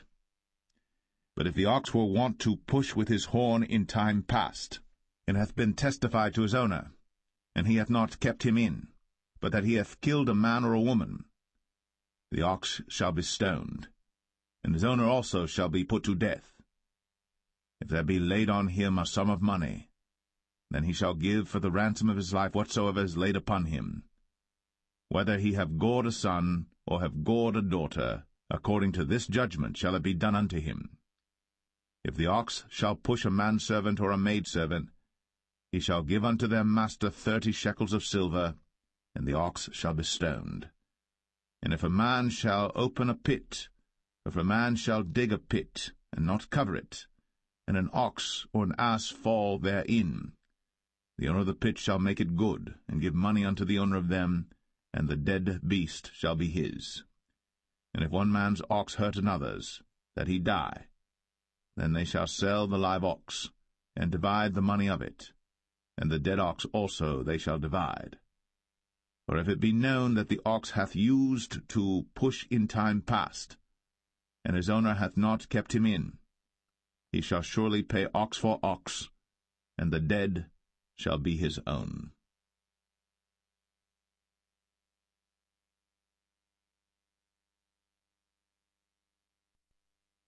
Exodus 22.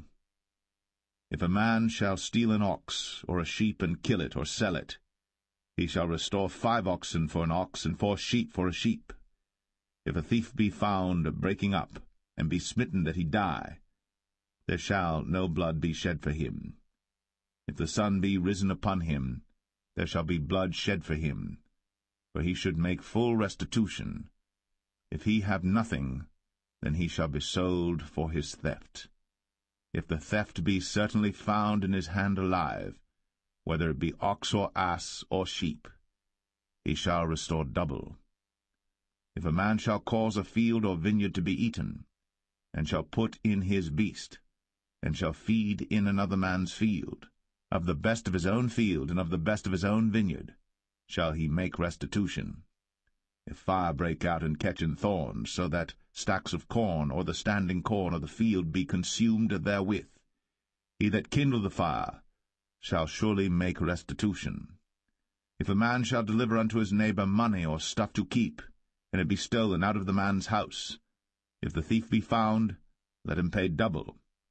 If the thief be not found, then the master of the house shall be brought unto the judges to see whether he have put his hand unto his neighbor's goods.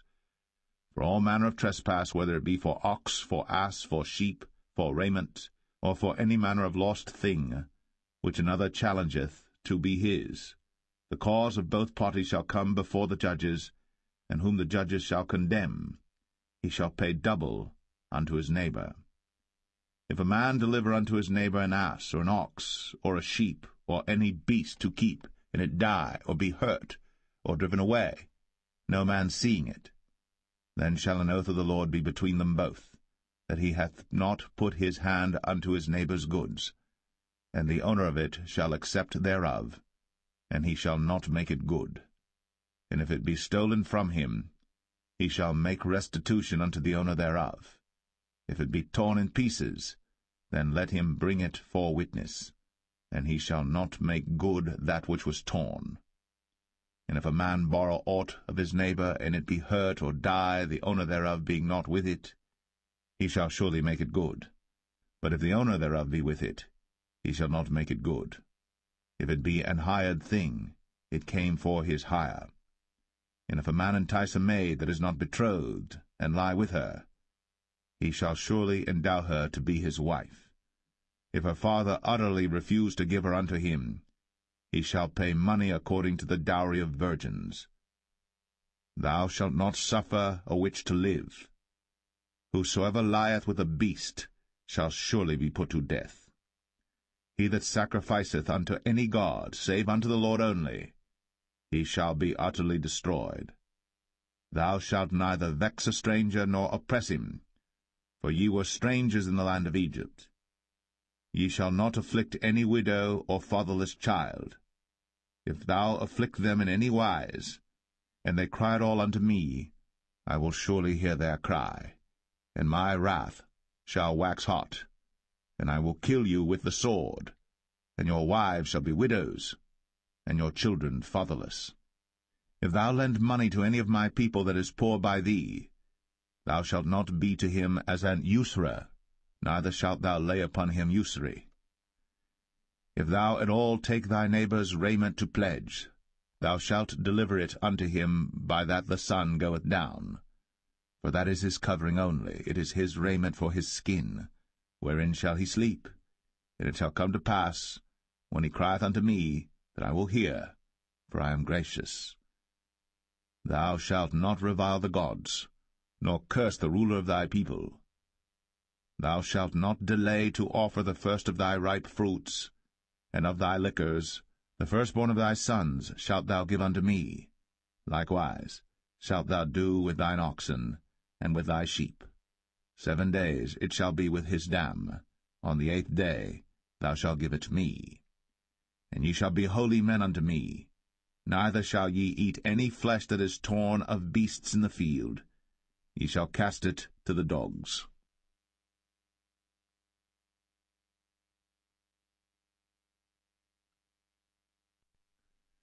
Exodus 23.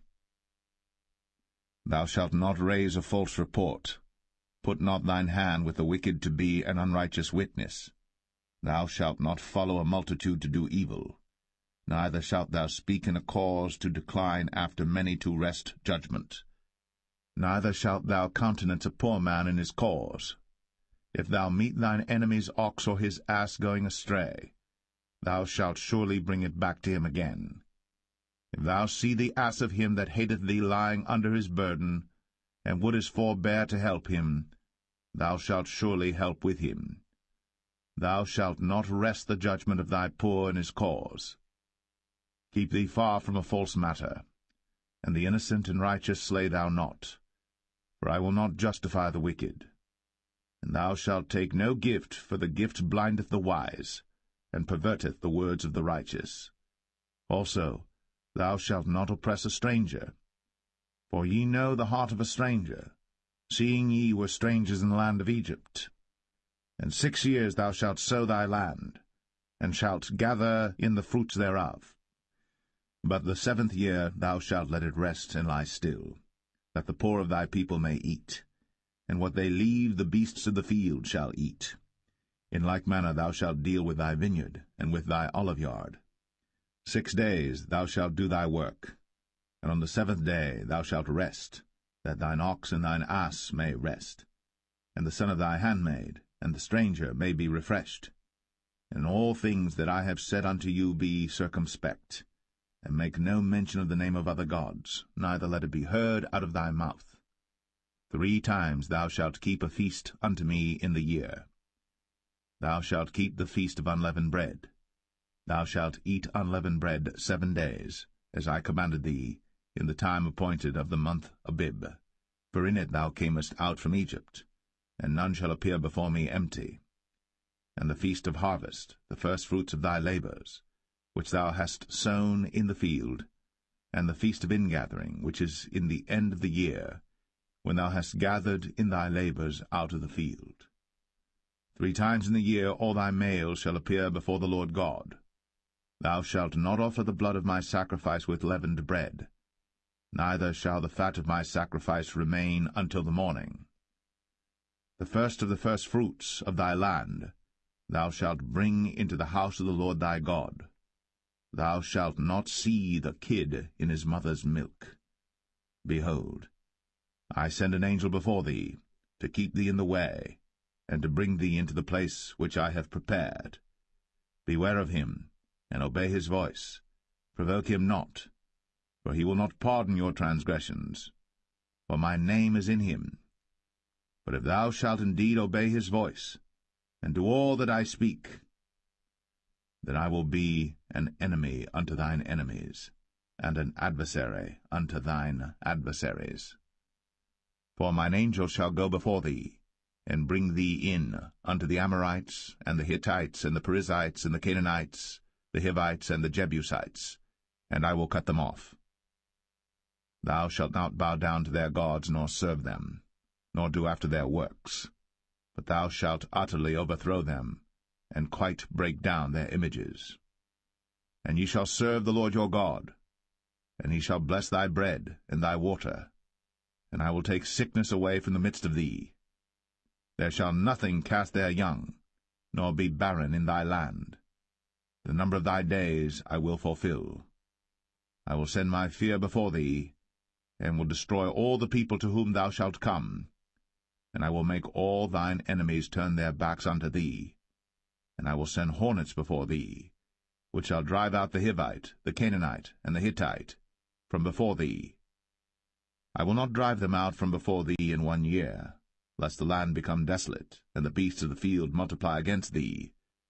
By little and little I will drive them out from before thee, until thou be increased and inherit the land.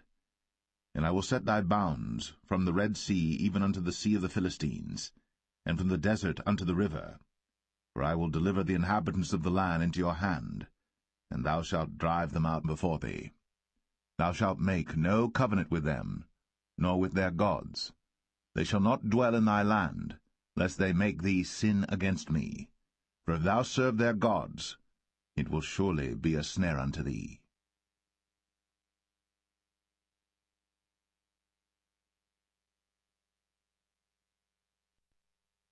Exodus 24.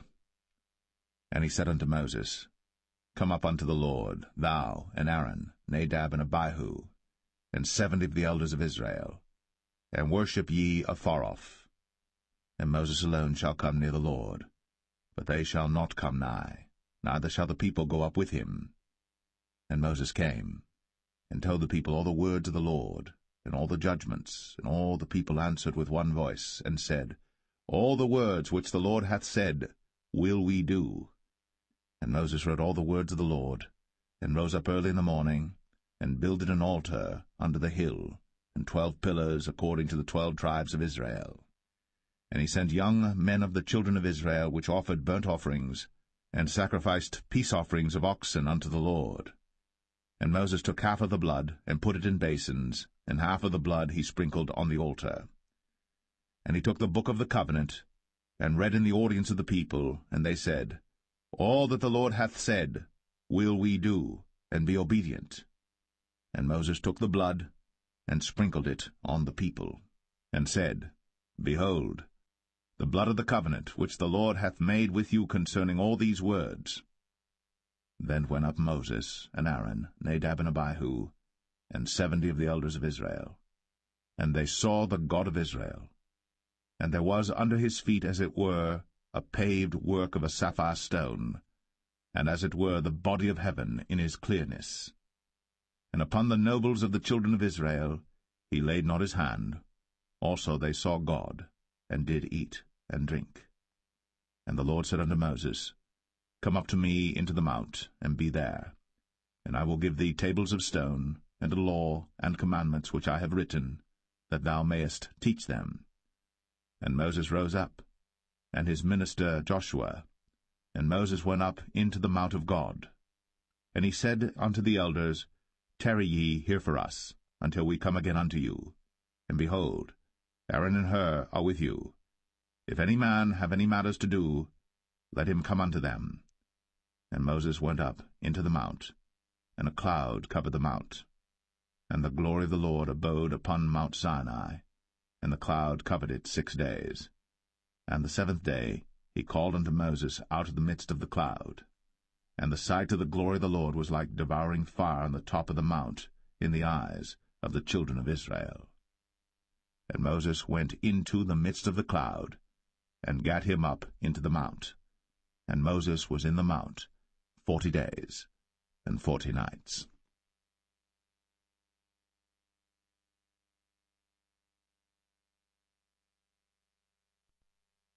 Exodus 25.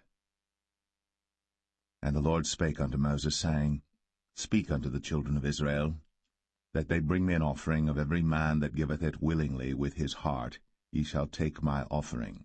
And this is the offering which ye shall take of them, gold, and silver, and brass, and blue, and purple, and scarlet, and fine linen, and goat's hair, and rams' skins dyed red, and badgers' skins, and shittim wood, oil for the light, spices for anointing oil, and for sweet incense, onyx stones, and stones to be set in the ephod, and in the breastplate.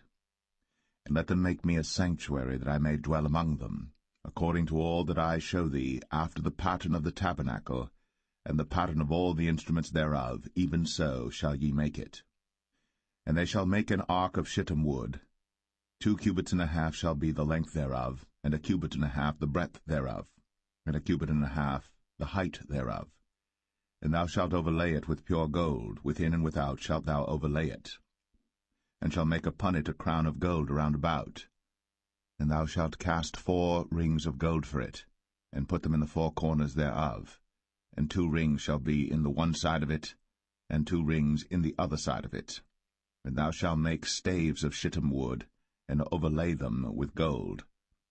And thou shalt put the staves into the rings by the sides of the ark, that the ark may be borne with them. The staves shall be in the rings of the ark, they shall not be taken from it. And thou shalt put into the ark the testimony which I shall give thee. And thou shalt make a mercy seat of pure gold. 2 cubits and a half shall be the length thereof, and 1 cubit and a half the breadth thereof. And thou shalt make 2 cherubims of gold. Of beaten work shalt thou make them, in the 2 ends of the mercy seat. And make 1 cherub on the one end, and the other cherub on the other end. Even of the mercy seat shall ye make the cherubims on the 2 ends thereof. And the cherubims shall stretch forth their wings on high, covering the mercy seat with their wings, and their faces shall look one to another. Toward the mercy seat shall the faces of the cherubims be. And thou shalt put the mercy seat above upon the ark, and in the ark thou shalt put the testimony that I shall give thee. And there I will meet with thee, and I will commune with thee from above the mercy seat, from between the 2 cherubims which are upon the ark of the testimony, of all things which I will give thee in commandment unto the children of Israel. Thou shalt also make a table of shittim wood. 2 cubits shall be the length thereof, and 1 cubit the breadth thereof, and 1 cubit and a half the height thereof. And thou shalt overlay it with pure gold, and make thereto a crown of gold round about. And thou shalt make unto it a border of an handbreadth round about, and thou shalt make a golden crown to the border thereof round about.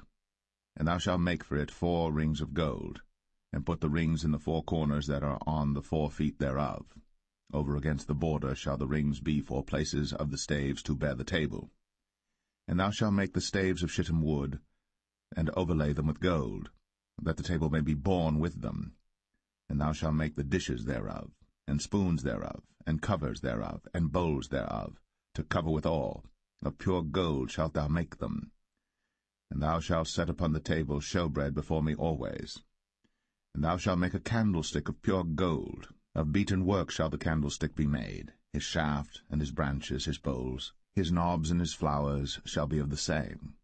And 6 branches shall come out of the sides of it, 3 branches of the candlestick out of the one side, and 3 branches of the candlestick out of the other side.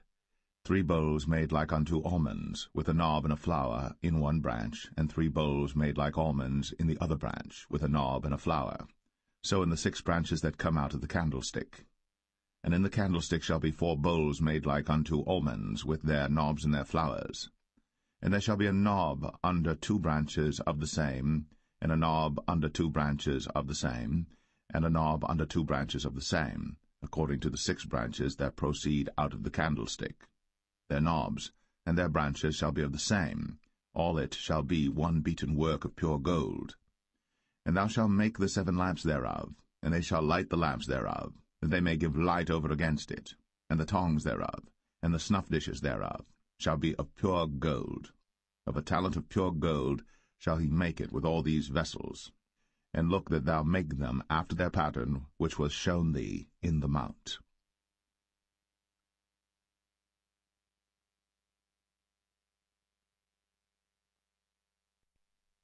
Exodus 26. Moreover, thou shalt make the tabernacle with 10 curtains of fine twined linen, and blue, and purple, and scarlet. With cherubims of cunning work shalt thou make them. The length of one curtain shall be 28 cubits, and the breadth of one curtain 4 cubits, and every one of the curtains shall have one measure. The 5 curtains shall be coupled together one to another, and other 5 curtains shall be coupled one to another. And thou shalt make loops of blue upon the edge of the one curtain, from the selvage in the coupling. And likewise shalt thou make in the uttermost edge of another curtain, in the coupling of the second. 50 loops shalt thou make in the one curtain, and 50 loops shalt thou make in the edge of the curtain that is in the coupling of the second, that the loops may take hold one of another. And thou shalt make 50 taches of gold, and couple the curtains together with the taches, and it shall be one tabernacle. And thou shalt make curtains of goat's hair to be a covering upon the tabernacle. 11 curtains shalt thou make. The length of one curtain shall be 30 cubits, and the breadth of one curtain 4 cubits, and the 11 curtains shall be all of one measure. And thou shalt couple 5 curtains by themselves, and 6 curtains by themselves, and shalt double the 6 curtains in the forefront of the tabernacle. And thou shalt make 50 loops on the edge of the one curtain that is outmost in the coupling, and 50 loops in the edge of the curtain which coupleth the second. And thou shalt make 50 taches of brass, and put the taches into the loops, and couple the tent together, that it may be one. And the remnant that remaineth of the curtains of the tent, the half curtain that remaineth, shall hang over the backside of the tabernacle, and a cubit on the one side, and a cubit on the other side of that which remaineth in the length of the curtains of the tent. It shall hang over the sides of the tabernacle on this side, and on that side to cover it. And thou shalt make a covering for the tent of ram skins dyed red, and a covering above of badgers' skins. And thou shalt make boards for the tabernacle of shittim wood standing up. 10 cubits shall be the length of a board, and a cubit and a half shall be the breadth of one board. 2 tenons shall there be in one board, set in order, one against another. Thus shalt thou make for all the boards of the tabernacle. And thou shalt make the boards for the tabernacle 20 boards on the south side southward. And thou shalt make 40 sockets of silver under the 20 boards, 2 sockets under one board for his 2 tenons, and 2 sockets under another board for his 2 tenons. And for the second side of the tabernacle on the north side there shall be 20 boards, and there 40 sockets of silver, 2 sockets under one board, and 2 sockets under another board. And for the sides of the tabernacle westward thou shalt make 6 boards. And 2 boards shalt thou make for the corners of the tabernacle in the 2 sides. And they shall be coupled together beneath, and they shall be coupled together above the head of it unto one ring. Thus shall it be for them both. They shall be for the 2 corners. And they shall be 8 boards, and their sockets of silver 16 sockets, 2 sockets under one board, and 2 sockets under another board.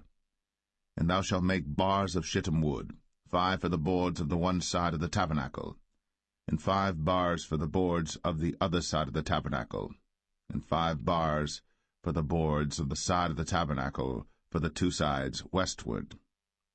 And the middle bar in the midst of the boards shall reach from end to end.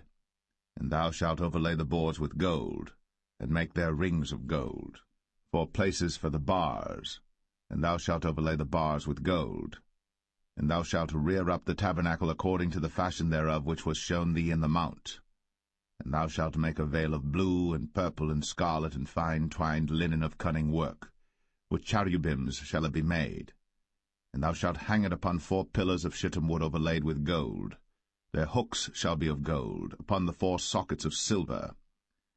And thou shalt hang up the veil under the taches, that thou mayest bring in thither within the veil the ark of the testimony. And the veil shall divide unto you between the holy place and the most holy. And thou shalt put the mercy seat upon the ark of the testimony in the most holy place. And thou shalt set the table without the veil, and the candlestick over against the table on the side of the tabernacle toward the south. And thou shalt put the table on the north side. And thou shalt make an hanging for the door of the tent of blue and purple and scarlet, and fine twined linen wrought with needlework. And thou shalt make for the hanging 5 pillars of shittim wood, and overlay them with gold, and their hooks shall be of gold, and thou shalt cast 5 sockets of brass for them.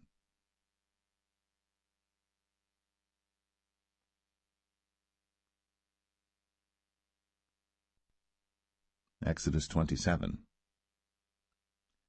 And thou shalt make an altar of shittim wood, 5 cubits long and 5 cubits broad. The altar shall be 4 square, and the height thereof shall be 3 cubits.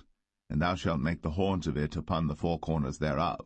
His horns shall be of the same, and thou shalt overlay it with brass. And thou shalt make his pans to receive his ashes, and his shovels, and his basins, and his flesh hooks, and his fire pans. All the vessels thereof thou shalt make of brass. And thou shalt make for it a grate of network of brass, and upon the net shalt thou make 4 brazen rings in the 4 corners thereof. And thou shalt put it under the compass of the altar beneath, that the net may be even to the midst of the altar. And thou shalt make staves for the altar, staves of shittim wood, and overlay them with brass. And the staves shall be put into the rings, and the staves shall be upon the 2 sides of the altar to bear it. Hollow with boards shalt thou make it, as it was shown thee in the mount, so shall they make it. And thou shalt make the court of the tabernacle for the south side. Southward there shall be hangings for the court of fine twined linen, of 100 cubits long for one side. And the 20 pillars thereof, and their 20 sockets shall be of brass. The hooks of the pillars, and their fillets, shall be of silver. And likewise for the north side in length there shall be hangings of 100 cubits long, and his 20 pillars, and their 20 sockets of brass, the hooks of the pillars, and their fillets of silver. And for the breadth of the court on the west side shall be hangings of 50 cubits, their pillars 10, and their sockets 10. And the breadth of the court on the east side eastward shall be 50 cubits. The hangings of one side of the gate shall be 15 cubits, their pillars 3, and their sockets 3. And on the other side shall be hangings 15 cubits, their pillars 3, and their sockets 3. And for the gate of the court shall be an hanging of 20 cubits of blue, and purple, and scarlet, and fine twined linen, wrought with needlework, and their pillars shall be 4, and their sockets 4. All the pillars round about the court shall be filleted with silver. Their hooks shall be of silver, and their sockets of brass. The length of the court shall be 100 cubits, and the breadth 50 everywhere, and the height 5 cubits of fine twined linen, and their sockets of brass. All the vessels of the tabernacle, and all the service thereof, and all the pins thereof, and all the pins of the court shall be of brass. And thou shalt command the children of Israel that they bring thee pure oil, olive beaten for the light, to cause the lamp to burn always. In the tabernacle of the congregation without the veil, which is before the testimony, Aaron and his sons shall order it from evening to morning before the Lord. It shall be a statute for ever, unto their generations, on the behalf of the children of Israel.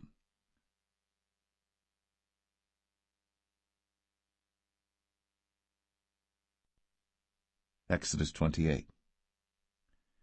And take thou unto thee Aaron thy brother, and his sons with him, from among the children of Israel, that he may minister unto me in the priest's office, even Aaron, Nadab, and Abihu, Eleazar, and Ithamar, Aaron's sons. And thou shalt make holy garments for Aaron thy brother, for glory and for beauty. And thou shalt speak unto all that are wise-hearted, whom I have filled with the spirit of wisdom, that they may make Aaron's garments to consecrate him, that he may minister unto me in the priest's office.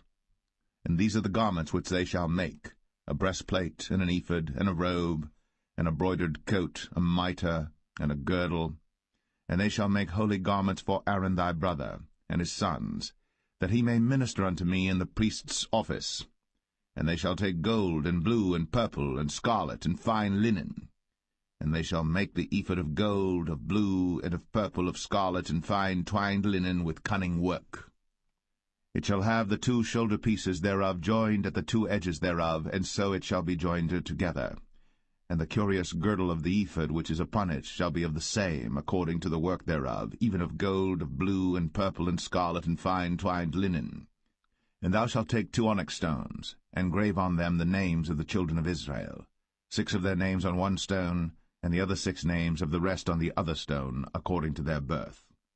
With the work of an engraver in stone, like the engravings of a signet, shalt thou engrave the 2 stones with the names of the children of Israel. Thou shalt make them to be set in ouches of gold. And thou shalt put the 2 stones upon the shoulders of the ephod for stones of memorial unto the children of Israel. And Aaron shall bear their names before the Lord upon his 2 shoulders for a memorial. And thou shalt make ouches of gold, and 2 chains of pure gold at the ends. Of wreathen work shalt thou make them, and fasten the wreathen chains to the ouches. And thou shalt make the breastplate of judgment with cunning work. After the work of the ephod thou shalt make it, of gold, of blue, and of purple, and of scarlet, and of fine twined linen shalt thou make it. 4 square it shall be, being doubled. A span shall be the length thereof, and a span shall be the breadth thereof. And thou shalt set in it settings of stones, even 4 rows of stones. The first row shall be a sardius, a topaz, and a carbuncle. This shall be the first row. And the second row shall be an emerald, a sapphire, and a diamond. And the third row a ligure, an agate, and an amethyst. And the 4th row a beryl, and an onyx, and a jasper. They shall be set in gold in their enclosings. And the stones shall be with the names of the children of Israel, 12 according to their names, like the engravings of a signet. Every one with his name shall they be according to the 12 tribes. And thou shalt make upon the breastplate chains at the ends of wreathen work of pure gold. And thou shalt make upon the breastplate 2 rings of gold, and shalt put the 2 rings on the 2 ends of the breastplate. And thou shalt put the 2 wreathen chains of gold in the 2 rings which are on the ends of the breastplate. And the other 2 ends of the 2 wreathen chains thou shalt fasten in the 2 ouches, and put them on the shoulder pieces of the ephod before it. And thou shalt make 2 rings of gold, and thou shalt put them upon the 2 ends of the breastplate, in the border thereof, which is in the side of the ephod inward. And 2 other rings of gold thou shalt make, and shalt put them on the 2 sides of the ephod underneath, toward the forepart thereof, over against the other coupling thereof, above the curious girdle of the ephod. And they shall bind the breastplate by the rings thereof unto the rings of the ephod with a lace of blue, that it may be above the curious girdle of the ephod, and that the breastplate be not loosed from the ephod. And Aaron shall bear the names of the children of Israel in the breastplate of judgment upon his heart, when he goeth in unto the holy place for a memorial before the Lord continually. And thou shalt put in the breastplate of judgment the Urim and the Thummim, and they shall be upon Aaron's heart, when he goeth in before the Lord. And Aaron shall bear the judgment of the children of Israel upon his heart before the Lord continually. And thou shalt make the robe of the ephod all of blue. And there shall be an hole in the top of it, in the midst thereof. It shall have a binding of woven work round about the whole of it, as it were the whole of an habergeon, that it be not rent. And beneath upon the hem of it thou shalt make pomegranates of blue, and of purple, and of scarlet round about the hem thereof, and bells of gold between them round about. A golden bell and a pomegranate, a golden bell and a pomegranate, upon the hem of the robe round about. And it shall be upon Aaron to minister. And his sound shall be heard when he goeth in unto the holy place before the Lord, and when he cometh out, that he die not. And thou shalt make a plate of pure gold, and grave upon it, like the engravings of a signet, holiness to the Lord. And thou shalt put it on a blue lace, that it may be upon the mitre, upon the forefront of the mitre it shall be. And it shall be upon Aaron's forehead, that Aaron may bear the iniquity of the holy things, which the children of Israel shall hallow in all their holy gifts. And it shall be always upon his forehead, that they may be accepted before the Lord. And thou shalt embroider the coat of fine linen, and thou shalt make the mitre of fine linen, and thou shalt make the girdle of needlework. And for Aaron's sons thou shalt make coats, and thou shalt make for them girdles, and bonnets shalt thou make for them for glory and for beauty. And thou shalt put them upon Aaron thy brother, and his sons with him, and shalt anoint them, and consecrate them, and sanctify them, that they may minister unto me in the priest's office. And thou shalt make them linen breeches to cover their nakedness, from the loins even unto the thighs they shall reach. And they shall be upon Aaron and upon his sons when they come in unto the tabernacle of the congregation, or when they come near unto the altar to minister in the holy place, that they bear not iniquity, and die. It shall be a statute for ever unto him and his seed after him.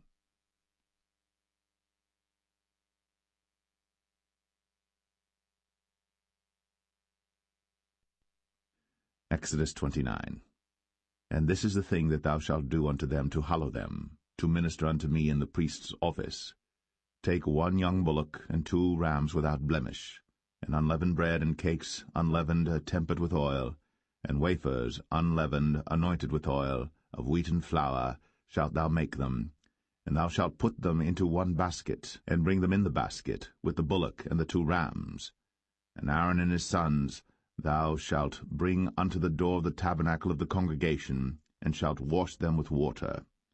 And thou shalt take the garments, and put upon Aaron the coat, and the robe of the ephod, and the breastplate, and gird him with the curious girdle of the ephod.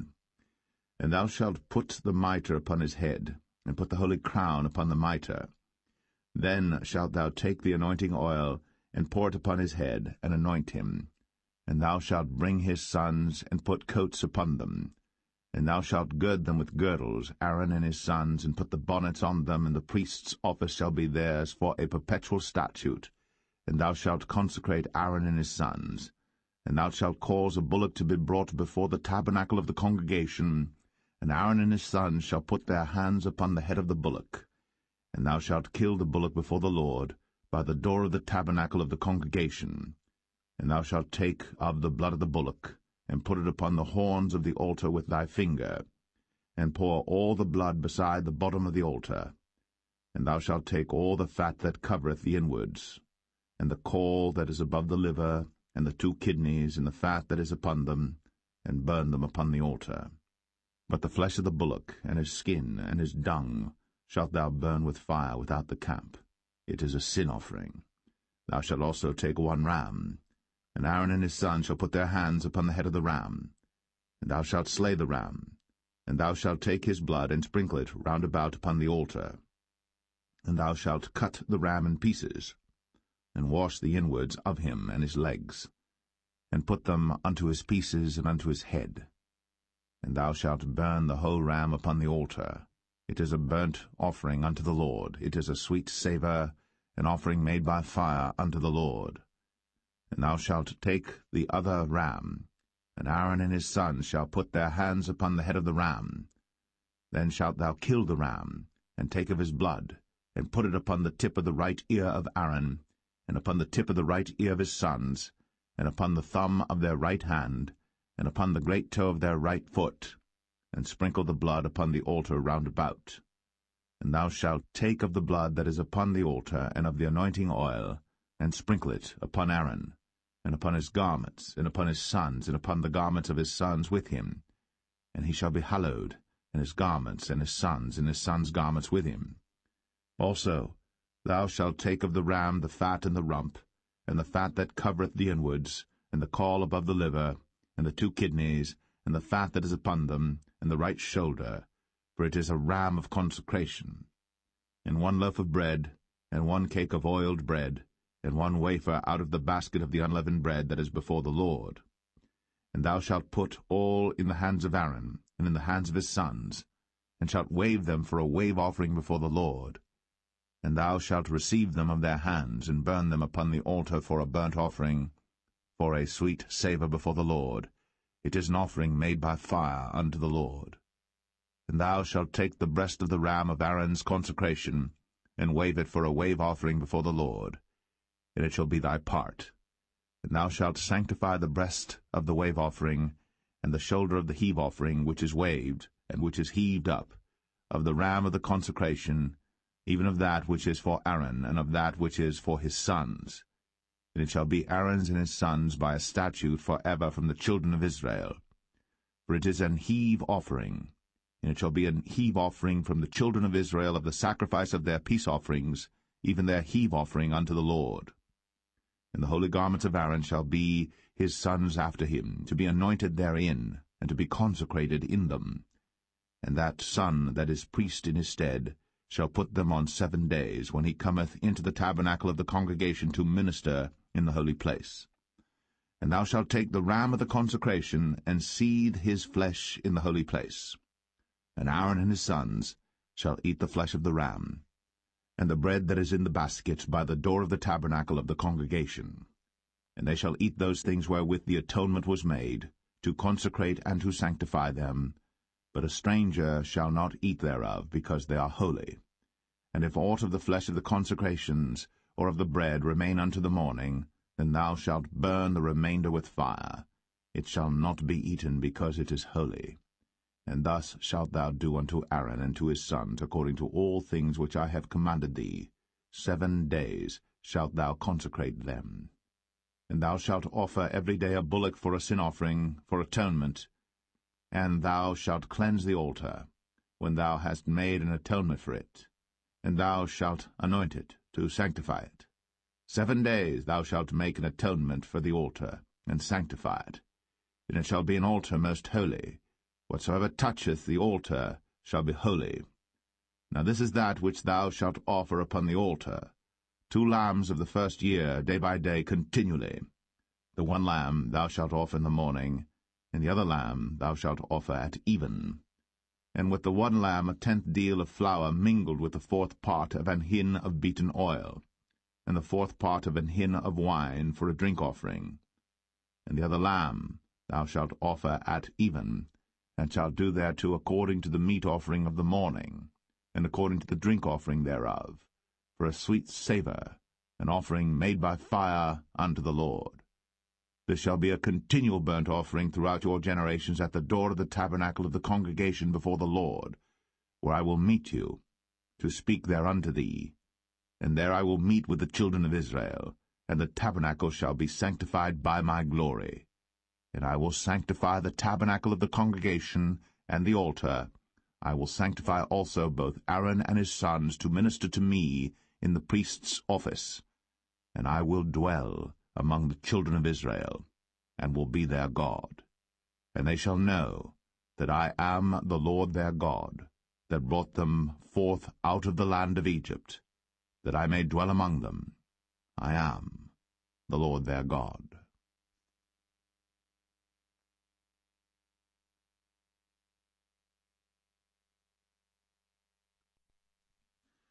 Exodus 30.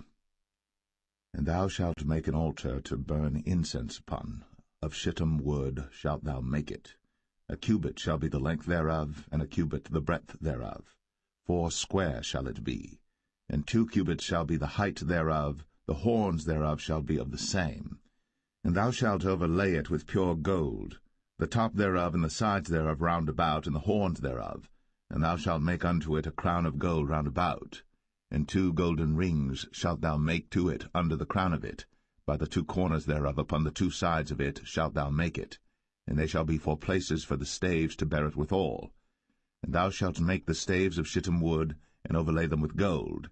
And thou shalt put it before the veil that is by the ark of the testimony, before the mercy seat that is over the testimony, where I will meet with thee. And Aaron shall burn thereon sweet incense every morning. When he dresseth the lamps, he shall burn incense upon it. And when Aaron lighteth the lamps at even, he shall burn incense upon it, a perpetual incense before the Lord throughout your generations. Ye shall offer no strange incense thereon, nor burnt sacrifice, nor meat offering, neither shall ye pour drink offering thereon. And Aaron shall make an atonement upon the horns of it once in a year with the blood of the sin offering of atonements. Once in the year shall he make atonement upon it throughout your generations. It is most holy unto the Lord. And the Lord spake unto Moses, saying, When thou takest the sum of the children of Israel after their number, then shall they give every man a ransom for his soul unto the Lord, when thou numberest them, that there be no plague among them, when thou numberest them. This they shall give every one that passeth among them that are numbered, 1/2 shekel after the shekel of the sanctuary. A shekel is 20 gerahs, and 1/2 shekel shall be the offering of the Lord. every one that passeth among them that are numbered, from 20 years old and above, shall give an offering unto the Lord. The rich shall not give more, and the poor shall not give less than half a shekel, when they give an offering unto the Lord, to make an atonement for your souls. And thou shalt take the atonement money of the children of Israel, and shalt appoint it for the service of the tabernacle of the congregation, that it may be a memorial unto the children of Israel before the Lord, to make an atonement for your souls. And the Lord spake unto Moses, saying, Thou shalt also make a laver of brass, and his foot also of brass, to wash withal. And thou shalt put it between the tabernacle of the congregation and the altar, and thou shalt put water therein. For Aaron and his sons shall wash their hands and their feet thereat. When they go into the tabernacle of the congregation, they shall wash with water, that they die not, or when they come near to the altar to minister, to burn offering made by fire unto the Lord. So they shall wash their hands and their feet, that they die not. And it shall be a statute forever to them, even to him and to his seed throughout their generations. Moreover the Lord spake unto Moses, saying, Take thou also unto thee principal spices, of pure myrrh 500 shekels, and of sweet cinnamon half so much, even 250 shekels, and of sweet calamus 250 shekels, and of cassia 500 shekels after the shekel of the sanctuary, and of oil olive and hin. And thou shalt make it an oil of holy ointment, an ointment compound after the art of the apothecary. It shall be an holy anointing oil. And thou shalt anoint the tabernacle of the congregation therewith, and the ark of the testimony, and the table and all his vessels, and the candlestick and his vessels, and the altar of incense, and the altar of burnt offering with all his vessels, and the laver and his foot. And thou shalt sanctify them, that they may be most holy. Whatsoever toucheth them shall be holy. And thou shalt anoint Aaron and his sons, and consecrate them, that they may minister unto me in the priest's office. And thou shalt speak unto the children of Israel, saying, This shall be an holy anointing oil unto me throughout your generations. Upon man's flesh shall it not be poured, neither shall ye make any other like it, after the composition of it. It is holy, and it shall be holy unto you. Whosoever compoundeth any like it, or whosoever putteth any of it upon a stranger, shall even be cut off from his people. And the Lord said unto Moses, Take unto thee sweet spices, stacte, and onycha, and galbanum, these sweet spices with pure frankincense, of each shall there be a like weight. And thou shalt make it a perfume, a confection after the art of the apothecary, tempered together pure and holy. And thou shalt beat some of it very small, and put of it before the testimony in the tabernacle of the congregation, where I will meet with thee. It shall be unto you most holy. And as for the perfume which thou shalt make, ye shall not make to yourselves according to the composition thereof. It shall be unto thee holy for the Lord. Whosoever shall make like unto that, to smell thereto, shall even be cut off from his people.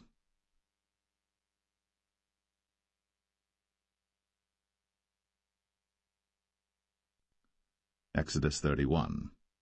And the Lord spake unto Moses, saying, See, I have called by name Bezalel the son of Uri, the son of Hur, of the tribe of Judah, and I have filled him with the Spirit of God, in wisdom, and in understanding, and in knowledge, and in all manner of workmanship, to devise cunning works, to work in gold, and in silver, and in brass, and in cutting of stones, to set them, and in carving of timber, to work in all manner of workmanship. And I, behold, I have given with him Aholiab, the son of Ahisamach, of the tribe of Dan.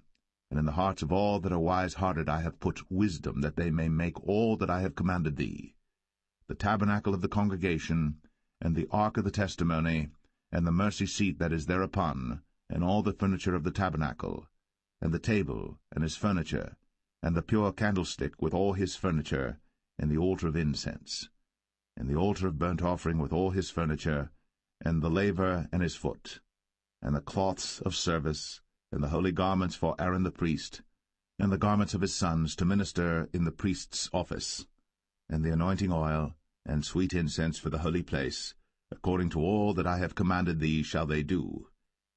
And the Lord spake unto Moses, saying, Speak thou also unto the children of Israel, saying, Verily, my Sabbaths ye shall keep, For it is a sign between me and you throughout your generations, that ye may know that I am the Lord that doth sanctify you. Ye shall keep the Sabbath therefore, for it is holy unto you. Every one that defileth it shall surely be put to death. For whosoever doeth any work therein, that soul shall be cut off from among his people. 6 days may work be done, but in the 7th is the Sabbath of rest, holy to the Lord. Whosoever doeth any work in the Sabbath day, he shall surely be put to death. Wherefore the children of Israel shall keep the Sabbath, to observe the Sabbath throughout their generations, for a perpetual covenant. It is a sign between me and the children of Israel forever. For in 6 days the Lord made heaven and earth, and on the 7th day he rested and was refreshed. And he gave unto Moses, when he had made an end of communing with him upon Mount Sinai, 2 tables of testimony, tables of stone, written with the finger of God.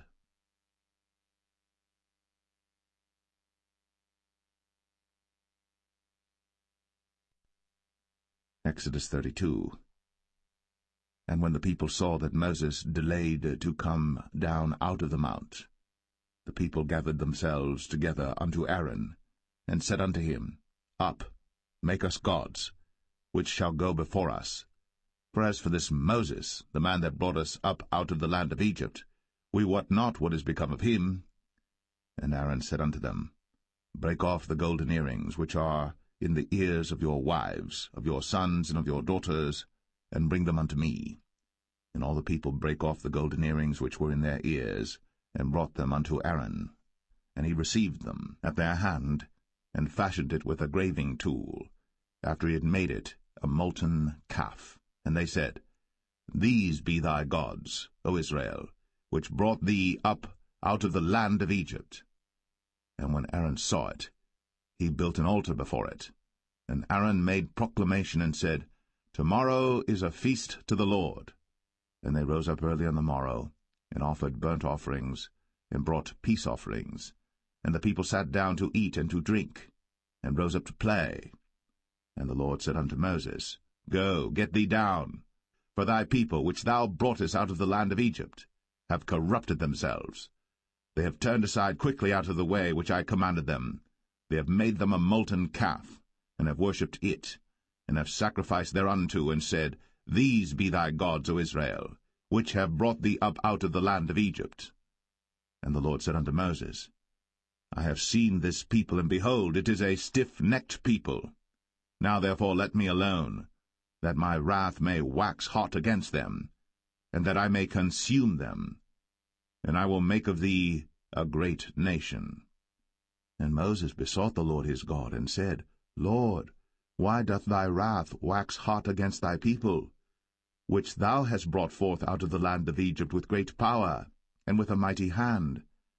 Wherefore should the Egyptians speak and say, For mischief did he bring them out, to slay them in the mountains, and to consume them from the face of the earth?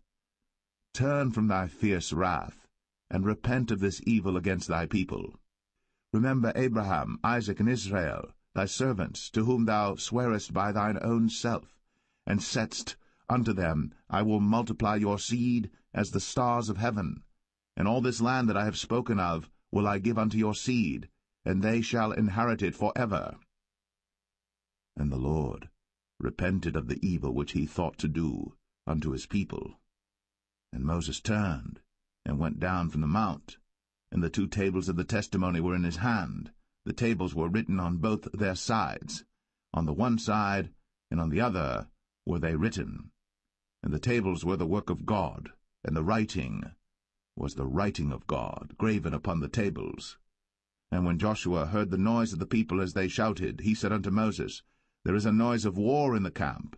And he said, It is not the voice of them that shout for mastery, neither is it the voice of them that cry for being overcome, but the noise of them that sing do I hear. And it came to pass, as soon as he came nigh unto the camp, that he saw the calf and the dancing. And Moses' anger waxed hot, and he cast the tables out of his hands, and brake them beneath the mount.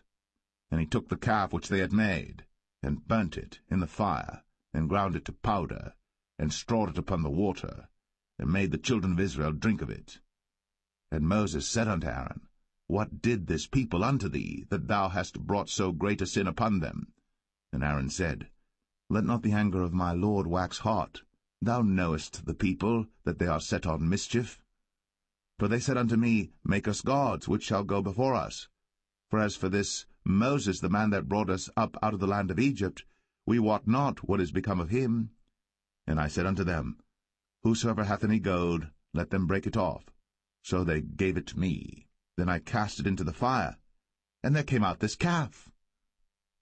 And when Moses saw that the people were naked, for Aaron had made them naked unto their shame among their enemies, then Moses stood in the gate of the camp, and said, Who is on the Lord's side? Let him come unto me. And all the sons of Levi gathered themselves together unto him. And he said unto them, Thus saith the Lord God of Israel, Put every man his sword by his side, and go in and out from gate to gate throughout the camp, and slay every man his brother, and every man his companion, and every man his neighbor. And the children of Levi did according to the word of Moses.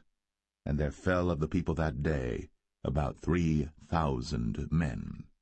For Moses had said, Consecrate yourselves today to the Lord, even every man upon his son, and upon his brother, that he may bestow upon you a blessing this day.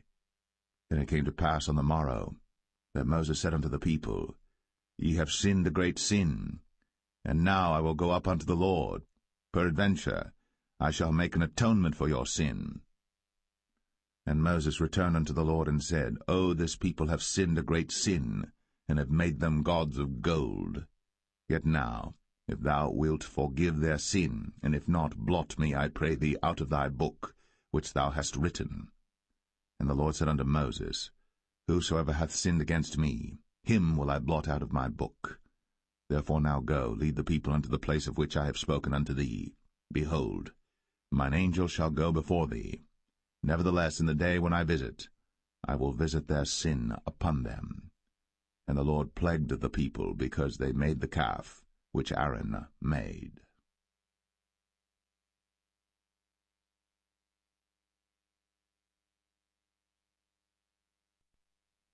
Exodus 33.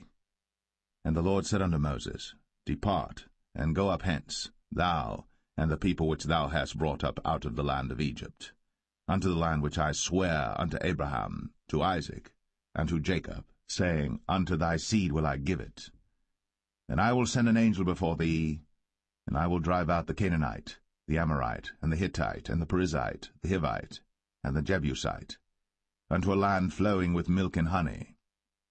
For I will not go up in the midst of thee, for thou art a stiff-necked people, lest I consume thee in the way. And when the people heard these evil tidings, they mourned, and no man did put on him his ornaments. For the Lord had said unto Moses, Say unto the children of Israel, Ye are a stiff-necked people. I will come up into the midst of thee in a moment, and consume thee. Therefore now put off thy ornaments from thee, that I may know what to do unto thee. And the children of Israel stripped themselves of their ornaments by the mount Horeb. And Moses took the tabernacle, and pitched it without the camp, afar off from the camp, and called it the tabernacle of the congregation. And it came to pass that every one which sought the Lord went out unto the tabernacle of the congregation, which was without the camp. And it came to pass, when Moses went out unto the tabernacle, that all the people rose up, and stood every man at his tent door, and looked after Moses, until he was gone into the tabernacle. And it came to pass, as Moses entered into the tabernacle, the cloudy pillar descended, and stood at the door of the tabernacle, and the Lord talked with Moses. And all the people saw the cloudy pillar stand at the tabernacle door. And all the people rose up and worshipped, every man in his tent door. And the Lord spake unto Moses face to face, as a man speaketh unto his friend. And he turned again into the camp. But his servant Joshua the son of Nun, a young man, departed not out of the tabernacle. And Moses said unto the Lord, See, thou sayest unto me, Bring up this people, and thou hast not let me know whom thou wilt send with me. Yet thou hast said, I know thee by name. and thou hast also found grace in my sight. Now therefore, I pray thee, if I have found grace in thy sight, show me now thy way, that I may know thee, that I may find grace in thy sight, and consider that this nation is thy people. And he said, My presence shall go with thee, and I will give thee rest. And he said unto him, If thy presence go not with me, carry us not up hence. For wherein shall it be known here that I and thy people have found grace in thy sight? Is it not in that thou goest with us? So shall we be separated, I and thy people, from all the people that are upon the face of the earth. And the Lord said unto Moses, I will do this thing also that thou hast spoken, for thou hast found grace in my sight, and I know thee by name. And he said, I beseech thee, show me thy glory. And he said, I will make all my goodness pass before thee, and I will proclaim the name of the Lord before thee, and will be gracious to whom I will be gracious, and will show mercy on whom I will show mercy. And he said, Thou canst not see my face, for there shall no man see me and live. And the Lord said, Behold, there is a place by me, and thou shalt stand upon a rock. And it shall come to pass, while my glory passeth by, that I will put thee in a cleft of the rock, and will cover thee with my hand while I pass by. And I will take away mine hand, and thou shalt see my back parts, but my face shall not be seen.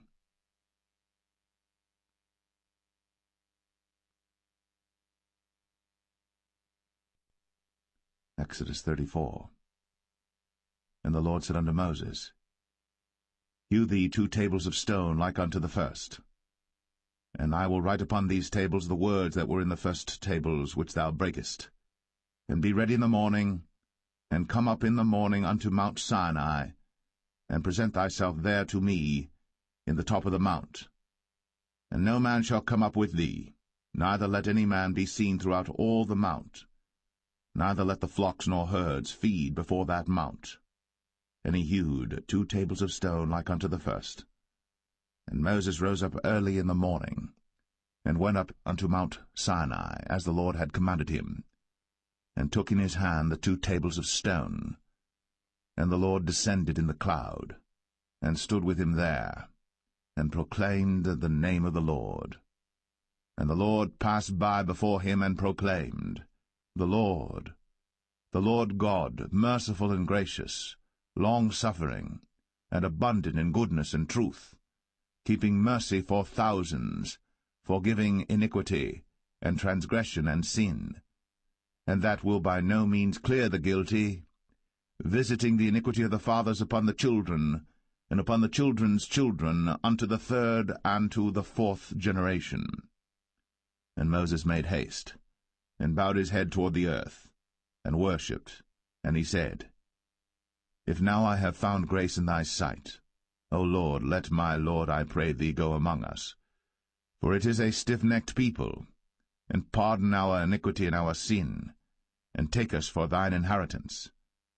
And he said, Behold, I make a covenant. Before all thy people I will do marvels, such as have not been done in all the earth, nor in any nation. And all the people among which thou art shall see the work of the Lord, for it is a terrible thing that I will do with thee. Observe thou that which I command thee this day. Behold, I drive out before thee the Amorite, and the Canaanite, and the Hittite, and the Perizzite, and the Hivite, and the Jebusite. Take heed to thyself, lest thou make a covenant with the inhabitants of the land whither thou goest, lest it be for a snare in the midst of thee. But ye shall destroy their altars, break their images, and cut down their groves. For thou shalt worship no other god, for the Lord whose name is a jealous God. Lest thou make a covenant with the inhabitants of the land, and they go a-whoring after their gods, and do sacrifice unto their gods, and one call thee, and thou eat of his sacrifice, and thou take of their daughters unto thy sons, and their daughters go a-whoring after their gods, and make thy sons go a-whoring after their gods. Thou shalt make thee no molten gods. The feast of unleavened bread shalt thou keep. 7 days thou shalt eat unleavened bread, as I commanded thee, in the time of the month Abib. For in the month Abib thou camest out from Egypt. All that openeth the matrix is mine, and every firstling among thy cattle, whether ox or sheep that is male. But the firstling of an ass thou shalt redeem with a lamb. And if thou redeem him not, then shalt thou break his neck. All the firstborn of thy sons thou shalt redeem, and none shall appear before me empty. 6 days thou shalt work, but on the 7th day thou shalt rest. In earing time and in harvest thou shalt rest. And thou shalt observe the feast of weeks, of the firstfruits of wheat harvest, and the feast of ingathering at the year's end. Thrice in the year shall all your men-children appear before the Lord God, the God of Israel. For I will cast out the nations before thee, and enlarge thy borders. Neither shall any man desire thy land, when thou shalt go up to appear before the Lord thy God thrice in the year. Thou shalt not offer the blood of my sacrifice with leaven, neither shall the sacrifice of the feast of the Passover be left unto the morning. The first of the firstfruits of thy land thou shalt bring unto the house of the Lord thy God. Thou shalt not see the kid in his mother's milk. And the Lord said unto Moses, Write thou these words, for after the tenor of these words I have made a covenant with thee and with Israel. And he was there with the Lord 40 days and 40 nights. He did neither eat bread nor drink water. And he wrote upon the tables the words of the covenant, the 10 commandments. And it came to pass, when Moses came down from Mount Sinai, with the 2 tables of testimony in Moses' hand, when he came down from the mount, that Moses wist not that the skin of his face shone, while he talked with them. And when Aaron and all the children of Israel saw Moses, behold, the skin of his face shone, and they were afraid to come nigh him. And Moses called unto them, and Aaron and all the rulers of the congregation returned unto him. And Moses talked with them, and afterward all the children of Israel came nigh, and he gave them in commandment all that the Lord had spoken with him in Mount Sinai. Until Moses had done speaking with them, he put a veil on his face.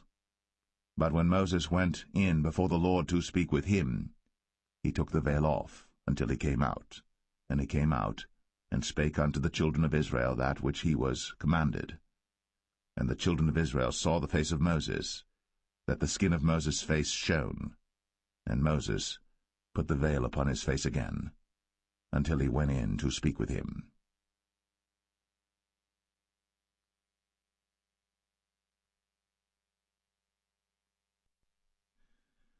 Exodus 35. And Moses gathered all the congregation of the children of Israel together, and said unto them, These are the words which the Lord hath commanded, that ye should do them. 6 days shall work be done, but on the 7th day there shall be to you an holy day, a Sabbath of rest to the Lord. Whosoever doeth work therein shall be put to death. Ye shall kindle no fire throughout your habitations upon the Sabbath day. And Moses spake unto all the congregation of the children of Israel, saying, This is the thing which the Lord commanded, saying, Take ye from among you an offering unto the Lord. Whosoever is of a willing heart, let him bring it, an offering of the Lord, gold and silver and brass, and blue and purple and scarlet and fine linen and goat's hair, and rams' skins dyed red, and badgers' skins, and shittim wood, and oil for the light, and spices for anointing oil, and for the sweet incense, and onyx stones, and stones to be set for the ephod and for the breastplate. And every wise-hearted among you shall come, and make all that the Lord hath commanded, the tabernacle, his tent, and his covering, his taches, and his boards, his bars, his pillars, and his sockets, the ark and the staves thereof, with the mercy seat and the veil of the covering, the table and his staves, and all his vessels, and the showbread, the candlestick also for the light, and his furniture, and his lamps, with the oil for the light, and the incense altar, and his staves, and the anointing oil, and the sweet incense, and the hanging for the door at the entering in of the tabernacle. the altar of burnt offering, with his brazen grate, his staves and all his vessels, the laver and his foot, the hangings of the court, his pillars and their sockets, and the hanging for the door of the court, the pins of the tabernacle, and the pins of the court, and their cords, the cloths of service, to do service in the holy place, the holy garments for Aaron the priest, and the garments of his sons to minister in the priest's office. And all the congregation of the children of Israel departed from the presence of Moses. And they came, every one whose heart stirred him up, and every one whom his spirit made willing. And they brought the Lord's offering to the work of the tabernacle of the congregation, and for all his service, and for the holy garments. And they came, both men and women, as many as were willing-hearted, and brought bracelets and earrings and rings and tablets, all jewels of gold. And every man that offered an offering of gold unto the Lord. And every man with whom was found blue and purple and scarlet and fine linen and goat's hair, and red skins of rams and badgers' skins brought them. Every one that did offer an offering of silver and brass brought the Lord's offering, and every man with whom was found shittim wood for any work of the service brought it. And all the women that were wise-hearted did spin with their hands, and brought that which they had spun, both of blue and of purple and of scarlet and of fine linen. And all the women whose heart stirred them up in wisdom spun goat's hair. And the rulers brought onyx stones, and stones to be set for the ephod and for the breastplate, and spice, and oil for the light, and for the anointing oil, and for the sweet incense.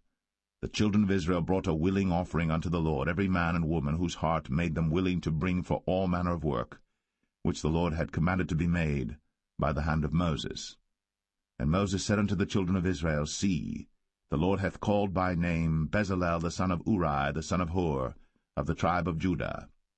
And he hath filled him with the Spirit of God, in wisdom, in understanding, and in knowledge, and in all manner of workmanship, and to devise curious works, to work in gold, and in silver, and in brass, and in the cutting of stones, to set them, and in carving of wood, to make any manner of cunning work. And he hath put in his heart that he may teach, both he and Aholiab, the son of Ahisamach, of the tribe of Dan. Them hath he filled with wisdom of heart, to work all manner of work, of the engraver, and of the cunning workman, and of the embroiderer, in blue, and in purple, and scarlet, and in fine linen, and of the weaver, even of them that do any work, and of those that devise cunning work.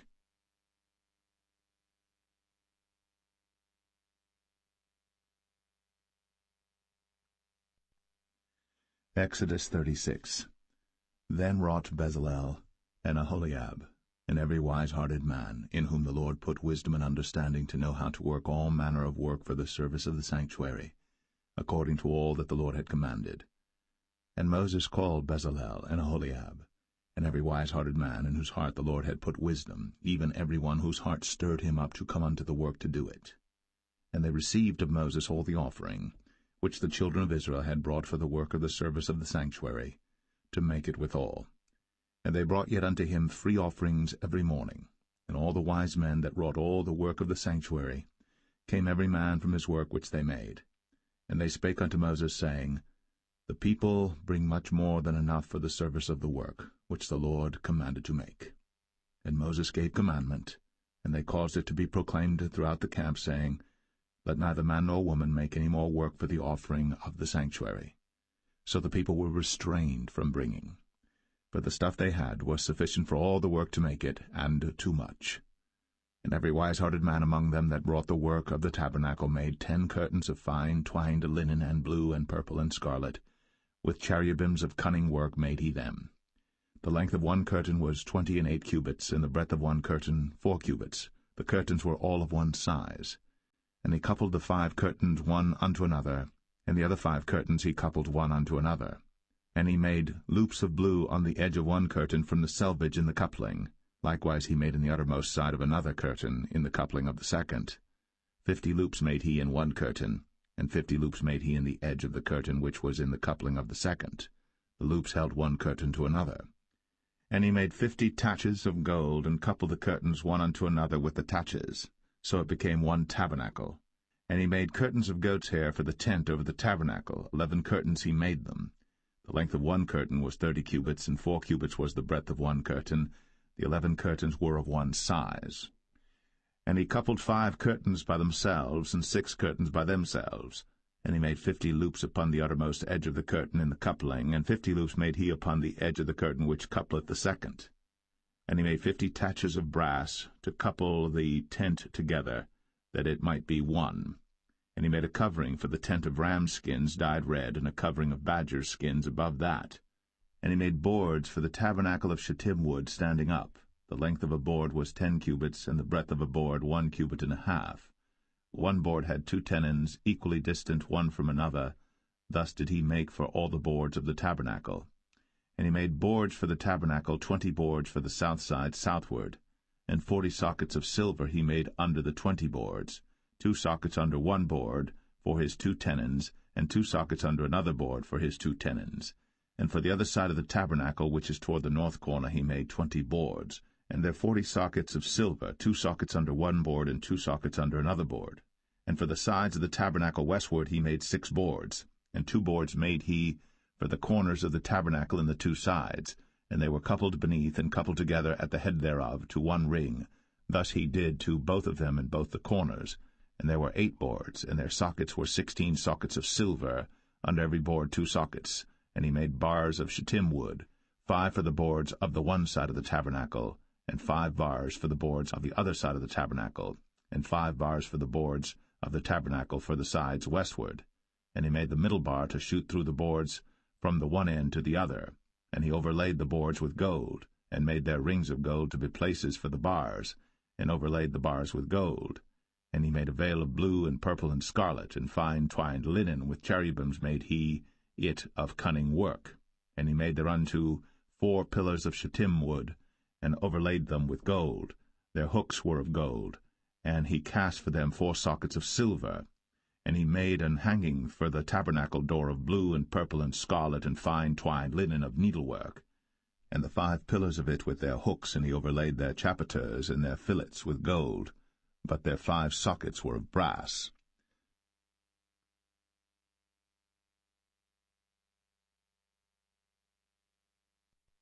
Exodus 37. And Bezalel made the ark of shittim wood. 2 cubits and a half was the length of it, and 1 cubit and a half the breadth of it, and 1 cubit and a half the height of it. And he overlaid it with pure gold within and without, and made a crown of gold to it round about. And he cast for it 4 rings of gold, to be set by the 4 corners of it, even 2 rings upon the one side of it, and 2 rings upon the other side of it. And he made staves of shittim wood, and overlaid them with gold. And he put the staves into the rings by the sides of the ark to bear the ark. And he made the mercy seat of pure gold. 2 cubits and a half was the length thereof, and 1 cubit and a half the breadth thereof. And he made 2 cherubims of gold, beaten out of one piece made he them, on the 2 ends of the mercy seat, 1 cherub on the end on this side, and another cherub on the other end on that side. Out of the mercy seat made he the cherubims on the 2 ends thereof. And the cherubims spread out their wings on high, and covered with their wings over the mercy seat, with their faces one to another.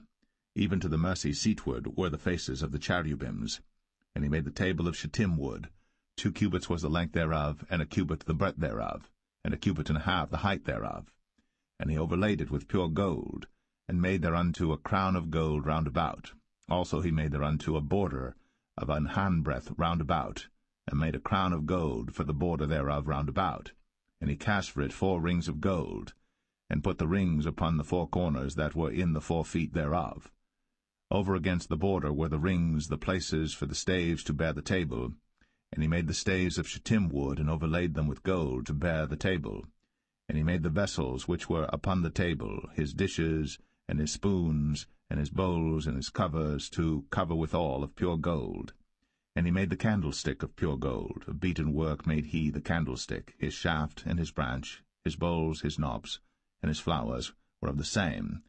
And 6 branches going out of the sides thereof, 3 branches of the candlestick out of the one side thereof, and 3 branches of the candlestick out of the other side thereof. 3 bowls made after the fashion of almonds in one branch, a knob and a flower, and 3 bowls made like almonds in another branch, a knob and a flower. So throughout the 6 branches, going out of the candlestick. And in the candlestick were 4 bowls made like almonds, his knobs and his flowers, and a knob under 2 branches of the same, and a knob under 2 branches of the same, and a knob under 2 branches of the same, according to the 6 branches going out of it. Their knobs and their branches were of the same. All of it was one beaten work of pure gold. And he made his 7 lamps and his snuffers and his snuff dishes of pure gold. Of a talent of pure gold made he it, and all the vessels thereof. And he made the incense altar of shittim wood. The length of it was a cubit, the breadth of it a cubit. It was foursquare, and 2 cubits was the height of it. The horns thereof were of the same. And he overlaid it with pure gold, both the top of it and the sides thereof round about. And the horns of it also he made unto it a crown of gold round about. And he made 2 rings of gold for it under the crown thereof, by the 2 corners of it upon the 2 sides thereof, to be places for the staves to bear it withal. And he made the staves of shittim wood, and overlaid them with gold. And he made the holy anointing oil, and the pure incense of sweet spices, according to the work of the apothecary.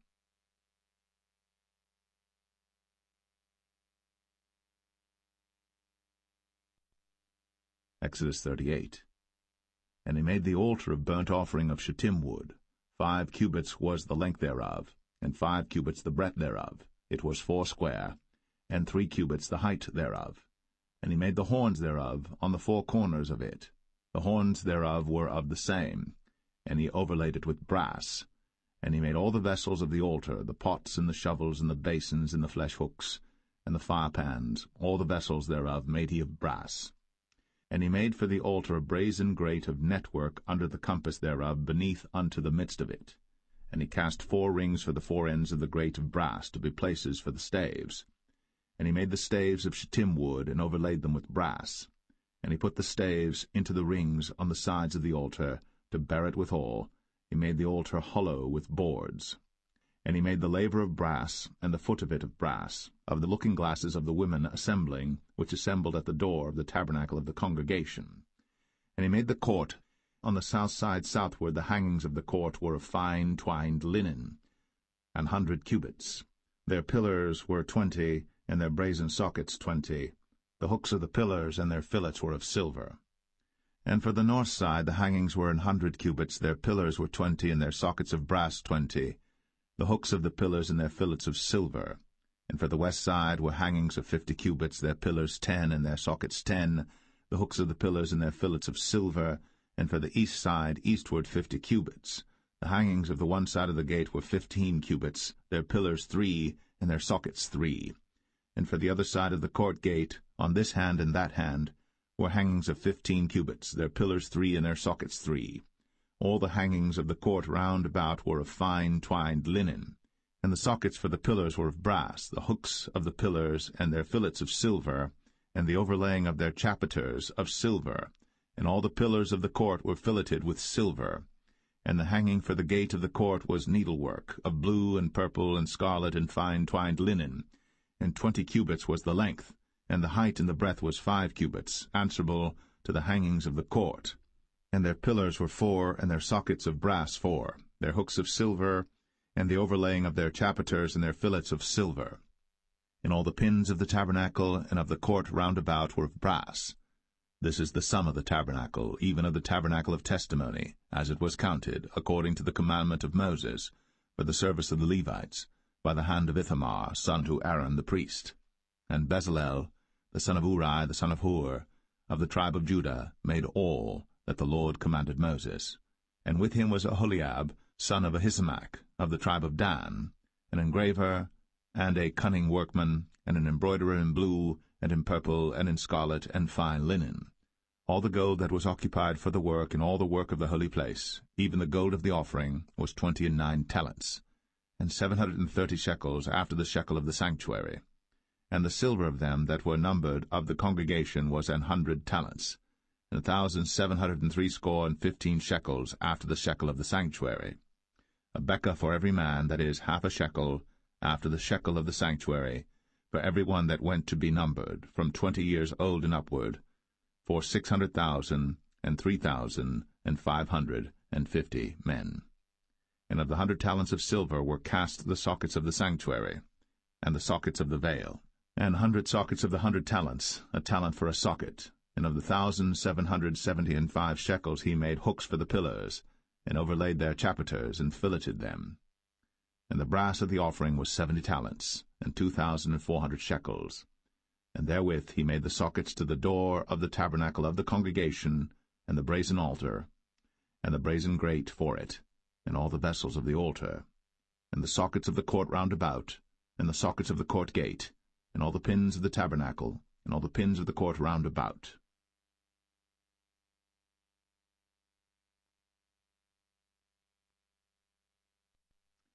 Exodus 39. And of the blue, and purple, and scarlet they made cloths of service, to do service in the holy place, and made the holy garments for Aaron, as the Lord commanded Moses. And he made the ephod of gold, blue, and purple, and scarlet, and fine-twined linen. And they did beat the gold into thin plates, and cut it into wires, to work it in the blue, and in the purple, and in the scarlet, and in the fine linen, with cunning work. They made shoulder pieces for it, to couple it together. By the two edges was it coupled together.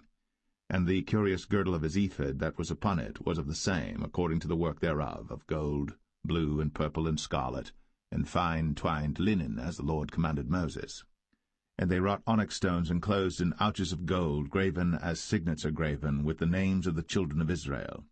And he put them on the shoulders of the ephod, that they should be stones for a memorial to the children of Israel, as the Lord commanded Moses.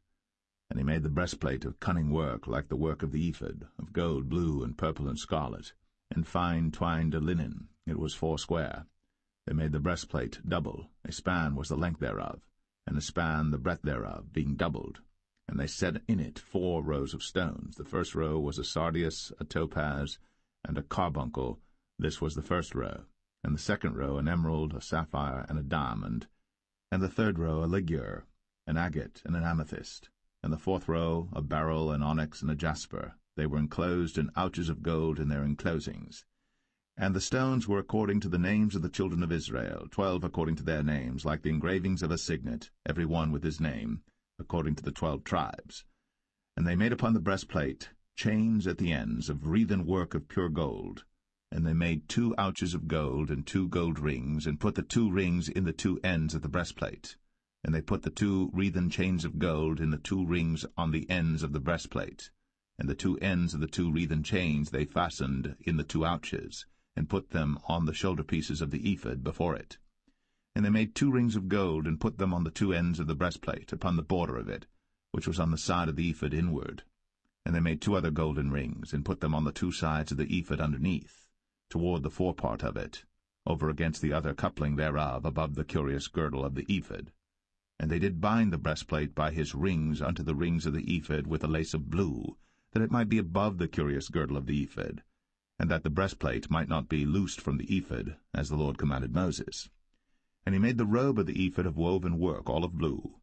And there was an hole in the midst of the robe, as the hole of an habergeon, with a band round about the hole, that it should not rend. And they made upon the hems of the robe pomegranates of blue and purple and scarlet and twined linen. And they made bells of pure gold, and put the bells between the pomegranates upon the hem of the robe, round about between the pomegranates, a bell and a pomegranate, round about the hem of the robe to minister in, as the Lord commanded Moses. And they made coats of fine linen of woven work for Aaron and for his sons, and a mitre of fine linen, and goodly bonnets of fine linen, and linen breeches of fine twined linen, and a girdle of fine twined linen, and blue and purple and scarlet of needlework, as the Lord commanded Moses. And they made the plate of the holy crown of pure gold, and wrote upon it a writing like to the engravings of a signet, Holiness to the Lord. And they tied unto it a lace of blue, to fasten it on high upon the mitre, as the Lord commanded Moses. Thus was all the work of the tabernacle of the tent of the congregation finished. And the children of Israel did according to all that the Lord commanded Moses, so did they. And they brought the tabernacle unto Moses, the tent, and all his furniture, his taches, his boards, his bars, and his pillars, and his sockets, and the covering of ram skins dyed red, and the covering of badger skins, and the veil of the covering, the ark of the testimony, and the staves thereof, and the mercy seat, the table and all the vessels thereof, and the showbread, the pure candlestick, with the lamps thereof, even with the lamps to be set in order, and all the vessels thereof, and the oil for light, and the golden altar, and the anointing oil, and the sweet incense, and the hanging for the tabernacle door, the brazen altar, and his grate of brass, his staves and all his vessels, the laver and his foot. The hangings of the court, his pillars and his sockets, and the hanging for the court gate, his cords, and his pins, and all the vessels of the service of the tabernacle for the tent of the congregation, the cloths of service to do service in the holy place, and the holy garments for Aaron the priest, and his sons' garments, to minister in the priest's office. According to all that the Lord commanded Moses, so the children of Israel made all the work. And Moses did look upon all the work, and behold, they had done it, as the Lord had commanded, even so had they done it. And Moses blessed them.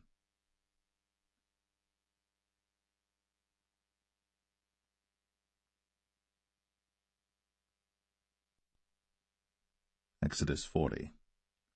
And the Lord spake unto Moses, saying, On the first day of the first month shalt thou set up the tabernacle of the tent of the congregation, and thou shalt put therein the ark of the testimony, and cover the ark with the veil. And thou shalt bring in the table, and set in order the things that are to be set in order upon it. And thou shalt bring in the candlestick, and light the lamps thereof. And thou shalt set the altar of gold for the incense before the ark of the testimony, and put the hanging of the door to the tabernacle. And thou shalt set the altar of the burnt offering before the door of the tabernacle of the tent of the congregation. And thou shalt set the laver between the tent of the congregation and the altar, and shalt put water therein. And thou shalt set up the court round about, and hang up the hanging at the court gate. And thou shalt take the anointing oil, and anoint the tabernacle, and all that is therein, and shalt hallow it, and all the vessels thereof, and it shall be holy. And thou shalt anoint the altar of the burnt offering, and all his vessels, and sanctify the altar, and it shall be an altar most holy. And thou shalt anoint the laver and his foot, and sanctify it. And thou shalt bring Aaron and his sons unto the door of the tabernacle of the congregation, and wash them with water. And thou shalt put upon Aaron the holy garments, and anoint him, and sanctify him, that he may minister unto me in the priest's office. And thou shalt bring his sons, and clothe them with coats. And thou shalt anoint them, as thou didst anoint their father, that they may minister unto me in the priest's office, for their anointing shall surely be an everlasting priesthood throughout their generations. Thus did Moses. According to all that the Lord commanded him, so did he. And it came to pass in the first month, in the second year, on the first day of the month, that the tabernacle was reared up.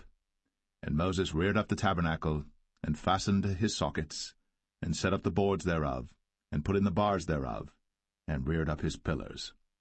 And he spread abroad the tent over the tabernacle, and put the covering of the tent above upon it, as the Lord commanded Moses. And he took and put the testimony into the ark, and set the staves on the ark, and put the mercy seat above upon the ark. And he brought the ark into the tabernacle, and set up the veil of the covering, and covered the ark of the testimony, as the Lord commanded Moses.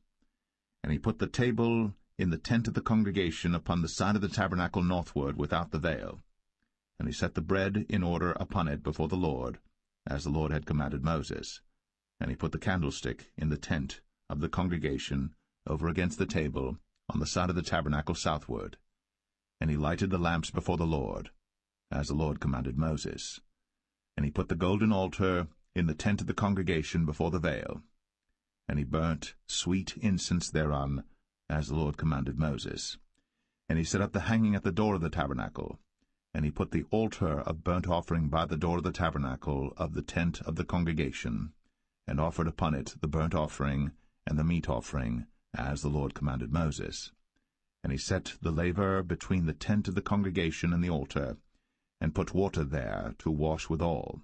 And Moses and Aaron and his sons washed their hands, and their feet thereat, when they went into the tent of the congregation, and when they came near unto the altar, they washed, as the Lord commanded Moses.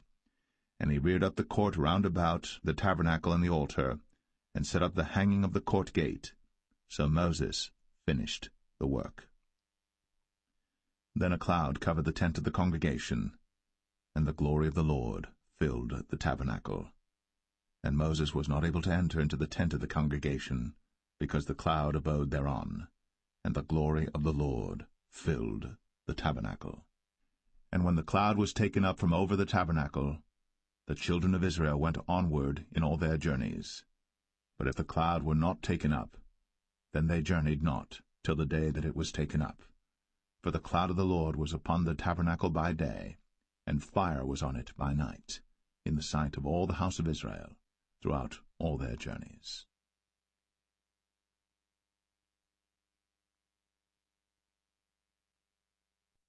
The Book of Leviticus, chapter 1. And the Lord called unto Moses, and spake unto him out of the tabernacle of the congregation, saying, Speak unto the children of Israel, and say unto them, If any man of you bring an offering unto the Lord, ye shall bring your offering of the cattle, even of the herd, and of the flock. If his offering be a burnt sacrifice of the herd, let him offer a male without blemish. He shall offer it of his own voluntary will at the door of the tabernacle of the congregation before the Lord.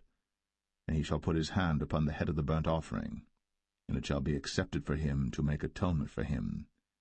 And he shall kill the bullock before the Lord, and the priests, Aaron's sons, shall bring the blood, and sprinkle the blood round about upon the altar that is by the door of the tabernacle of the congregation. And he shall flay the burnt offering, and cut it into his pieces. And the sons of Aaron the priests shall put fire upon the altar, and lay the wood in order upon the fire. And the priests, Aaron's sons, shall lay the parts, the head, and the fat, in order upon the wood that is on the fire which is upon the altar. But his inwards and his legs shall he wash in water, and the priests shall burn all on the altar, to be a burnt sacrifice, an offering made by fire, of a sweet savour unto the Lord.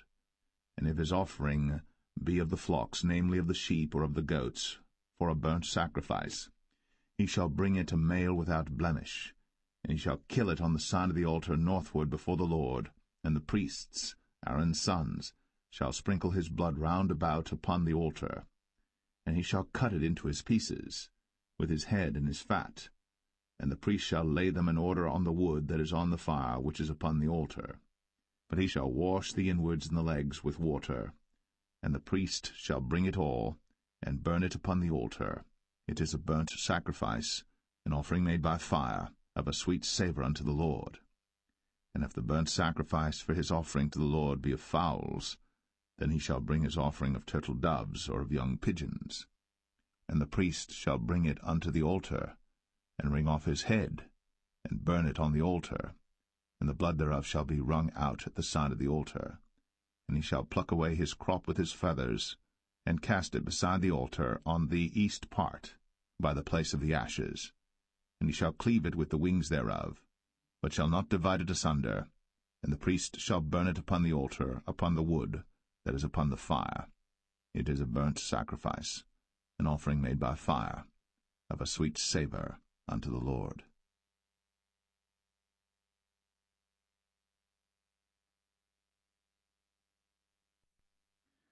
Leviticus 2. And when any will offer a meat offering unto the Lord, his offering shall be of fine flour, and he shall pour oil upon it, and put frankincense thereon, and he shall bring it to Aaron's sons the priests. And he shall take thereout his handful of the flour thereof, and of the oil thereof, with all the frankincense thereof. And the priests shall burn the memorial of it upon the altar, to be an offering made by fire, of a sweet savour unto the Lord. And the remnant of the meat offering shall be Aaron's and his sons. It is a thing most holy of the offerings of the Lord made by fire. And if thou bring an oblation of a meat offering baked in the oven, it shall be unleavened cakes of fine flour mingled with oil, or unleavened wafers anointed with oil. And if thy oblation be a meat offering baked in a pan, it shall be of fine flour, unleavened, mingled with oil. Thou shalt part it in pieces, and pour oil thereon. It is a meat offering. And if thy oblation be a meat offering baked in the frying pan, it shall be made of fine flour with oil. And thou shalt bring the meat offering that is made of these things unto the Lord, and when it is presented unto the priest, he shall bring it unto the altar. And the priest shall take from the meat offering a memorial thereof, and shall burn it upon the altar. It is an offering made by fire, of a sweet savour unto the Lord. And that which is left of the meat offering shall be Aaron's and his sons. It is a thing most holy of the offerings of the Lord made by fire.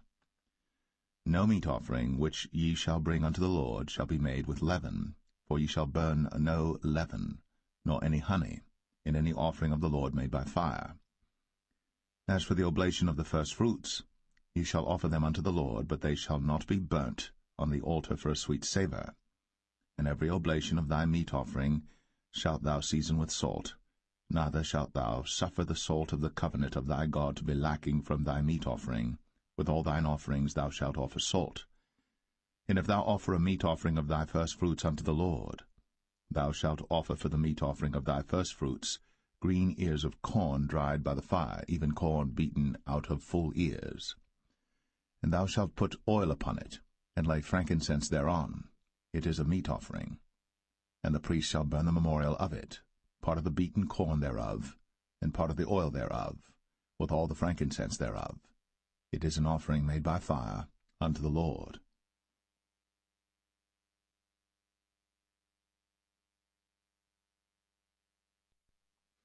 Leviticus 3. And if his oblation be a sacrifice of peace offering, if he offer it of the herd, whether it be a male or female, he shall offer it without blemish before the Lord. And he shall lay his hand upon the head of his offering, and kill it at the door of the tabernacle of the congregation. And Aaron's sons, the priests, shall sprinkle the blood upon the altar round about. And he shall offer of the sacrifice of the peace offering an offering made by fire unto the Lord, the fat that covereth the inwards, and all the fat that is upon the inwards, and the 2 kidneys, and the fat that is on them, which is by the flanks, and the caul above the liver, with the kidneys, it shall he take away. And Aaron's sons shall burn it on the altar upon the burnt sacrifice which is upon the wood that is on the fire. It is an offering made by fire, of a sweet savour unto the Lord. And if his offering for a sacrifice of peace offering unto the Lord be of the flock, male or female, he shall offer it without blemish.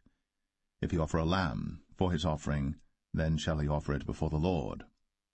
And he shall lay his hand upon the head of his offering, and kill it before the tabernacle of the congregation. And Aaron's sons shall sprinkle the blood thereof round about upon the altar. And he shall offer of the sacrifice of the peace offering an offering made by fire unto the Lord, the fat thereof, and the whole rump, it shall he take off hard by the backbone, and the fat that covereth the inwards, and all the fat that is upon the inwards, and the 2 kidneys, and the fat that is upon them, which is by the flanks, and the caul above the liver, with the kidneys, it shall he take away. And the priest shall burn it upon the altar. It is the food of the offering made by fire unto the Lord. And if his offering be a goat, then he shall offer it before the Lord. And he shall lay his hand upon the head of it, and kill it before the tabernacle of the congregation. And the sons of Aaron shall sprinkle the blood thereof upon the altar round about. And he shall offer thereof his offering, even an offering made by fire unto the Lord, the fat that covereth the inwards, and all the fat that is upon the inwards, and the 2 kidneys, and the fat that is upon them, which is by the flanks, and the caul above the liver, with the kidneys, it shall he take away. And the priest shall burn them upon the altar. It is the food of the offering made by fire for a sweet savour. All the fat is the Lord's. It shall be a perpetual statute for your generations throughout all your dwellings, that ye eat neither fat nor blood.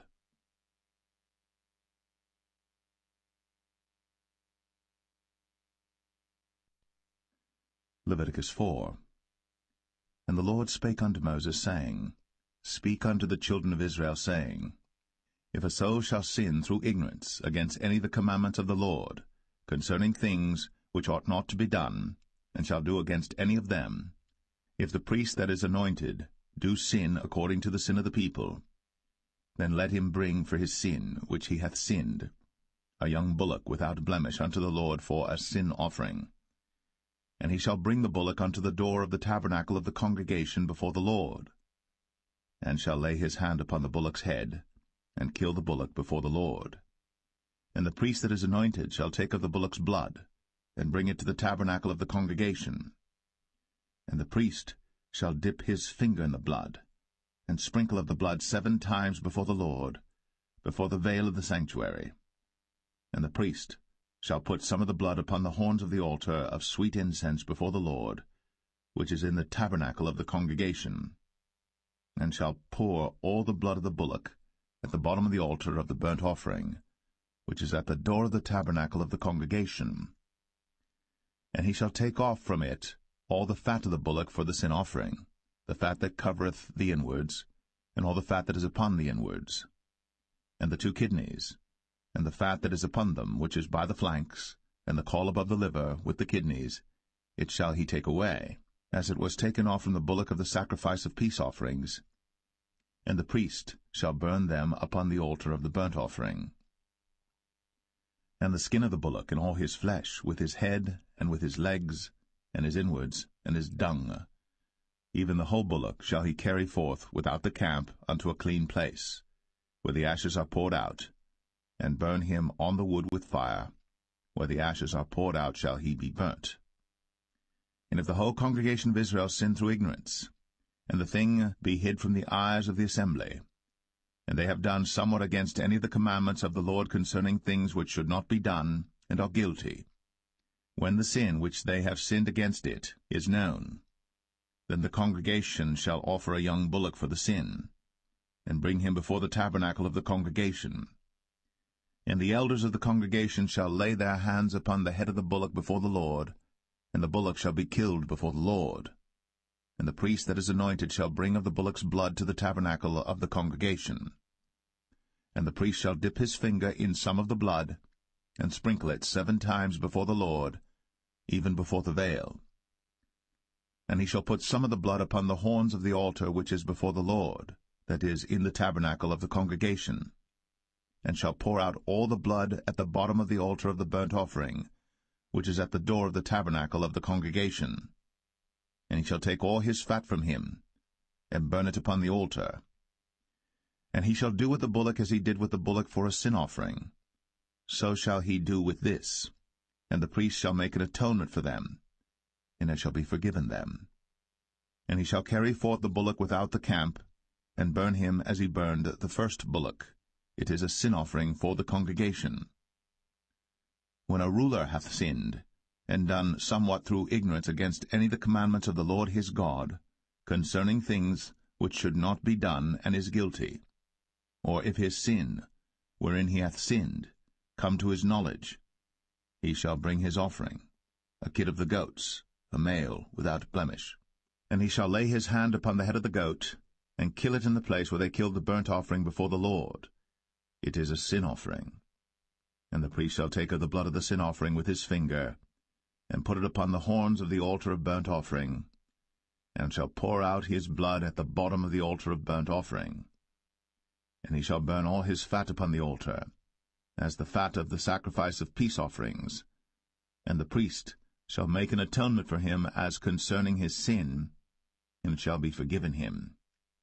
And if any one of the common people sin through ignorance, while he doeth somewhat against any of the commandments of the Lord concerning things which ought not to be done, and be guilty, or if his sin, which he hath sinned, come to his knowledge, then he shall bring his offering, a kid of the goats, a female without blemish, for his sin, which he hath sinned.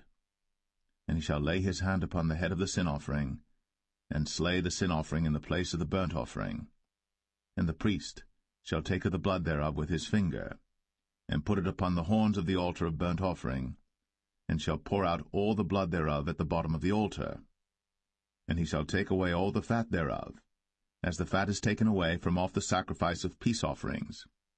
And the priest shall burn it upon the altar for a sweet savour unto the Lord. And the priest shall make an atonement for him, and it shall be forgiven him. And if he bring a lamb for a sin offering, he shall bring it a female without blemish. And he shall lay his hand upon the head of the sin offering, and slay it for a sin offering in the place where they kill the burnt offering. And the priest shall take of the blood of the sin offering with his finger, and put it upon the horns of the altar of burnt offering, and shall pour out all the blood thereof at the bottom of the altar. And he shall take away all the fat thereof, as the fat of the lamb is taken away from the sacrifice of the peace offerings. And the priest shall burn them upon the altar according to the offerings made by fire unto the Lord. And the priest shall make an atonement for his sin that he hath committed, and it shall be forgiven him.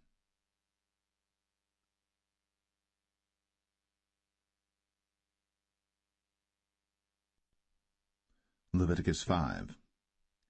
And if a soul sin, and hear the voice of swearing, and is a witness, whether he hath seen or known of it. If he do not utter it, then he shall bear his iniquity. Or if a soul touch any unclean thing, whether it be a carcass of an unclean beast, or a carcass of unclean cattle, or the carcass of unclean creeping things, and if it be hidden from him, he also shall be unclean and guilty. Or if he touch the uncleanness of man, whatsoever uncleanness it be that a man shall be defiled withal, and it be hid from him, when he knoweth of it, then he shall be guilty.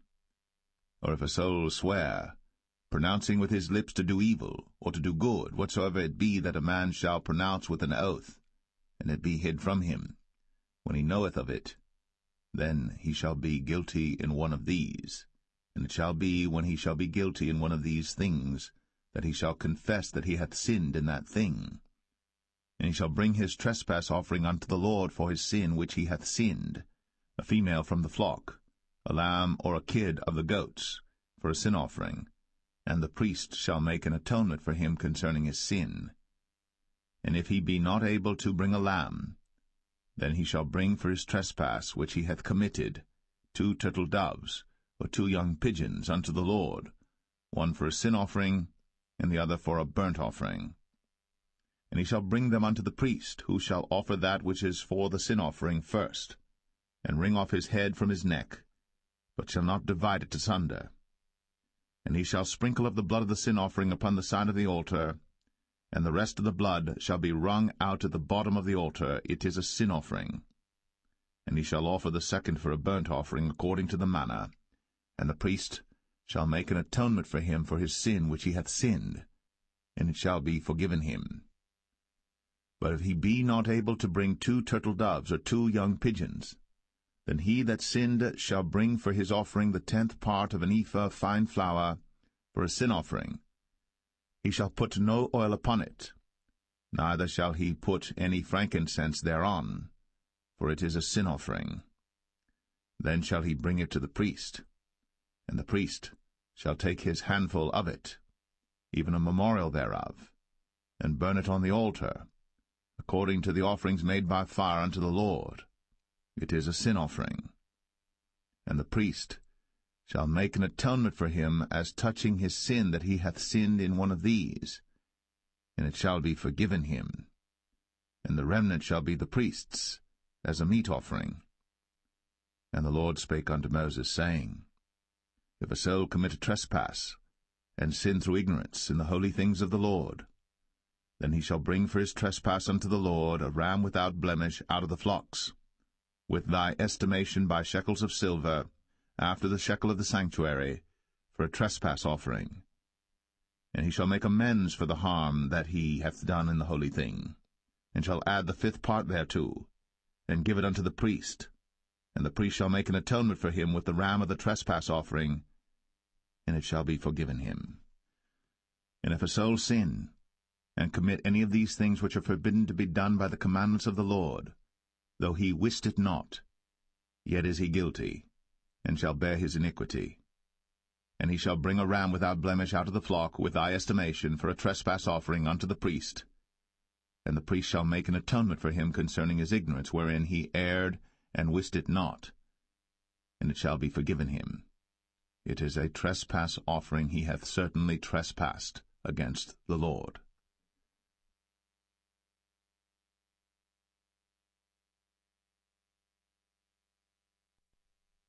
Leviticus 6.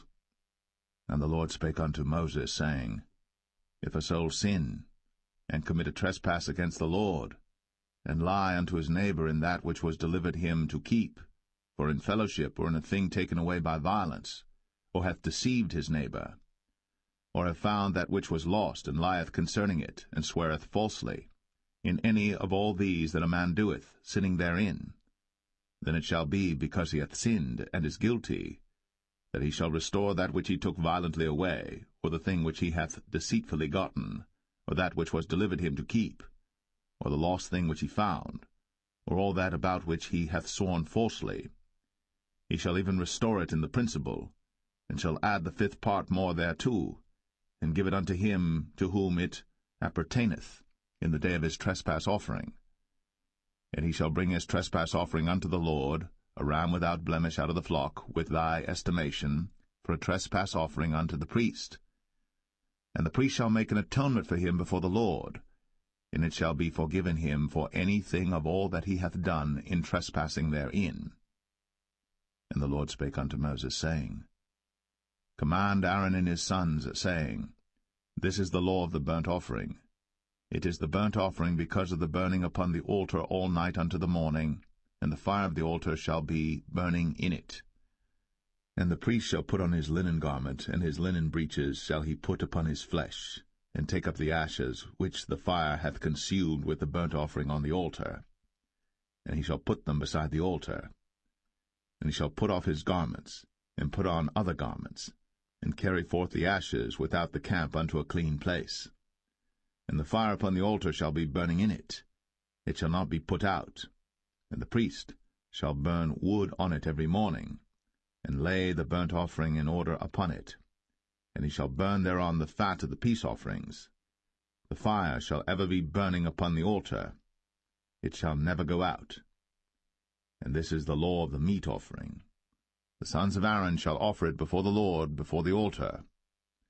And he shall take of it his handful of the flour of the meat offering, and of the oil thereof, and all the frankincense which is upon the meat offering, and shall burn it upon the altar for a sweet savour, even the memorial of it, unto the Lord.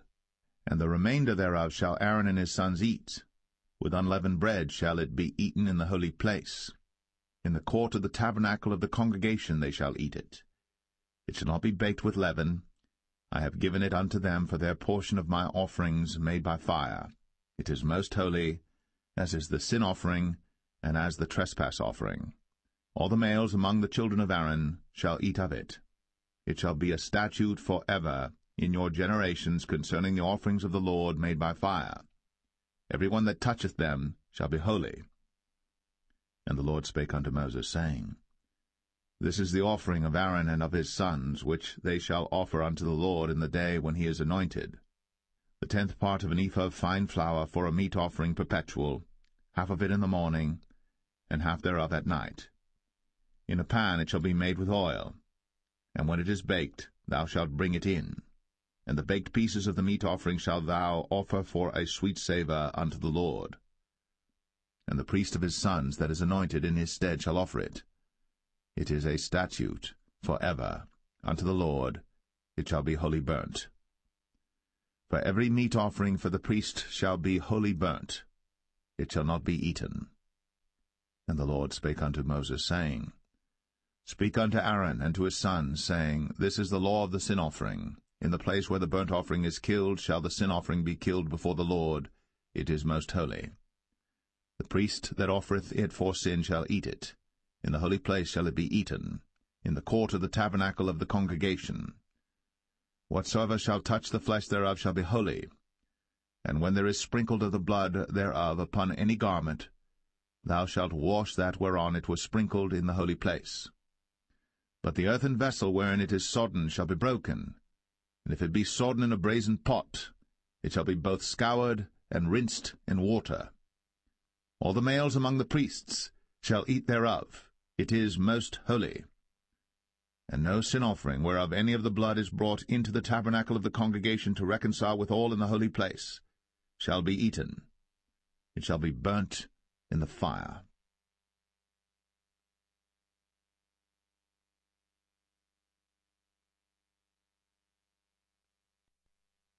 Leviticus 7. Likewise, this is the law of the trespass offering. It is most holy. In the place where they kill the burnt offering shall they kill the trespass offering, and the blood thereof shall he sprinkle round about upon the altar. And he shall offer of it all the fat thereof, the rump, and the fat that covereth the inwards, and the 2 kidneys, and the fat that is on them, which is by the flanks, and the caul that is above the liver, with the kidneys, it shall he take away. And the priest shall burn them upon the altar for an offering made by fire unto the Lord. It is a trespass offering. Every male among the priests shall eat thereof. It shall be eaten in the holy place. It is most holy. As the sin offering is, So is the trespass offering. There is one law for them. The priest that maketh atonement therewith shall have it.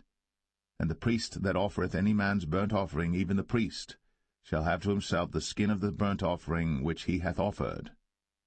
And all the meat offering that is baked in the oven, and all that is dressed in the frying pan, and in the pan, shall be the priest's that offereth it. And every meat offering mingled with oil and dry shall all the sons of Aaron have, one as much as another.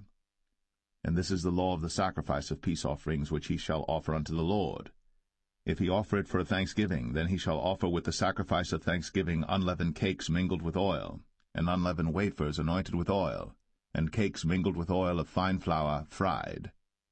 Besides the cakes, he shall offer for his offering leavened bread with the sacrifice of thanksgiving of his peace offerings, and of it he shall offer one out of the whole oblation for an heave offering unto the Lord, and it shall be the priest's that sprinkleth the blood of the peace offerings.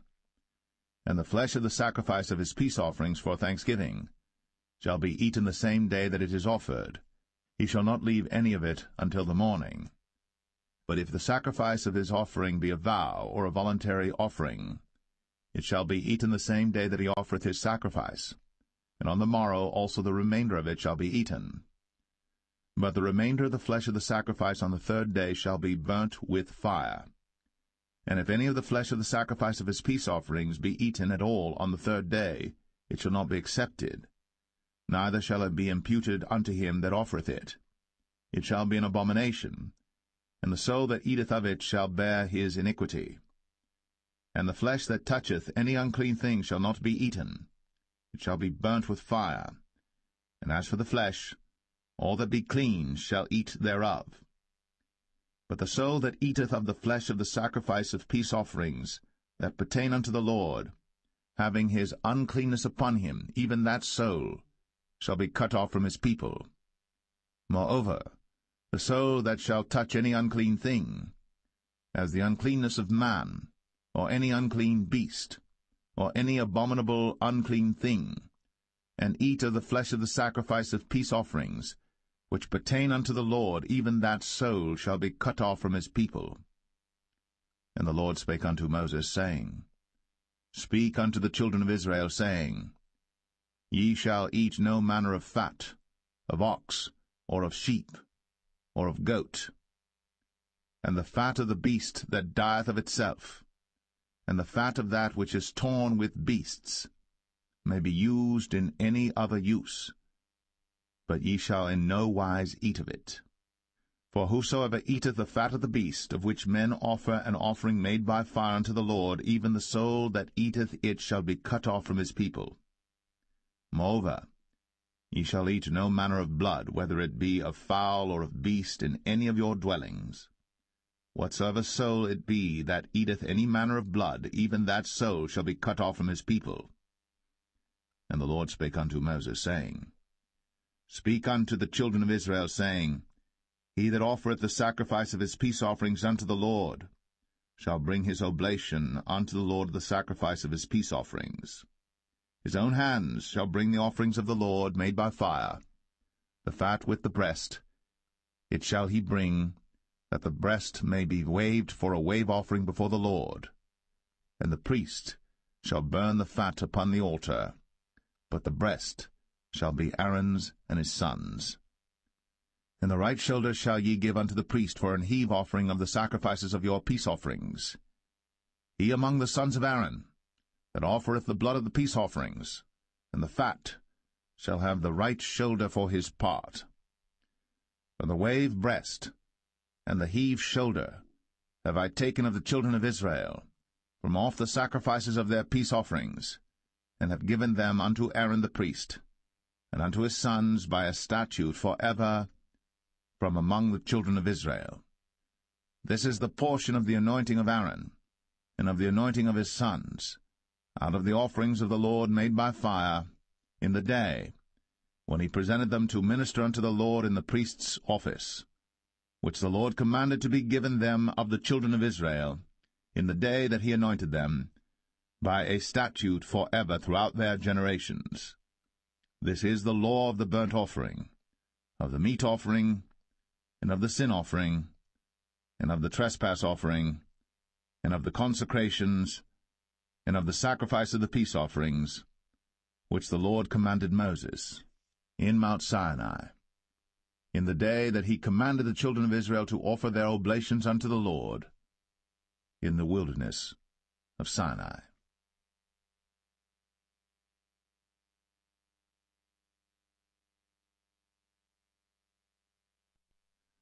Leviticus 8. And the Lord spake unto Moses, saying, Take Aaron and his sons with him, and the garments and the anointing oil, and a bullock for the sin offering, and 2 rams, and a basket of unleavened bread. And gather thou all the congregation together unto the door of the tabernacle of the congregation. And Moses did as the Lord commanded him. And the assembly was gathered together unto the door of the tabernacle of the congregation. And Moses said unto the congregation, This is the thing which the Lord commanded to be done.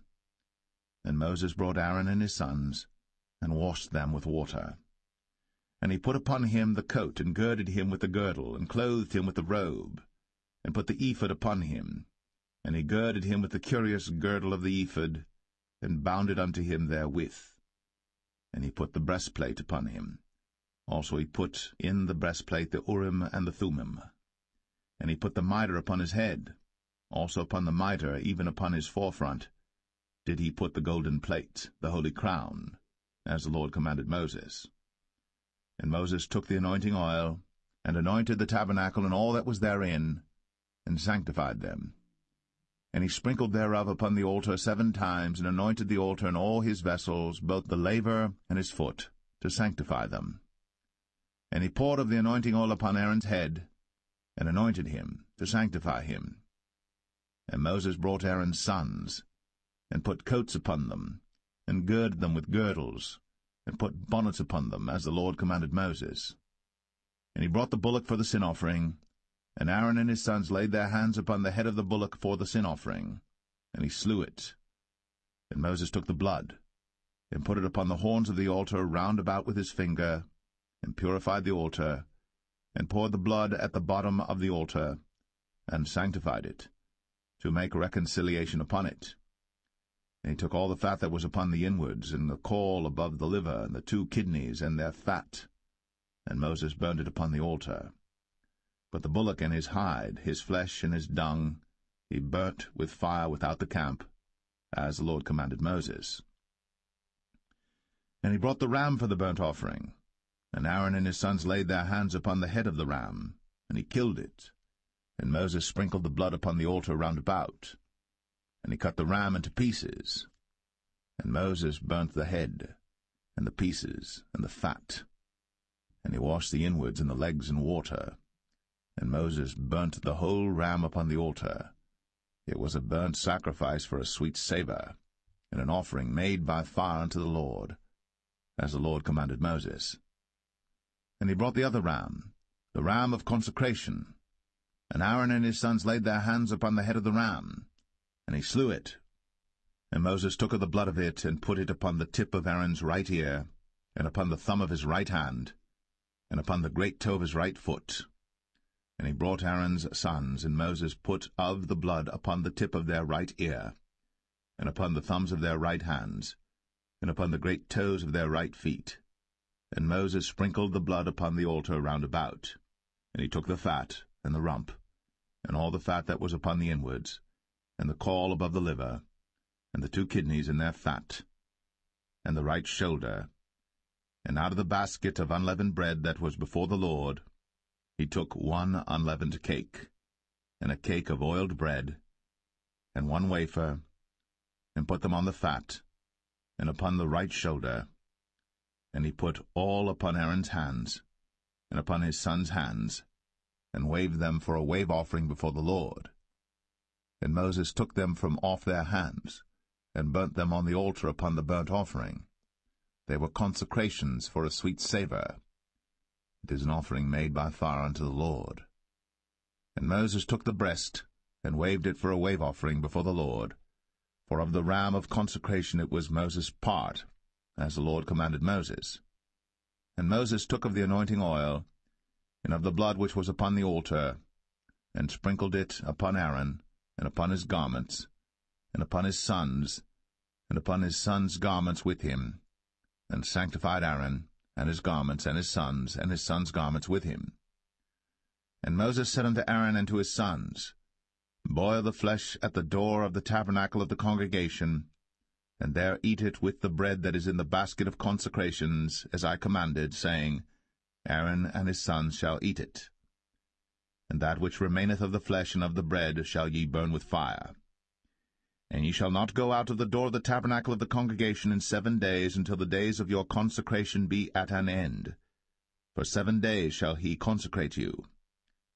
As he hath done this day, so the Lord hath commanded to do, to make an atonement for you. Therefore shall ye abide at the door of the tabernacle of the congregation day and night, 7 days, and keep the charge of the Lord, that ye die not, for so I am commanded. So Aaron and his sons did all things which the Lord commanded by the hand of Moses.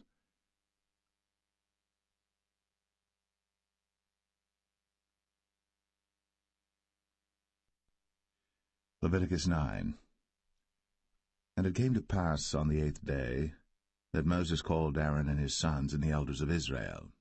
And he said unto Aaron, Take thee a young calf for a sin offering, and a ram for a burnt offering without blemish, and offer them before the Lord. And unto the children of Israel thou shalt speak, saying, Take ye a kid of the goats for a sin offering, and a calf and a lamb, both of the first year, without blemish, for a burnt offering. Also a bullock and a ram for peace offerings to sacrifice before the Lord, and a meat offering mingled with oil. For today the Lord will appear unto you. And they brought that which Moses commanded before the tabernacle of the congregation, and all the congregation drew near, and stood before the Lord. And Moses said, This is the thing which the Lord commanded that ye should do, and the glory of the Lord shall appear unto you. And Moses said unto Aaron, Go unto the altar, and offer thy sin offering, and thy burnt offering, and make an atonement for thyself, and for the people. And offer the offering of the people, and make an atonement for them, as the Lord commanded. Aaron therefore went unto the altar, and slew the calf of the sin offering, which was for himself. And the sons of Aaron brought the blood unto him, and he dipped his finger in the blood, and put it upon the horns of the altar, and poured out the blood at the bottom of the altar. But the fat and the kidneys and the caul above the liver of the sin offering he burnt upon the altar, as the Lord commanded Moses. And the flesh and the hide he burnt with fire without the camp. And he slew the burnt offering. And Aaron's sons presented unto him the blood, which he sprinkled round about upon the altar. And they presented the burnt offering unto him, with the pieces thereof, and the head, and he burnt them upon the altar. And he did wash the inwards and the legs, and burnt them upon the burnt offering on the altar. And he brought the people's offering, and took the goat which was the sin offering for the people, and slew it, and offered it for sin as the first. And he brought the burnt offering, and offered it according to the manner. And he brought the meat offering, and took an handful thereof, and burnt it upon the altar, beside the burnt sacrifice of the morning. He slew also the bullock and the ram for a sacrifice of peace offerings, which was for the people. And Aaron's sons presented unto him the blood which he sprinkled upon the altar round about. And the fat of the bullock and of the ram, the rump, and that which covereth the inwards, and the kidneys, and the caul above the liver. And they put the fat upon the breasts, and he burnt the fat upon the altar. And the breasts and the right shoulder Aaron waved for a wave offering before the Lord, as Moses commanded. And Aaron lifted up his hand toward the people, and blessed them, and came down from offering of the sin offering, and the burnt offering, and peace offerings. And Moses and Aaron went into the tabernacle of the congregation, and came out, and blessed the people. And the glory of the Lord appeared unto all the people. And there came a fire out from before the Lord, and consumed upon the altar the burnt offering and the fat, which when all the people saw, they shouted, and fell on their faces.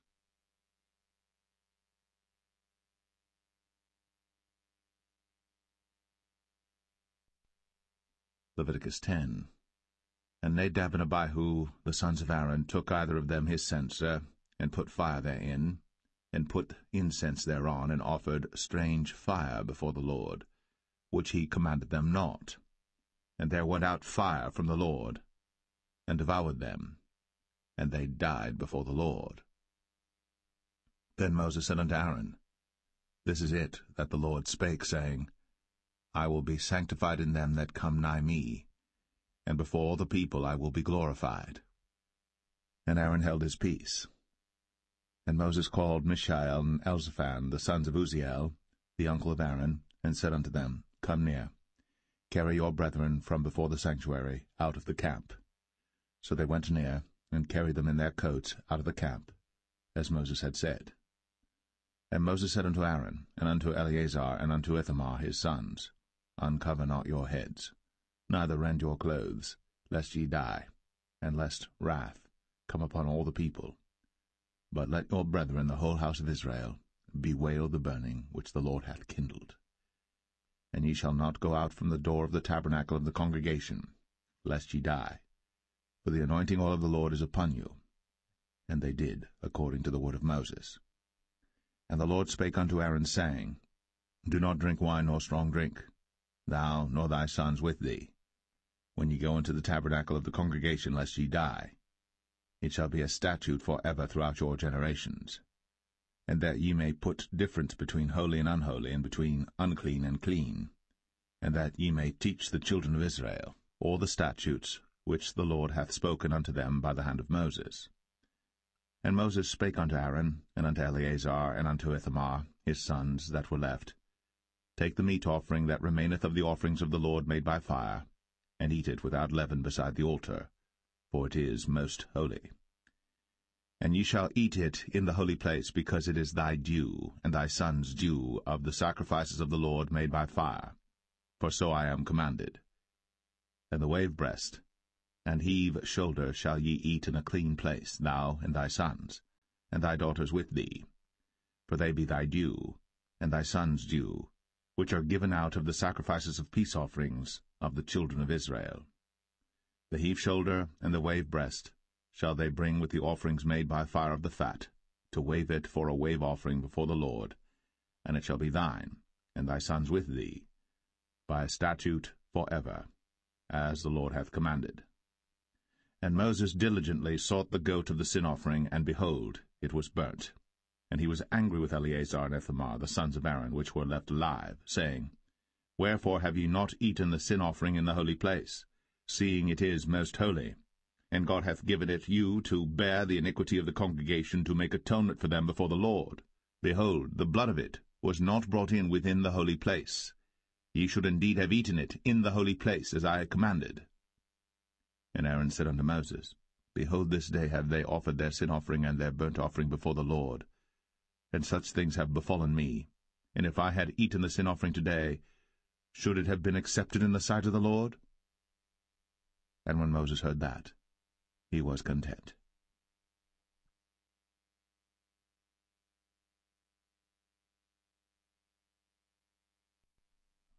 Leviticus 11. And the Lord spake unto Moses and to Aaron, saying unto them, Speak unto the children of Israel, saying, These are the beasts, which ye shall eat among all the beasts that are on the earth. Whatsoever parteth the hoof, and is cloven-footed, and cheweth the cud, among the beasts, that shall ye eat. Nevertheless these shall ye not eat of them that chew the cud, or of them that divide the hoof, as the camel, because he cheweth the cud, but divideth not the hoof, he is unclean unto you. And the coney, because he cheweth the cud, but divideth not the hoof, he is unclean unto you. And the hare, because he cheweth the cud, but divideth not the hoof, he is unclean unto you. And the swine, though he divide the hoof, and be cloven-footed, yet he cheweth not the cud, he is unclean to you. Of their flesh shall ye not eat, and their carcass shall ye not touch, they are unclean to you. These shall ye eat of all that are in the waters. Whatsoever hath fins and scales in the waters, in the seas, and in the rivers, them shall ye eat. And all that have not fins and scales in the seas, and in the rivers, of all that move in the waters, and of any living thing which is in the waters, they shall be an abomination unto you. They shall be even an abomination unto you. Ye shall not eat of their flesh, but ye shall have their carcasses in abomination. Whatsoever hath no fins nor scales in the waters, that shall be an abomination unto you. And these are they which ye shall have in abomination among the fowls. They shall not be eaten. They are an abomination, the eagle, and the ossifrage, and the osprey, and the vulture, and the kite after his kind, every raven after his kind, and the owl, and the nighthawk, and the cuckoo, and the hawk after his kind, and the little owl, and the cormorant, and the great owl, and the swan, and the pelican, and the gyre eagle, and the stork, the heron after her kind, and the lapwing, and the bat. All fowls that creep, going upon all four, shall be an abomination unto you. Yet these may ye eat of every flying creeping thing that goeth upon all four, which have legs above their feet, to leap withal upon the earth. Even these of them ye may eat, the locust after his kind, and the bald locust after his kind, and the beetle after his kind, and the grasshopper after his kind. But all other flying creeping things which have 4 feet shall be an abomination unto you, and for these ye shall be unclean. Whosoever toucheth the carcass of them shall be unclean until the even. And whosoever beareth aught of the carcass of them shall wash his clothes, and be unclean until the even.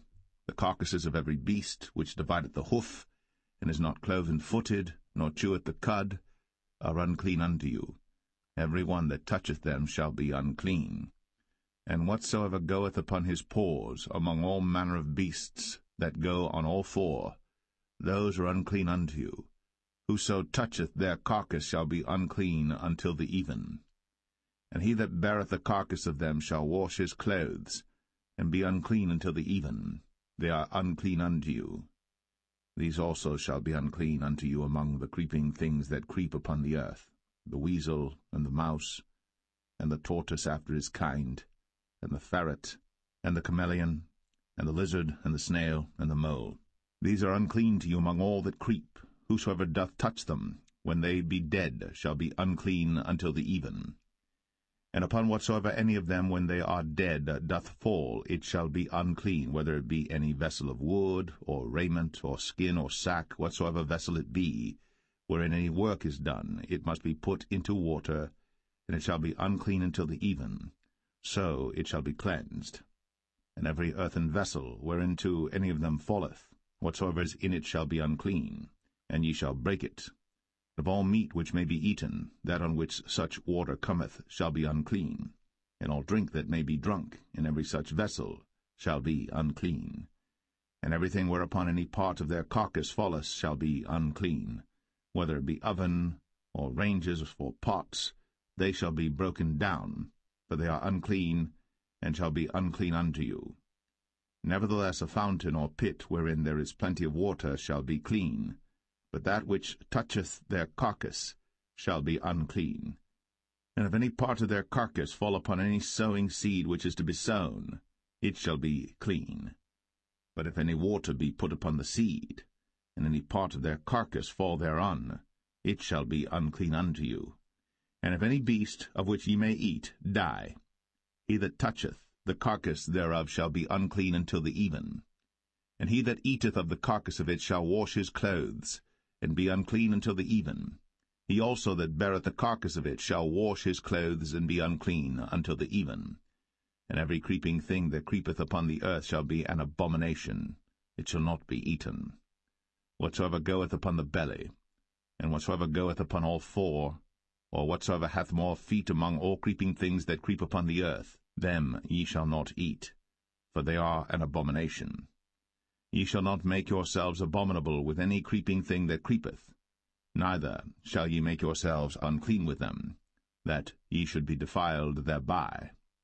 For I am the Lord your God. Ye shall therefore sanctify yourselves, and ye shall be holy, for I am holy. Neither shall ye defile yourselves with any manner of creeping thing that creepeth upon the earth. For I am the Lord that bringeth you up out of the land of Egypt, to be your God. Ye shall therefore be holy, for I am holy.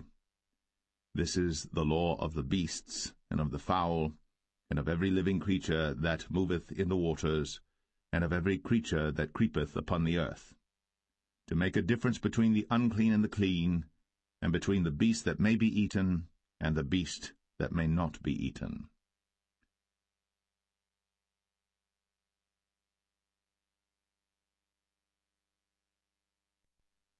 Leviticus 12. And the Lord spake unto Moses, saying, Speak unto the children of Israel, saying, If a woman have conceived seed, and born a man-child, then she shall be unclean 7 days, according to the days of the separation for her infirmity shall she be unclean. And in the 8th day the flesh of his foreskin shall be circumcised, and she shall then continue in the blood of her purifying 33 days. She shall touch no hallowed thing, nor come into the sanctuary until the days of her purifying be fulfilled. And if she bear a maid-child, then she shall be unclean 2 weeks, as in her separation, and she shall continue in the blood of her purifying 66 days. And when the days of her purifying are fulfilled, for a son or for a daughter, she shall bring a lamb of the first year for a burnt offering, and a young pigeon, or a turtle dove, for a sin offering, unto the door of the tabernacle of the congregation, unto the priest, who shall offer it before the Lord, and make an atonement for her, and she shall be cleansed from the issue of her blood. This is the law for her that hath borne a male or a female.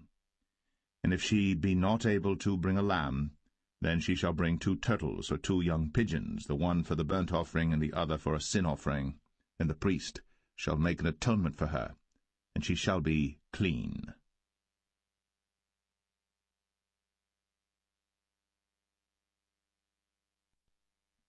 Leviticus 13.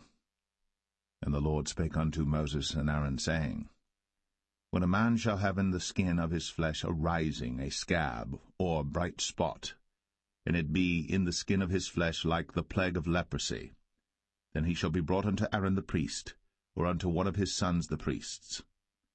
And the priest shall look on the plague in the skin of the flesh, and when the hair in the plague is turned white, and the plague in sight be deeper than the skin of his flesh, it is a plague of leprosy, and the priest shall look on him, and pronounce him unclean. If the bright spot be white in the skin of his flesh, and in sight be not deeper than the skin, and the hair thereof be not turned white, then the priest shall shut up him that hath the plague 7 days. And the priest shall look on him the 7th day, and behold, if the plague in his sight be at a stay, and the plague spread not in the skin, then the priest shall shut him up 7 days more. And the priest shall look on him again the 7th day, and behold, if the plague be somewhat dark, and the plague spread not in the skin, the priest shall pronounce him clean. It is but a scab, and he shall wash his clothes, and be clean. But if the scab spread much abroad in the skin, after that he hath been seen of the priest for his cleansing, he shall be seen of the priest again. And if the priest see that, behold, the scab spreadeth in the skin, then the priest shall pronounce him unclean. It is a leprosy. When the plague of leprosy is in a man, then he shall be brought unto the priest. And the priest shall see him, and behold, if the rising be white in the skin, and it have turned the hair white, and there be quick raw flesh in the rising, it is an old leprosy in the skin of his flesh. And the priest shall pronounce him unclean, and shall not shut him up, for he is unclean. And if a leprosy break out abroad in the skin, and the leprosy cover all the skin of him that hath the plague from his head even to his foot, wheresoever the priest looketh, then the priest shall consider, and behold, if the leprosy have covered all his flesh, he shall pronounce him clean that hath the plague. It is all turned white, he is clean. But when raw flesh appeareth in him, he shall be unclean. And the priest shall see the raw flesh, and pronounce him to be unclean. For the raw flesh is unclean, it is a leprosy. Or if the raw flesh turn again, and be changed unto white, he shall come unto the priest. And the priest shall see him, and behold, if the plague be turned into white, then the priest shall pronounce him clean that hath the plague. He is clean. The flesh also, in which even in the skin thereof was a boil, and is healed, and in the place of the boil there be a white rising, or a bright spot, white and somewhat reddish, and it be shown to the priest. And if, when the priest seeth it, behold, it be in sight lower than the skin, and the hair thereof be turned white, the priest shall pronounce him unclean. It is a plague of leprosy broken out of the boil. But if the priest look on it, and behold, there be no white hairs therein, and if it be not lower than the skin, but be somewhat dark, then the priest shall shut him up 7 days. And if it spread much abroad in the skin, then the priest shall pronounce him unclean. It is a plague. But if the bright spot stay in his place, and spread not, it is a burning boil, and the priest shall pronounce him clean.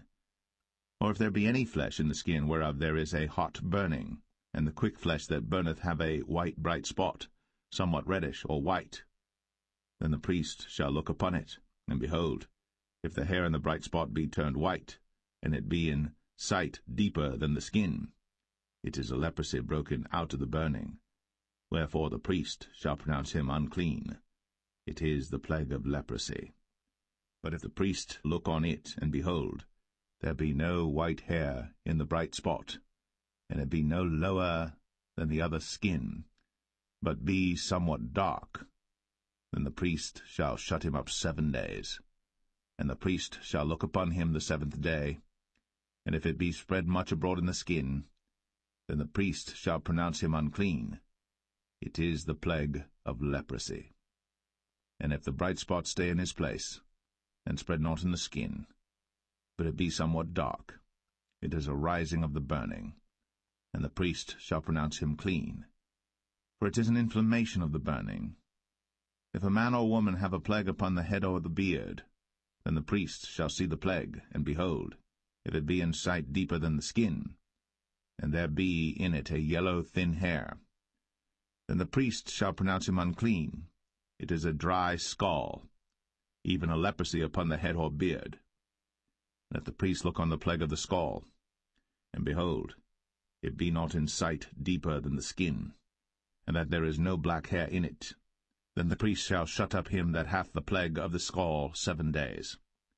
And in the 7th day the priest shall look on the plague, and behold, if the scall spread not, and there be in it no yellow hair, and the scall be not in sight deeper than the skin, he shall be shaven, but the scall shall he not shave, and the priest shall shut up him that hath the scall 7 days more. And in the 7th day the priest shall look on the scall, and behold, if the scall be not spread in the skin, nor be in sight deeper than the skin, then the priest shall pronounce him clean, and he shall wash his clothes, and be clean. But if the scall spread much in the skin after his cleansing, then the priest shall look on him, and behold, if the scall be spread in the skin, the priest shall not seek for yellow hair, he is unclean. But if the scall be in his sight at a stay, and that there is black hair grown up therein, the scall is healed, he is clean, and the priest shall pronounce him clean. If a man also or a woman have in the skin of their flesh bright spots, even white bright spots, then the priest shall look, and behold, if the bright spots in the skin of their flesh be darkish white, it is a freckled spot that groweth in the skin, he is clean. And the man whose hair is fallen off his head, he is bald, yet is he clean. And he that hath his hair fallen off from the part of his head toward his face, he is forehead bald, yet is he clean. And if there be in the bald head or bald forehead a white reddish sore, it is a leprosy sprung up in his bald head, or his bald forehead. Then the priest shall look upon it, and behold, if the rising of the sore be white, reddish in his bald head, or in his bald forehead, as the leprosy appeareth in the skin of the flesh, he is a leprous man. He is unclean. The priest shall pronounce him utterly unclean. His plague is in his head. And the leper in whom the plague is, his clothes shall be rent, and his head bare, and he shall put a covering upon his upper lip, and shall cry, Unclean, unclean. All the days wherein the plague shall be in him, he shall be defiled. He is unclean.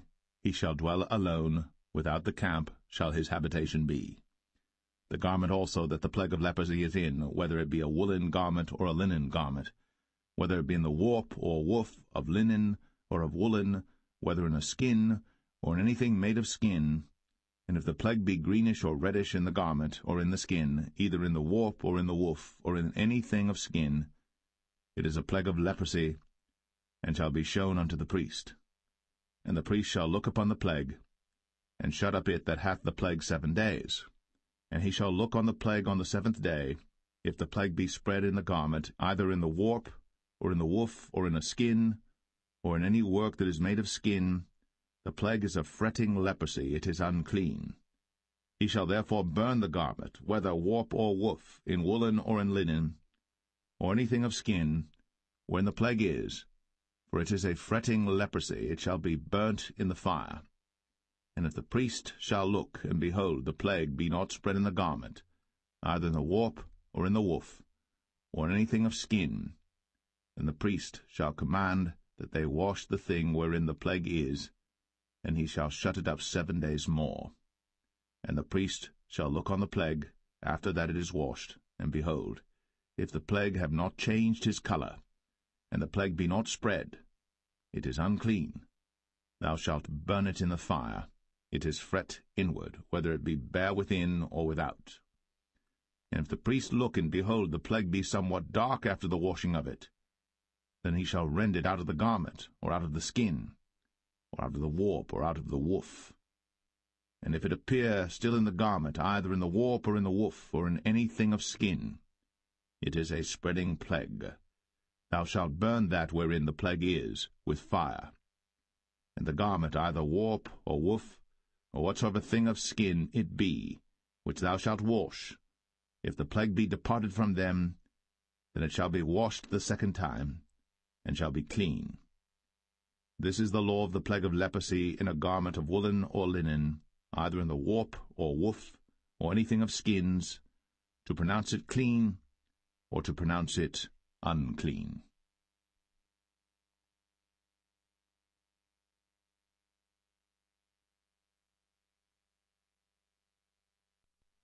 Leviticus 14. And the Lord spake unto Moses, saying, This shall be the law of the leper in the day of his cleansing. He shall be brought unto the priest. And the priest shall go forth out of the camp, and the priest shall look, and behold, if the plague of leprosy be healed in the leper, then shall the priest command to take for him that is to be cleansed 2 birds alive and clean, and cedar wood, and scarlet and hyssop. And the priest shall command that one of the birds be killed in an earthen vessel over running water. As for the living bird, he shall take it, and the cedar wood, and the scarlet, and the hyssop, and shall dip them and the living bird in the blood of the bird that was killed over the running water.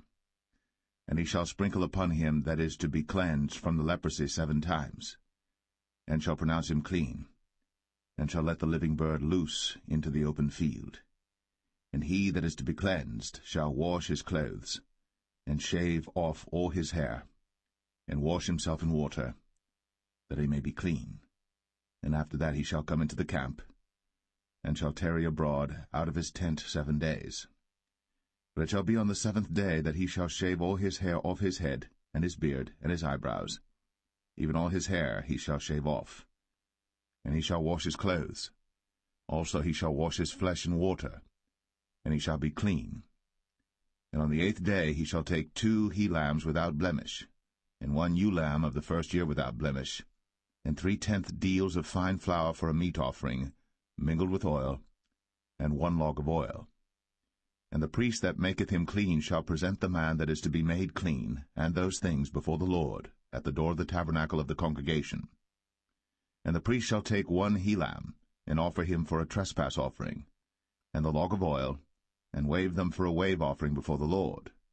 And he shall slay the lamb in the place where he shall kill the sin offering and the burnt offering in the holy place. For as the sin offering is the priest's, so is the trespass offering. It is most holy. And the priest shall take some of the blood of the trespass offering, and the priest shall put it upon the tip of the right ear of him that is to be cleansed, and upon the thumb of his right hand, and upon the great toe of his right foot. And the priest shall take some of the log of oil, and pour it into the palm of his own left hand. And the priest shall dip his right finger in the oil that is in his left hand, and shall sprinkle of the oil with his finger 7 times before the Lord. And of the rest of the oil that is in his hand shall the priest put upon the tip of the right ear of him that is to be cleansed, and upon the thumb of his right hand, and upon the great toe of his right foot, upon the blood of the trespass offering. And the remnant of the oil that is in the priest's hand he shall pour upon the head of him that is to be cleansed, and the priest shall make an atonement for him before the Lord. And the priest shall offer the sin offering, and make an atonement for him that is to be cleansed from his uncleanness, and afterward he shall kill the burnt offering. And the priest shall offer the burnt offering and the meat offering upon the altar. And the priest shall make an atonement for him, and he shall be clean. And if he be poor, and cannot get so much, then he shall take 1 lamb for a trespass offering to be waved, to make an atonement for him, and 1/10 deal of fine flour mingled with oil for a meat offering, and a log of oil, and 2 turtle doves, or 2 young pigeons, such as he is able to get, and the one shall be a sin offering, and the other a burnt offering. And he shall bring them on the 8th day for his cleansing unto the priest, unto the door of the tabernacle of the congregation before the Lord. And the priest shall take the lamb of the trespass offering, and the log of oil, and the priest shall wave them for a wave offering before the Lord. And he shall kill the lamb of the trespass offering, and the priest shall take some of the blood of the trespass offering, and put it upon the tip of the right ear of him that is to be cleansed, and upon the thumb of his right hand, and upon the great toe of his right foot. And the priest shall pour of the oil into the palm of his own left hand. And the priest shall sprinkle with his right finger some of the oil that is in his left hand 7 times before the Lord. And the priest shall put of the oil that is in his hand upon the tip of the right ear of him that is to be cleansed, and upon the thumb of his right hand, and upon the great toe of his right foot, upon the place of the blood of the trespass offering. And the rest of the oil that is in the priest's hand he shall put upon the head of him that is to be cleansed, to make an atonement for him before the Lord. And he shall offer the one of the turtle doves, or of the young pigeons, such as he can get, even such as he is able to get, the one for a sin offering, and the other for a burnt offering, with the meat offering. And the priest shall make an atonement for him that is to be cleansed before the Lord. This is the law of him in whom is the plague of leprosy, whose hand is not able to get that which pertaineth to his cleansing. And the Lord spake unto Moses and unto Aaron, saying, When ye be come into the land of Canaan, which I give to you for a possession, and I put the plague of leprosy in a house of the land of your possession, and he that owneth the house shall come and tell the priest, saying, It seemeth to me there is as it were a plague in the house. Then the priest shall command that they empty the house before the priests go into it to see the plague, that all that is in the house be not made unclean. And afterward the priest shall go in to see the house. And he shall look on the plague, and behold, if the plague be in the walls of the house with hollow strakes, greenish or reddish, which in sight are lower than the wall, then the priest shall go out of the house to the door of the house, and shut up the house 7 days. And the priest shall come again the 7th day, and shall look, and behold, if the plague be spread in the walls of the house, then the priest shall command that they take away the stones in which the plague is, and they shall cast them into an unclean place without the city. And he shall cause the house to be scraped within round about, and they shall pour out the dust that they scrape off without the city into an unclean place. And they shall take other stones, and put them in the place of those stones. And he shall take other mortar, and shall plaster the house. And if the plague come again and break out in the house, after that he hath taken away the stones, and after he hath scraped the house, and after it is plastered, then the priest shall come and look, and behold, if the plague be spread in the house, it is a fretting leprosy in the house, it is unclean. And he shall break down the house, the stones of it, and the timber thereof, and all the mortar of the house, and he shall carry them forth out of the city into an unclean place. Moreover, he that goeth into the house all the while that it is shut up shall be unclean until the even. And he that lieth in the house shall wash his clothes, and he that eateth in the house shall wash his clothes. And if the priest shall come in and look upon it, and behold, the plague hath not spread in the house, after the house was plastered, then the priest shall pronounce the house clean, because the plague is healed.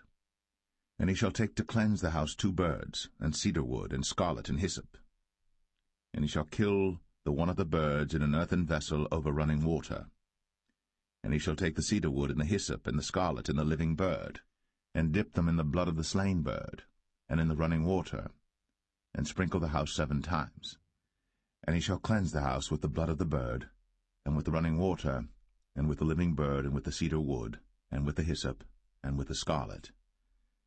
But he shall let go the living bird out of the city into the open fields, and make an atonement for the house, and it shall be clean.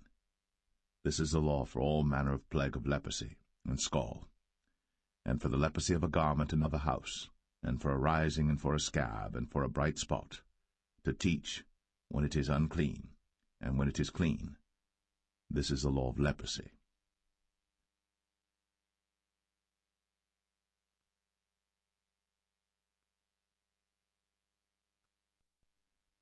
Leviticus 15. And the Lord spake unto Moses and to Aaron, saying, Speak unto the children of Israel, and say unto them, When any man hath a running issue out of his flesh, because of his issue he is unclean. And this shall be his uncleanness in his issue, whether his flesh run with his issue, or his flesh be stopped from his issue, it is his uncleanness. Every bed whereon he lieth that hath the issue is unclean, and everything whereon he sitteth shall be unclean. And whosoever toucheth his bed shall wash his clothes, and bathe himself in water, and be unclean until the even. And he that sitteth on any thing whereon he sat that hath the issue shall wash his clothes, and bathe himself in water, and be unclean until the even. And he that toucheth the flesh of him that hath the issue shall wash his clothes, and bathe himself in water, and be unclean until the even. And if he that hath the issue spit upon him that is clean, then he shall wash his clothes, and bathe himself in water, and be unclean until the even. And what saddle soever he rideth upon that hath the issue shall be unclean. And whosoever toucheth anything that was under him shall be unclean until the even. And he that beareth any of those things shall wash his clothes, and bathe himself in water, and be unclean until the even. And whomsoever he toucheth that hath the issue, and hath not rinsed his hands in water, he shall wash his clothes, and bathe himself in water, and be unclean until the even. And the vessel of earth that he toucheth, which hath the issue, shall be broken, and every vessel of wood shall be rinsed in water. And when he that hath an issue is cleansed of his issue, then he shall number to himself 7 days for his cleansing, and wash his clothes, and bathe his flesh in running water, and shall be clean. And on the 8th day he shall take to him 2 turtle doves, or 2 young pigeons, and come before the Lord unto the door of the tabernacle of the congregation, and give them unto the priest. And the priest shall offer them, the one for a sin offering, and the other for a burnt offering. And the priest shall make an atonement for him before the Lord for his issue. And if any man's seed of copulation go out from him, then he shall wash all his flesh in water, and be unclean until the even. And every garment and every skin whereon is the seed of copulation shall be washed with water, and be unclean until the even. The woman also with whom man shall lie with seed of copulation, they shall both bathe themselves in water, and be unclean until the even. And if a woman have an issue, and her issue in her flesh be blood, she shall be put apart 7 days, and whosoever toucheth her shall be unclean until the even. And everything that she lieth upon in her separation shall be unclean. Everything also that she sitteth upon shall be unclean. And whosoever toucheth her bed shall wash his clothes, and bathe himself in water, and be unclean until the even. And whosoever toucheth anything that she sat upon shall wash his clothes, and bathe himself in water, and be unclean until the even. And if it be on her bed, or on any thing whereon she sitteth, when he toucheth it, he shall be unclean until the even.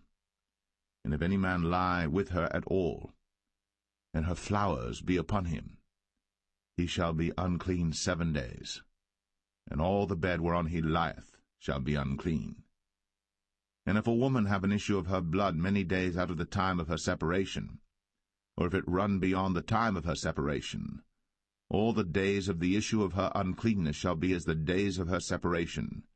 She shall be unclean. Every bed whereon she lieth all the days of her issue, shall be unto her as the bed of her separation. And whatsoever she sitteth upon shall be unclean, as the uncleanness of her separation. And whosoever toucheth those things shall be unclean, and shall wash his clothes, and bathe himself in water, and be unclean until the even. But if she be cleansed of her issue, then she shall number to herself 7 days, and after that she shall be clean. And on the 8th day she shall take unto her 2 turtles, or 2 young pigeons, and bring them unto the priest, to the door of the tabernacle of the congregation. And the priest shall offer the one for a sin offering, and the other for a burnt offering, and the priest shall make an atonement for her before the Lord for the issue of her uncleanness. Thus shall ye separate the children of Israel from their uncleanness, that they die not in their uncleanness, when they defile my tabernacle that is among them.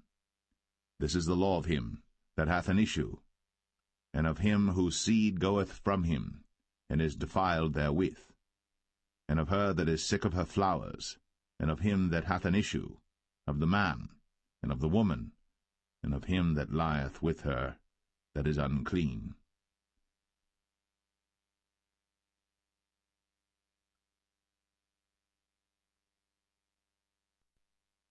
Leviticus 16. And the Lord spake unto Moses after the death of the 2 sons of Aaron, when they offered before the Lord and died. And the Lord said unto Moses, Speak unto Aaron thy brother, that he come not at all times into the holy place within the veil before the mercy seat, which is upon the ark, that he die not. For I will appear in the cloud upon the mercy seat. Thus shall Aaron come into the holy place, with a young bullock for a sin offering, and a ram for a burnt offering. He shall put on the holy linen coat, and he shall have the linen breeches upon his flesh, and shall be girded with a linen girdle, and with the linen mitre shall he be attired. These are holy garments. Therefore shall he wash his flesh in water, and so put them on. And he shall take of the congregation of the children of Israel 2 kids of the goats for a sin offering, and 1 ram for a burnt offering. And Aaron shall offer his bullock of the sin offering which is for himself, and make an atonement for himself, and for his house. And he shall take the 2 goats and present them before the Lord at the door of the tabernacle of the congregation. And Aaron shall cast lots upon the 2 goats, 1 lot for the Lord, and the other lot for the scapegoat. And Aaron shall bring the goat upon which the Lord's lot fell, and offer him for a sin offering.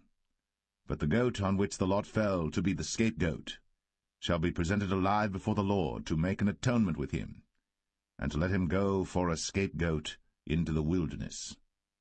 And Aaron shall bring the bullock of the sin offering which is for himself, and shall make an atonement for himself, and for his house, and shall kill the bullock of the sin offering which is for himself.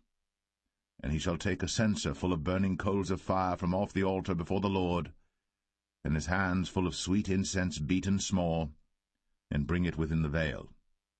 And he shall put the incense upon the fire before the Lord, that the cloud of the incense may cover the mercy seat that is upon the testimony, that he die not. And he shall take of the blood of the bullock, and sprinkle it with his finger upon the mercy seat eastward, and before the mercy seat shall he sprinkle of the blood with his finger 7 times.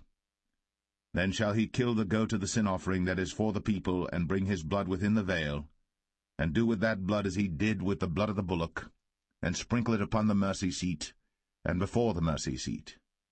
And he shall make an atonement for the holy place, because of the uncleanness of the children of Israel, and because of their transgressions and all their sins.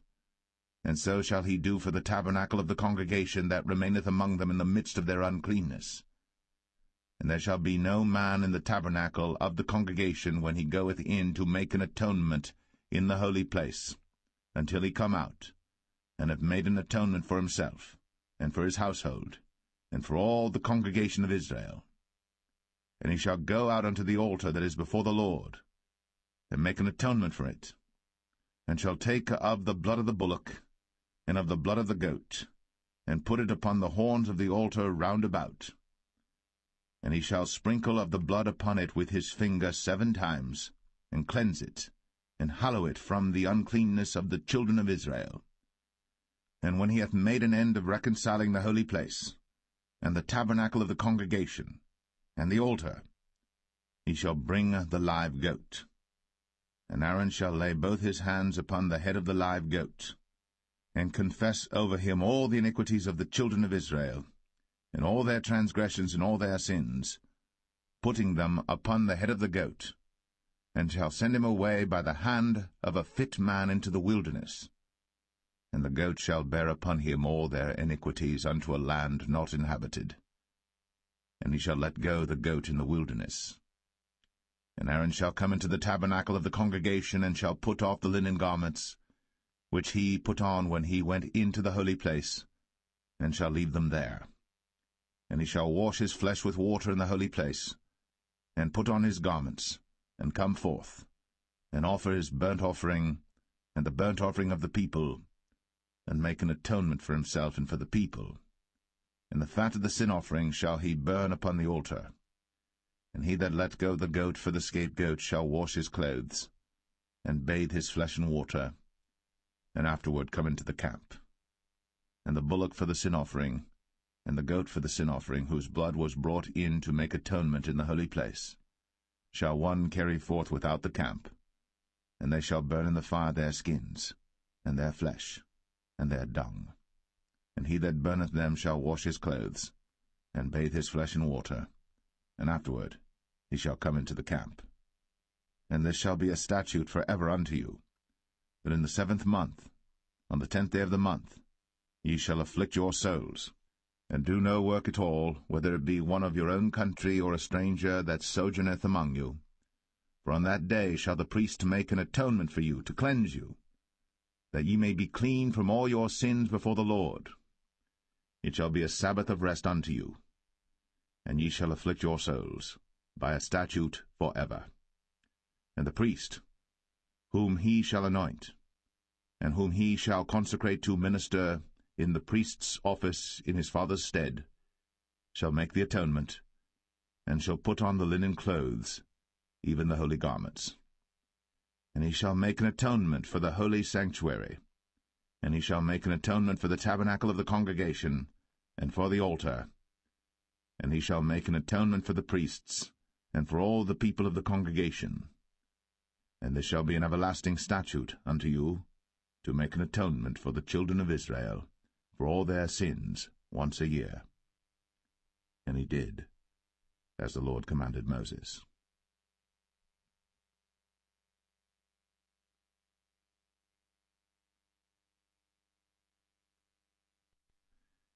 Leviticus 17. And the Lord spake unto Moses, saying, Speak unto Aaron, and unto his sons, and unto all the children of Israel, and say unto them, This is the thing which the Lord hath commanded, saying, What man soever there be of the house of Israel that killeth an ox, or lamb, or goat, in the camp, or that killeth it out of the camp, and bringeth it not unto the door of the tabernacle of the congregation to offer an offering unto the Lord before the tabernacle of the Lord, blood shall be imputed unto that man. He hath shed blood, and that man shall be cut off from among his people. To the end that the children of Israel may bring their sacrifices which they offer in the open field, even that they may bring them unto the Lord, unto the door of the tabernacle of the congregation, unto the priest, and offer them for peace offerings unto the Lord. And the priest shall sprinkle the blood upon the altar of the Lord at the door of the tabernacle of the congregation, and burn the fat for a sweet savour unto the Lord. And they shall no more offer their sacrifices unto devils, after whom they have gone a-whoring. This shall be a statute for ever unto them throughout their generations. And thou shalt say unto them, Whatsoever man there be of the house of Israel, or of the strangers which sojourn among you, that offereth a burnt offering or sacrifice, and bringeth it not unto the door of the tabernacle of the congregation, to offer it unto the Lord, even that man shall be cut off from among his people. And whatsoever man there be of the house of Israel, or of the strangers that sojourn among you, that eateth any manner of blood, I will even set my face against that soul that eateth blood, and will cut him off from among his people. For the life of the flesh is in the blood, and I have given it to you upon the altar to make an atonement for your souls. For it is the blood that maketh an atonement for the soul. Therefore I said unto the children of Israel, No soul of you shall eat blood, neither shall any stranger that sojourneth among you eat blood. And whatsoever man there be of the children of Israel, or of the strangers that sojourn among you, which hunteth and catcheth any beast or fowl that may be eaten, he shall even pour out the blood thereof, and cover it with dust. For it is the life of all flesh, the blood of it is for the life thereof. Therefore I said unto the children of Israel, Ye shall eat the blood of no manner of flesh, for the life of all flesh is the blood thereof. Whosoever eateth it shall be cut off. And every soul that eateth that which died of itself, or that which was torn with beasts, whether it be one of your own country or a stranger, he shall both wash his clothes, and bathe himself in water, and be unclean until the even. Then shall he be clean. But if he wash them not, nor bathe his flesh, then he shall bear his iniquity.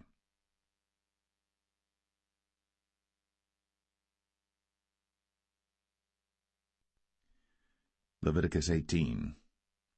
And the Lord spake unto Moses, saying, Speak unto the children of Israel, and say unto them, I am the Lord your God. After the doings of the land of Egypt, wherein ye dwelt, shall ye not do.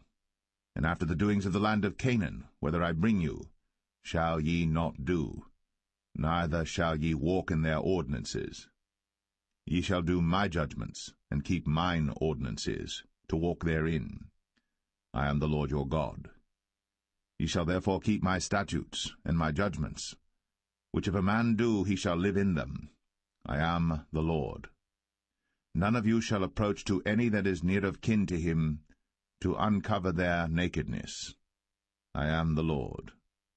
The nakedness of thy father, or the nakedness of thy mother, shalt thou not uncover. She is thy mother, thou shalt not uncover her nakedness. The nakedness of thy father's wife shalt thou not uncover. It is thy father's nakedness. The nakedness of thy sister, the daughter of thy father, or daughter of thy mother, whether she be born at home or born abroad, even their nakedness thou shalt not uncover. The nakedness of thy son's daughter, or of thy daughter's daughter, even their nakedness thou shalt not uncover, for theirs is thine own nakedness. The nakedness of thy father's wife's daughter, begotten of thy father, she is thy sister, thou shalt not uncover her nakedness. Thou shalt not uncover the nakedness of thy father's sister, she is thy father's near kinswoman. Thou shalt not uncover the nakedness of thy mother's sister, for she is thy mother's near kinswoman. Thou shalt not uncover the nakedness of thy father's brother. Thou shalt not approach to his wife, she is thine aunt. Thou shalt not uncover the nakedness of thy daughter-in-law, she is thy son's wife. Thou shalt not uncover her nakedness. Thou shalt not uncover the nakedness of thy brother's wife, it is thy brother's nakedness. Thou shalt not uncover the nakedness of a woman and her daughter, neither shalt thou take her son's daughter, or her daughter's daughter, to uncover her nakedness, for they are her near kinswoman. It is wickedness. Neither shalt thou take a wife to her sister, to vex her, to uncover her nakedness, beside the other in her lifetime. Also thou shalt not approach unto a woman to uncover her nakedness, as long as she is put apart for her uncleanness. Moreover, thou shalt not lie carnally with thy neighbor's wife, to defile thyself with her. And thou shalt not let any of thy seed pass through the fire to Moloch, neither shalt thou profane the name of thy God. I am the Lord. Thou shalt not lie with mankind, as with womankind. It is abomination. Neither shalt thou lie with any beast, to defile thyself therewith. Neither shall any woman stand before a beast to lie down thereto. It is confusion. Defile not ye yourselves in any of these things. For in all these the nations are defiled which I cast out before you, and the land is defiled. Therefore I do visit the iniquity thereof upon it, and the land itself vomiteth out her inhabitants. Ye shall therefore keep my statutes and my judgments, and shall not commit any of these abominations, neither any of your own nation, nor any stranger that sojourneth among you.